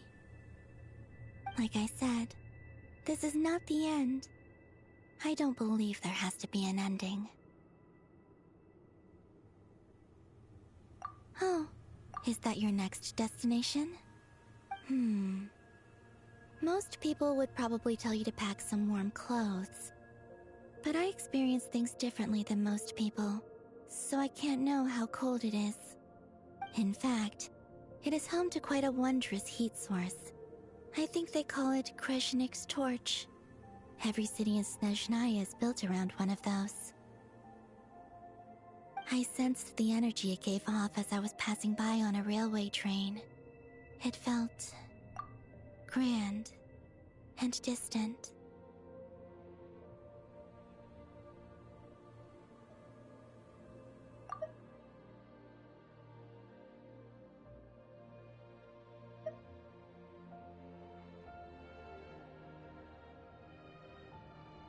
I also recommend the Korolievsky troupe in Snezhnograd. They give performances quite regularly, and entry was free for Harbingers. I liked them a lot.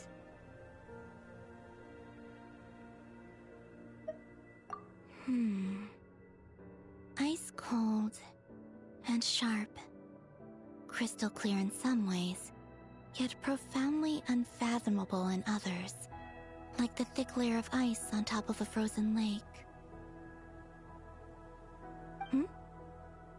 That's just the impression that Tsaritsa gives me. I was never able to glimpse what truly lies beneath that icy exterior. In fact, I don't think the people of Snezhnaya even know what kind of power their god wields.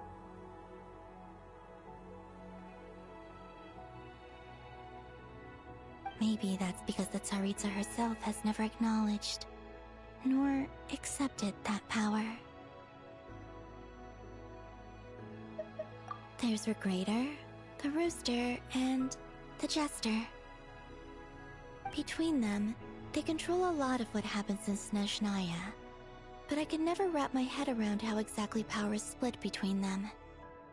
I just know they are each responsible for many specific domains.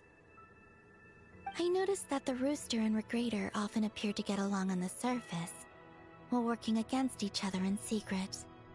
And theirs is not a friendly rivalry.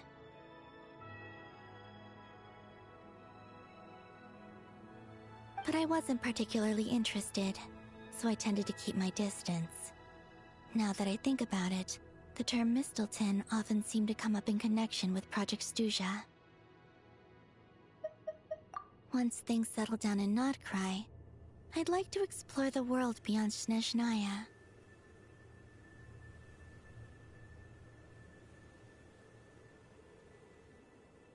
You've told me so many stories about the other places you've been to, and all the friends you've made there.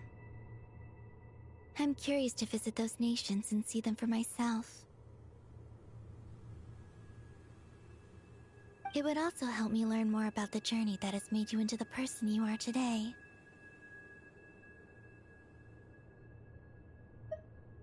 Okay. As you continue on your journey, don't forget to gaze up at the moon once in a while. It is, after all, no longer an illusion.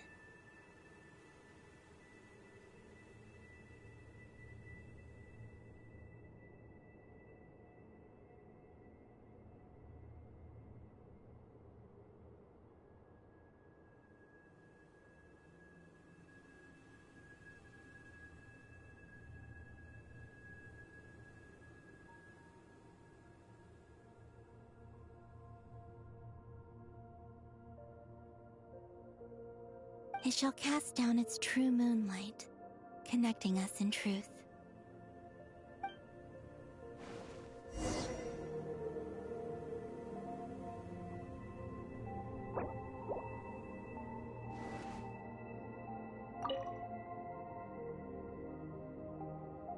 The journey goes on, for you and for me.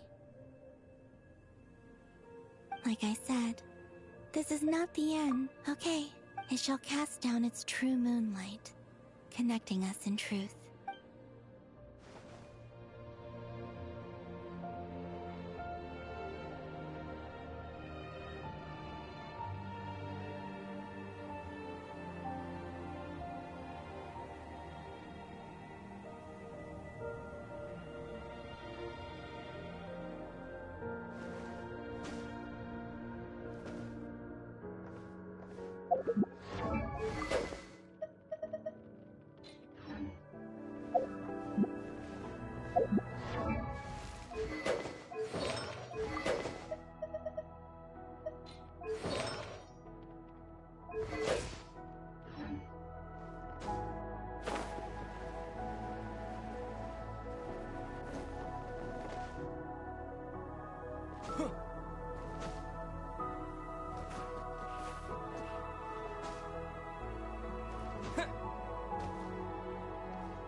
To Jean, acting Grand Master of the Knights of Favonius.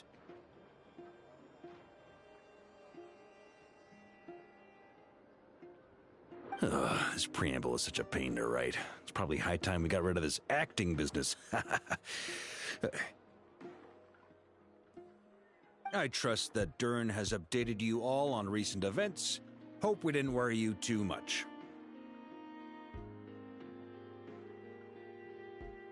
The good news is, we managed to come together and put a stop to the Doctor's evil schemes. With that, I think it's safe to say that Notcry is finally out of the woods. As for the Fatui, not counting the Damselette, aka the Moon Goddess, who has left their organization, we found ourselves allied in this instance with both the Knave and Marionette. May she rest in peace. As ever, we find ourselves better off for making friends rather than enemies. But until we can ascertain the Tsaritsa's true intentions, the future remains uncertain. In a short while... Wait. How am I meant to surprise everyone if I tell them in the letter that I'm heading home? Well, that would be a huge waste. Okay, got it. I will begin sending the expeditionary team back home in waves. I'm sure they'll be able to answer any questions you still have. I hope they won't gloss over the details of my many heroic deeds, but if they do, I'm sure it'll be because they're just too exhausted from the long journey. I think of Mondstadt daily. Please give everyone my best regards. P.S. The honorary knight went above and beyond this time. Are there any other honors we can give him? I'll leave it with you. P.P.S. Please be extra nice to Klee for the foreseeable future. I cashed in on the last favor that the Hexen Circle owed us, so we need to earn some more goodwill. If there's any serious problems, feel free to stick me in solitary confinement when I get back. I'll do the time for her.